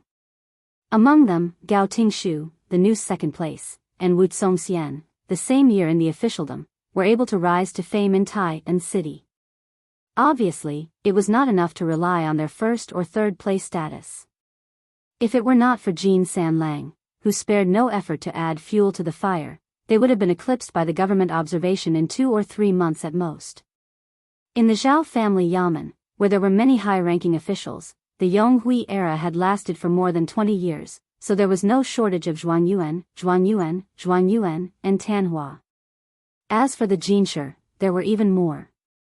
Who in the world did not know that Jin Lanting, who had helped Gao Tingshu and helped him, had regarded the Bailiang Su family as enemies? In addition, Yan Qiji and Kang Zhenrong's accompanying patrol was even more interesting. The Yan family entered the capital because of a woman, and Yan Jieshi and Yan Qiji became relatives of the emperor. What was even more unexpected was that the fourth prince, who had no ambition, could easily break the unshakable shackles of the imperial family's inheritance by not fighting for power. In the end, he smoothly became the emperor in the south. The emperor's father-in-law, Yan Jieshi, was previously a scholar of the Dongyuan Pavilion. Yan Qiji, who was often teased and bullied by the playboys of Tai and city when he first entered the capital, had now become the emperor's uncle. Who did not know that the emperor not only had a deep relationship with the empress, but also had a close relationship with this gentle and elegant brother-in-law before he ascended the throne. Otherwise, how could Yan Qiji, who was also a Jinshi, become the head of the armory department of the Ministry of War? How could he be personally escorted by the Assistant Minister of the Ministry of Appointments and even have Minister Liu of the Ministry of War personally greet him? Kang Zhenrong was also born in Bailiang. His father, Kang Dai, had entered the capital to become an official and joined the second prince's tutelage. Kang Wuqi and Yan Qiji were brothers who could wear the same pants as the king of Bailiang when they were young. Adding on Li Hanlin, the only one left in Bailiang, the four of them had visited at least 70 or 80 brothels together in Bailiang, if not 100. Thus, there was a lot to chew on. Of the four brothers, not to mention Su Fengnian, the hereditary king of the border, even if Li Hanlin had a father who was a second-level official in Liang, what position was he in now? He was just a small crossbow bolt. Moreover, Li Gongda, who was widely recognized as a skilled official, had only been a governor for a few days. His butt had not even warmed the chair before he was quickly pushed aside by an outsider like Song Dongming. On the contrary, in the capital, not to mention Yan Qiji, who had an extraordinary status, Kang Zhenrong was already a powerful figure in the Ministry of War. If they were in any other province, even an old county governor would have to address Kang Zhenrong as his brother and treat him with great care. Perhaps, the latter would not be willing to accept it. Not long after they entered the border, they received the shocking news that the Beimang army was advancing on 3 fronts. The old men of the Ministry of War intended to take a detour around the relatively peaceful border of Yuzhou as an explanation to the imperial court. After that, they would immediately set off for Ji Bei to greet Yuan Tingshan, who had recently risen to power. After that, they would go to Liao province and meet with Gu Jiantang and the right assistant minister of the Ministry of War, Su Gong. It was supposed to be a safe and peaceful journey. However, they did not expect that they would encounter such a tricky situation as soon as they entered the eastern part of Yuzhou. Who knew if that northwest barbarian surnamed Su would feel that he had been disgraced by the imperial court and become so bold that he would order the Beiliang frontier army to disguise themselves as Beimang cavalry and wipe out all the officials of the Ministry of War. Among the officials of the Ministry of War, a few old men who had witnessed the dangers of the officialdom hurriedly stopped at a courier station at the border. They discussed for the entire night but still failed to come up with a perfect plan. However, the young and vigorous Gao Tingshu did not agree with them. Not only did he propose to go straight to the calabash mouth of Yuzhou, but he also proposed to take a look at Huda City, which was the most impregnable pass in the northwest of Liangzhou province. The old men, who were already afraid of the cold, were so scared that their lips turned purple.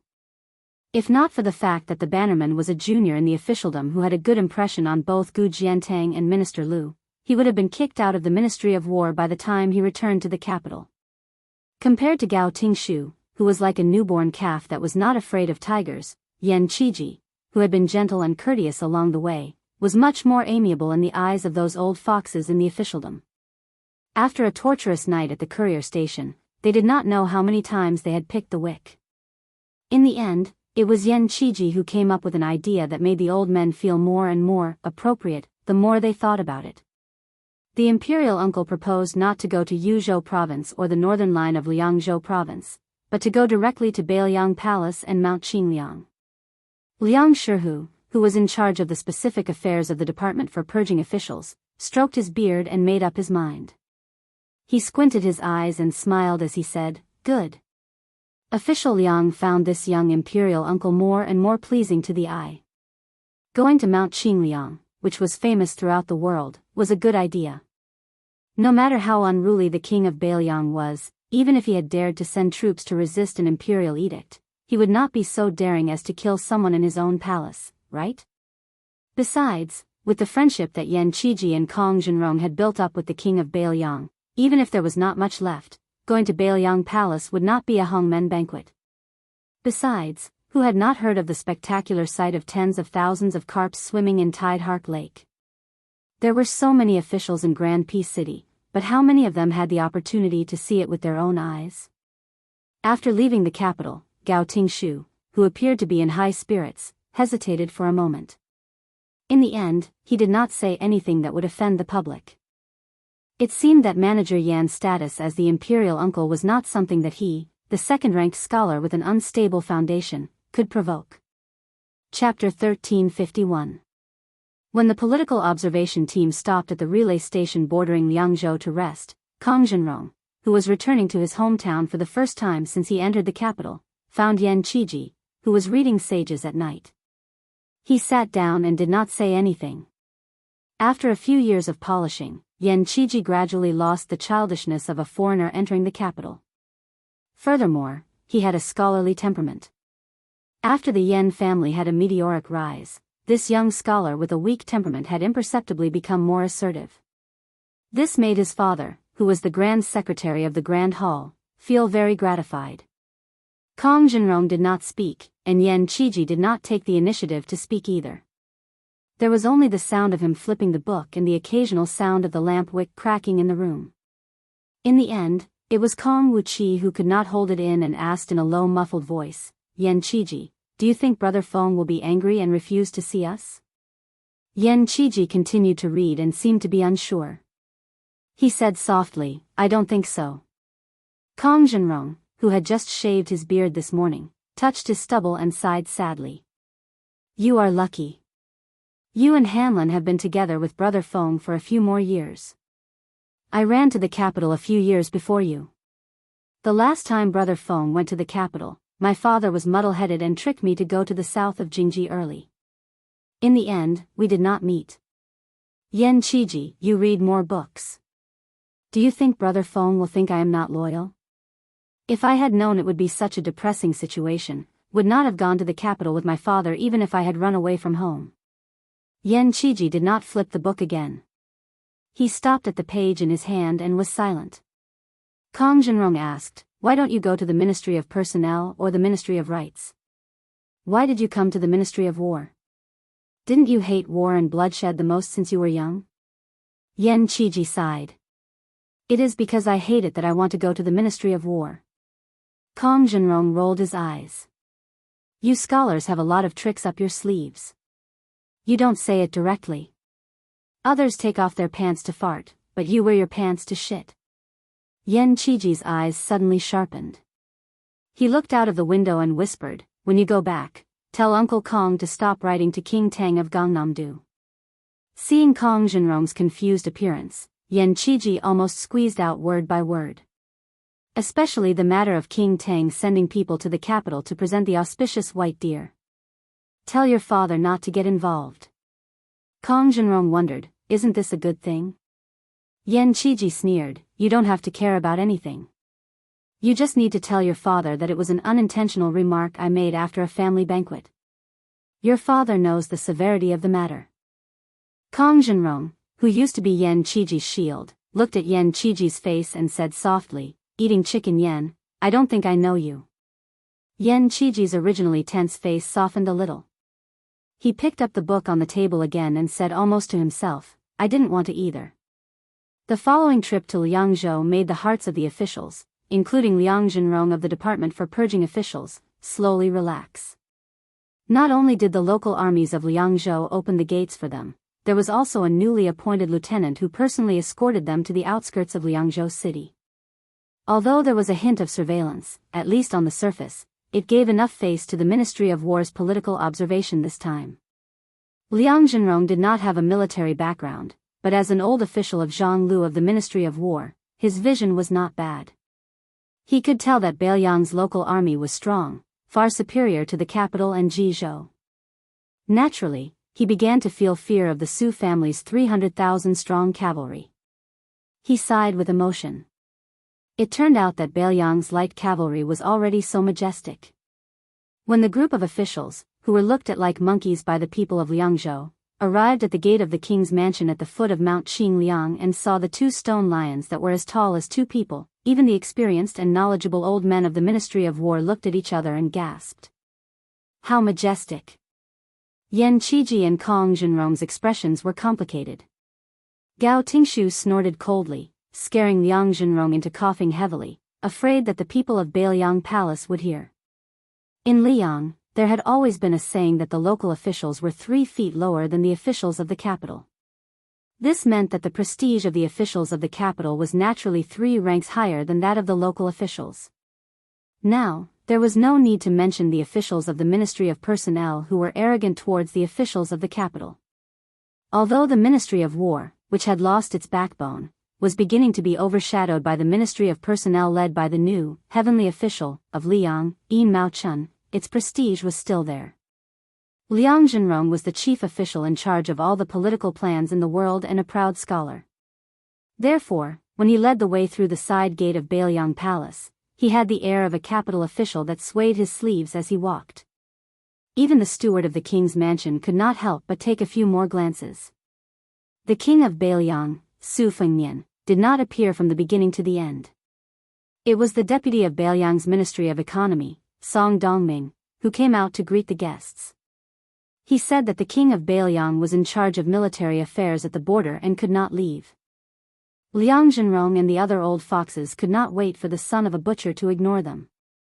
They said a bunch of flowery words that did not cost any money and praised the king of Beiliang for being so busy every day that he even had to go to the front lines to guard the northwestern border for the imperial court. Song Dongming, the self-appointed deputy of Beiliang's Ministry of Economy, smiled and accepted everything on behalf of the king of Beiliang. It was probably because the deputy had the aura of a famous scholar from the Central Plains that made people feel like they were bathing in the spring breeze. Liang Zhenrong and the others immediately felt a lot better. They also felt that it was a pity that Song Dongming was a bright pearl covered in dust. If he went to the imperial court in the capital and stood side by side with the officials of the imperial court, that would be a sight to behold. After Song Dongming held a welcoming dinner for the officials from the Ministry of War, unexpectedly he did not have any intention of fooling around. As soon as he put down the chopsticks on the table, he stood up and led everyone to his office on the mountainside of Mount Qingliang to take a seat. He took the initiative to talk about the Northern Liangdao military officer's appointment and the border army's promotion and change, including the sensitive and important military affairs. Observing politics from the Ministry of War was a bit like patrolling on behalf of the heavens, but Liang Shihu dared to think this way when he went to Jizhou.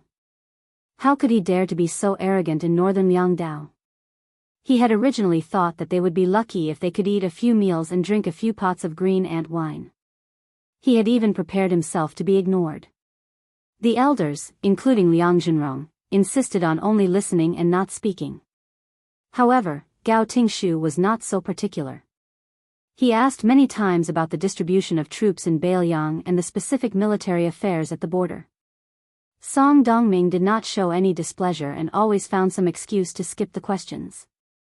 Liang Zhenrong was originally happy that Gao Tingshu was the first to stick his head out. If he could really find out the truth, it would be a great contribution. However, after the young manager kept asking, Song Dongming narrowed his eyes and lowered his head to drink his tea. Liang Zhenrong could no longer sit still. He glanced at the door in fear, afraid that if the deputy threw his cup, 500 executioners would rush out and push them to the ground, chop them up, and feed them to the dogs. Liang Zhenrong hurriedly tried to smooth things over. He said that he had heard that the scenery of the Tide Hark Lake was the best in the world and wanted to bring his colleagues to see it for themselves. Song Dongming did not stand up this time. He only smiled and let his subordinates lead the officials to Tide Hark Lake. Song Dongming then went to the top of the mountain alone. He looked at Su Fengnian, who was travel-worn, and asked, "Since you're back, why don't you talk about the old days?" Su Fengnian shook his head. He looked at Tide Hark Lake and said, "Sir Song, come with me to the back of the mountain. Let's go together and engrave the 296 names on the tombstone." Song Dongming nodded. The deputy of the administrator, who was walking with Su Fengnian to the back of the mountain, was obviously angry for a long time. Finally, he could not hold back his anger and said, "What a good saying. But what about the 296 people in Beiliang?" Su Fengnian said calmly, "Beiliang will remember it." Chapter 1352. Behind the mountain was a forest of steels. Stone steels were everywhere, and there were even more under construction. Most of them were still wordless, but there were already several hundred stone steels in the periphery that already had owners. They were all made from calligraphy pills, and they were all from the dragon elephant cavalry who had died in the battle in Liuzhou at the end of the auspicious year. There was an ancient saying that one would be thin if they used ink, and fat if they obtained vermilion. Therefore, calligraphy pills were best made with strength and hard bones. The people who had drawn these stone steels were two renowned Beiliang calligraphers. Because Mi Chang and Peng Henian lived in the north and south of Liangshan, there was a saying that, the south's muscle and the north's bone. Because of the conflict between the north and south, the two old calligraphers put on a stance that they would never interact with each other. Moreover, when great General Su Shao was still alive, they did not think much of Beiliang's military and political affairs. However, when the Beiliang Palace announced that they were going to erect 300,000 stone steels, Mi Chang was the first to go to Mount Qingliang. He asked a few questions, and after getting the answers, he stayed there and then wrote a letter to Peng Henian. The general idea was, "Grandson Peng, do you dare to come face to face with your grandfather?" Afterwards, Peng Henian took the set of 4 treasures of the study that he regarded as his life and ran to the back of Mount Qingliang. He and Mi Chang built a hut and lived next to each other. The two old enemies actually became neighbors. Then, in the midst of the two old men sparring, or more accurately, quarreling with each other, the deputy administrator Song Dongming personally gave them a list. On the list were names and 2 simple things, when and where they were born, and when and where they died. At the beginning of the calligraphy pill, the two old men still had the intention of competing. Later, when Mi Chang wrote a name, he suddenly burst into tears. Lu Hongyi, a young man from Chunshui County in Lingzhou. When he was young, he relied on his family background and was unbearably naughty. This old man even scolded him for wasting that name. This child was only 21 years old, how could he die just like that? After that, Mi Chang Peng Henian became more and more silent. Other than communicating with the stonemasons who were responsible for carving the words on the back of the book, he did not like to talk much. Today, when the Mi and Peng elders heard that someone had arrived at the steel forest, their hearts tightened. With complicated feelings, they took their luggage and ran over to take a look. To their surprise, it was the king of Bailiang who had come in person. The two elders were not used to bowing to anyone, so their actions were very unfamiliar. Su Fengnian hurriedly helped the two elders up, but did not exchange any pleasantries. After a moment of hesitation, he divided the pile of paper into 4 portions, one for him and one for Song Dongming, and the other half for me and Peng, the 2 calligraphy grandmasters. The 4 silently began to write on the steel. Behind the 4 of them, there were 2 to 3 skilled craftsmen who had already prepared the tools and were waiting for the carving. In the evening, the sound of metal and stone clanging could be heard. Su Fengnian and Song Dongming finished half an hour earlier than the 2 old men. By the time they finished the last batch of rice, it was already dark. They didn't even have time to wipe their hands full of red rice. The old man walked to Su Fengnian's side with a tired look and asked in a deep voice, "Why are there wars everywhere in the hinterland of Yuzhou?" Su Fengnian said softly, "The spies of Beimang have infiltrated and are wantonly assassinating the officials of Yuzhou." Mi Chang directly pointed at Su Fengnian's nose, jumping up and down as he cursed. "Back then, when your father was still alive, Northern Mang also had assassins ambushing us. How could they have been stopped outside the pass? How did you become the king of Bailiang? Aren't you the best ace in the world, Su Fengnian? Do you only know how to stare all day long? You watch people die in front of your eyes, and then you collect their corpses and pretend to write a few names?" Song Dongming was about to speak when Su Fengnian, wearing a thick fur coat, waved his hand and stopped the deputy administrator's explanation. He looked at the old man and said apologetically, "I didn't do a good job." Peng Henian's personality was not as impatient as Mi Chang's, but he was still angry. However, he still pulled on the latter's sleeve. When Su Fengnian had walked far away, the gloomy-faced Mi Chang spat heavily at the back of the figure. He threw the priceless green crab shell inkstone in his hand onto the ground and said, "I'm not writing anymore. I'm not staying in Bailiang anymore. I'm going to Jiangnan. I'll write the word Su Fengnian is a bastard for as long as I can live in this life." Not long after, Song Dongming turned back and saw Mi Chang standing in the same place with his eyes closed. Peng Henian squatted on the ground and sighed. Neither of them picked up the inkstone. Song Dongming bent down to pick up the inkstone. He was not in a hurry to return it to its owner. He looked at the top of Mount Qingliang and said in a low voice, "The 2 of you probably haven't heard of Beimang's sword aura is close to Huangqing and who the founder of the chess and sword music school's bronze statue is. Neither of you have seen a real dragon. In fact, I, Song Dongming, have never seen one. But I know 2 things. First, Huangqing died in Liuzhou. The real dragon raised by Beimang is also gone. Along with it, hundreds of qi cultivators hiding in Beimang's Shijing are also dead. The second thing is that there are 2 tombstones here. They are almost engraved with 2 names. Coincidentally, both of them have the surnames Su, Su Longxiang, and Su Fengnian." Song Dongming turned around and returned the ancient inkstone to Mi Chang. He smiled calmly and said, "If Beimang is really gone one day, Su Fengnian will definitely be included on the tombstone. Of course, I, Song Dongming, am an outsider. At that time, I hope that old me will be willing to write it." After saying that, Song Dongming slowly left. Peng Henian deliberately did not look at Mi Chang, whose face was flushed red.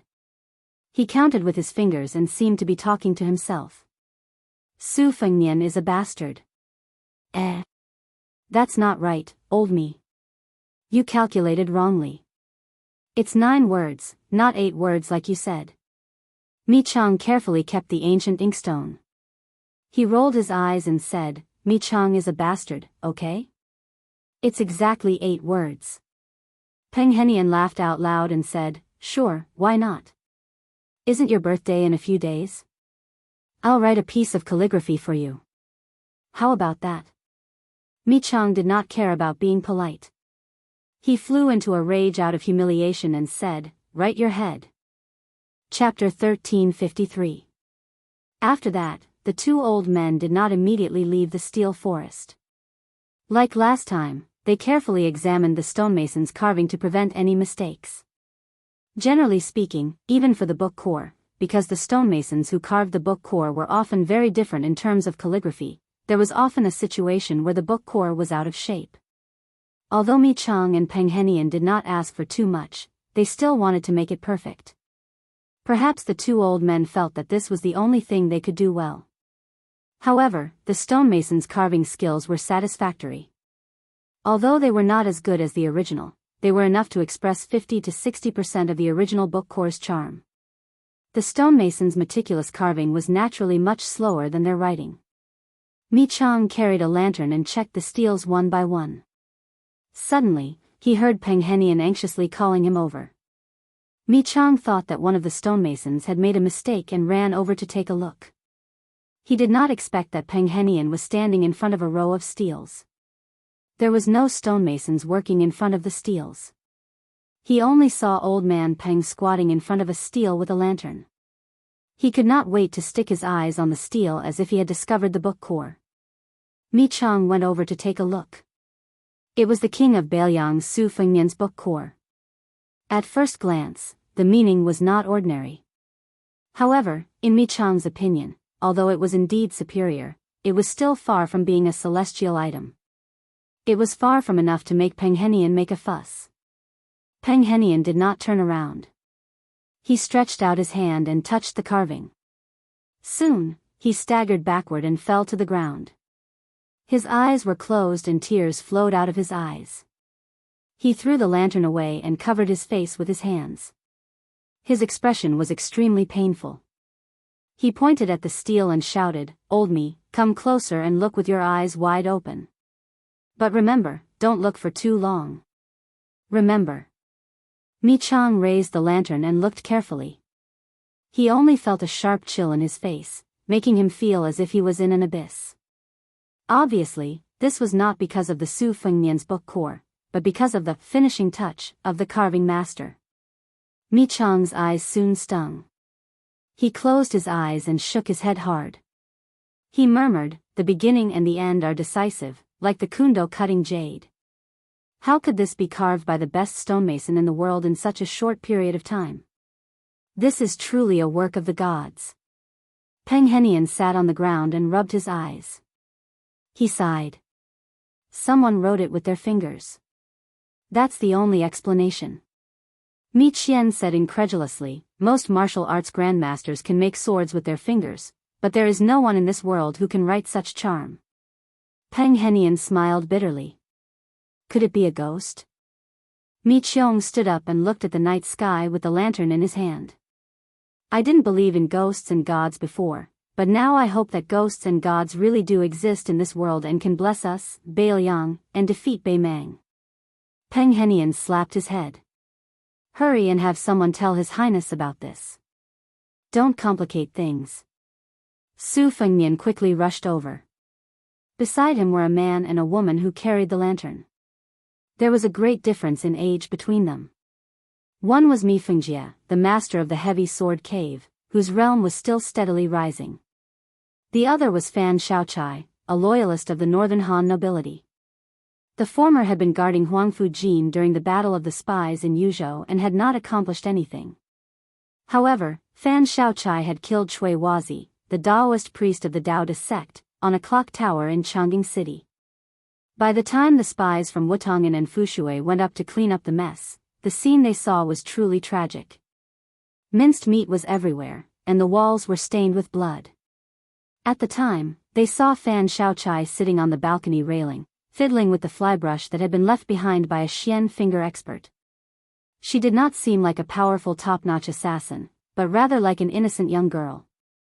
Su Fengnian squatted in front of a monolith. Beside him was a middle-aged man who was also the leader of Beiliang Palace's guards. The latter was apprehensive as he reported, "We've found it.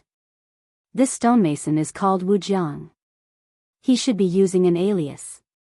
He has been a third-rank servant for 16 years and 4 months. His nickname is Old Ginger, because the old man likes to eat ginger, regardless of whether he eats or drinks." Last year, when the Monolith Forest was recruiting craftsmen, Wu Jiang was transferred here from the prince's estate. His Highness, this subordinate was incompetent and did not recognize him well. Please punish me. Su Fengnian shook his head. It has nothing to do with you. There is no need to blame yourself. Su Fengnian slowly stood up. He turned to Mi Fengjie and asked, "How is it?" Mi Fengjie said in a low voice, "I only saw a word and a sword." The sword aura was unstoppable. Su Fengnian smiled. Wu Jiang, Wu Jiang. Wu, Jiang, Jiang family, is to chew without boundaries. Su Fengnian said softly, "This person has no ill intentions. You don't have to investigate this matter." Su Fengnian returned to Mount Xingliang and walked towards the mausoleum. His parents were sleeping there. After Su Zhao's death, Su Fengnian built a cenotaph for his master, Li Yishan. Su Fengnian walked into the mausoleum path alone and remembered many things. His master said that the words on tombstones were the saddest in the world because the epitaphs were all written by the living in the world of the living to the dead in the world of the dead. The deeper the feelings of the person who wrote it, the harder it was to write it, the more godly it was. According to his will, Li Yishan's ashes were scattered on the yellow sand of the northwest border. Originally, his master did not want a grave, but Su Fengnian still made a cenotaph on his own initiative. He did not write an epitaph, just like the monument forest behind Mount Xingliang. He only wrote his name and the time and place of his death. He believed that his master's spirit in heaven would not be too angry about this. Su Fengnian felt that Huang Longshi was dead. It was a strange feeling, but he did not doubt it. The three great devils of spring and autumn, Cat Man Han Xingxian, died in Su Fengnian's hands. Butcher Su Shao was gone, and 3-inch tongue chaotic spring and autumn's Huang Longshan was also gone. The three were no longer in this world. Huang Longshi occupied the top 3 of the 13 ranks of spring and autumn. He boasted that he was first in 19 Dao, first in cursive script, and first in divination of yin and yang. Sword armor Li Chungang died. Soldier armor West Chu's war Saint Yi Baikue died in the Battle of the Western Fortress, which made Chen Jibao. The peerless Sei Jia, the Empress of Chu, had also passed away. Zither armor, the blind zither player of the old southern Tang, drowned in the river with his zither after the fall of the country. Western Shu painting armor Zhou Yueying, before he died, he painted a long scroll of Shu's mountains and rivers. He lay on the scroll and died drunk. Earth armor Sita Shens, proficient in geomancy, looking for qi, pulse, and acupoints. After Li Yang unified the world, he was secretly sentenced to death. Dharma armor Sun Ping, cooked and eaten by the people. Daoist armor Qi Xuanjin died on the demon-slaying platform. Monk Shijia dragon tree died outside the Daoist sect in Beimang. Out of the 13 ranks of spring and autumn, 12 of them had already passed away. Only one unimportant Dao armor was left. It was likely that he had also died in obscurity due to the general trend of the world. In fact, ever since Gu Jiantang became recognized as the world's #1 saber master, this Dao armor, who had only appeared briefly in Jianghu and whose name was unknown, was mentioned less than Li Chungang, who had stayed under the Tide Listening Pavilion. When Li Chungang returned to being a sword immortal in the great snow plains of Mount Hui, he could not be compared at all. On a night in early spring, snowflakes floated down from the sky. The snowflakes seemed to be getting more and more intense. Su Fengnian could not help but stop and raise his head to catch the snowflakes. For some reason, Su Fengnian thought of White Fox's face and his or her 2 sabers, spring thunder embroidered winter. Su Fengnian still did not know who White Fox's face was. Was it really called Nangong Push? Why did she come to Beiliang? Why did she insist on entering the Tide Listening Pavilion? Su Fengnian would leave for Yuzhou the next morning.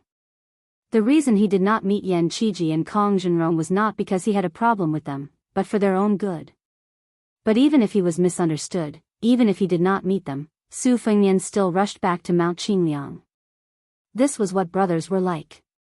Su Fengnian only recognized 4 brothers in his life: Li Hanlin, Yan Qiji, Kong Wuqi, and Wen Hua. Suddenly, Su Fengnian, who was walking slowly in the wind and snow, saw a strange figure standing in front of the 2 tombstones with his back to him. This scene did not make sense, nor did it make sense.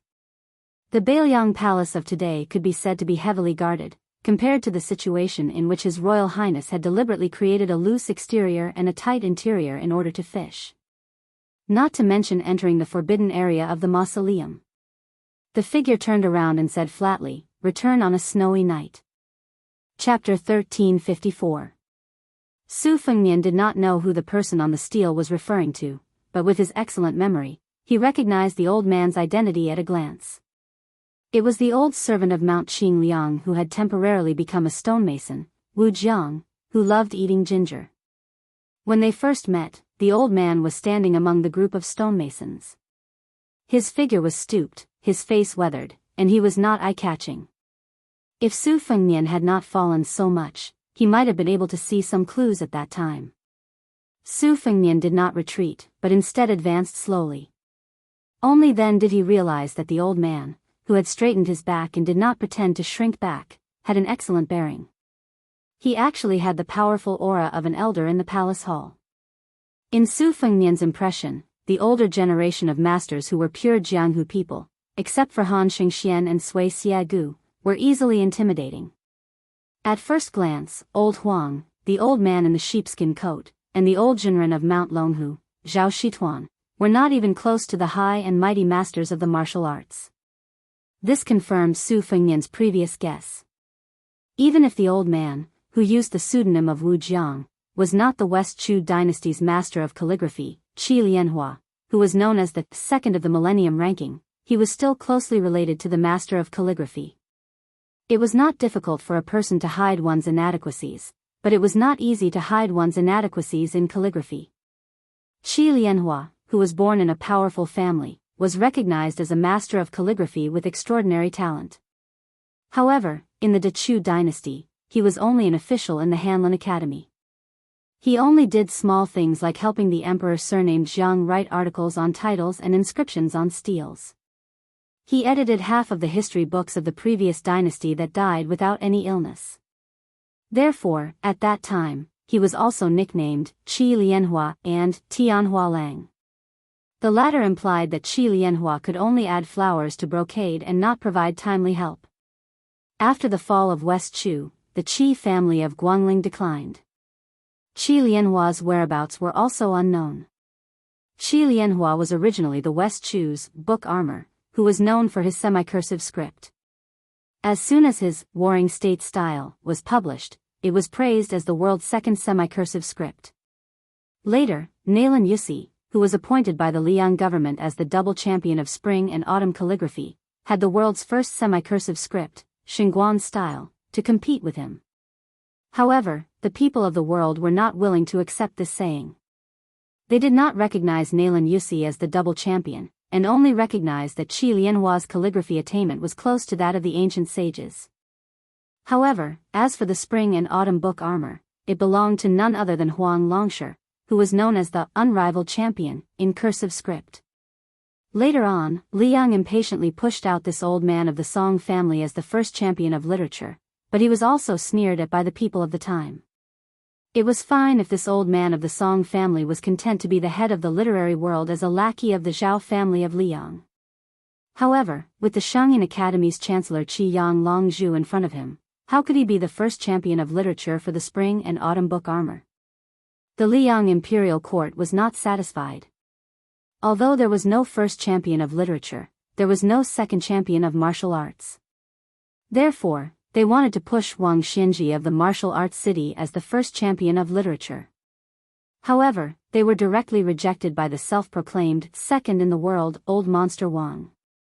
As a result, there were many dazzling versions of the spring and autumn book armor. Among them, there was a certain number champion of the Daoist surnamed Zhao from Mount Longhu. However, the most widely circulated and most convincing version was still the earliest version.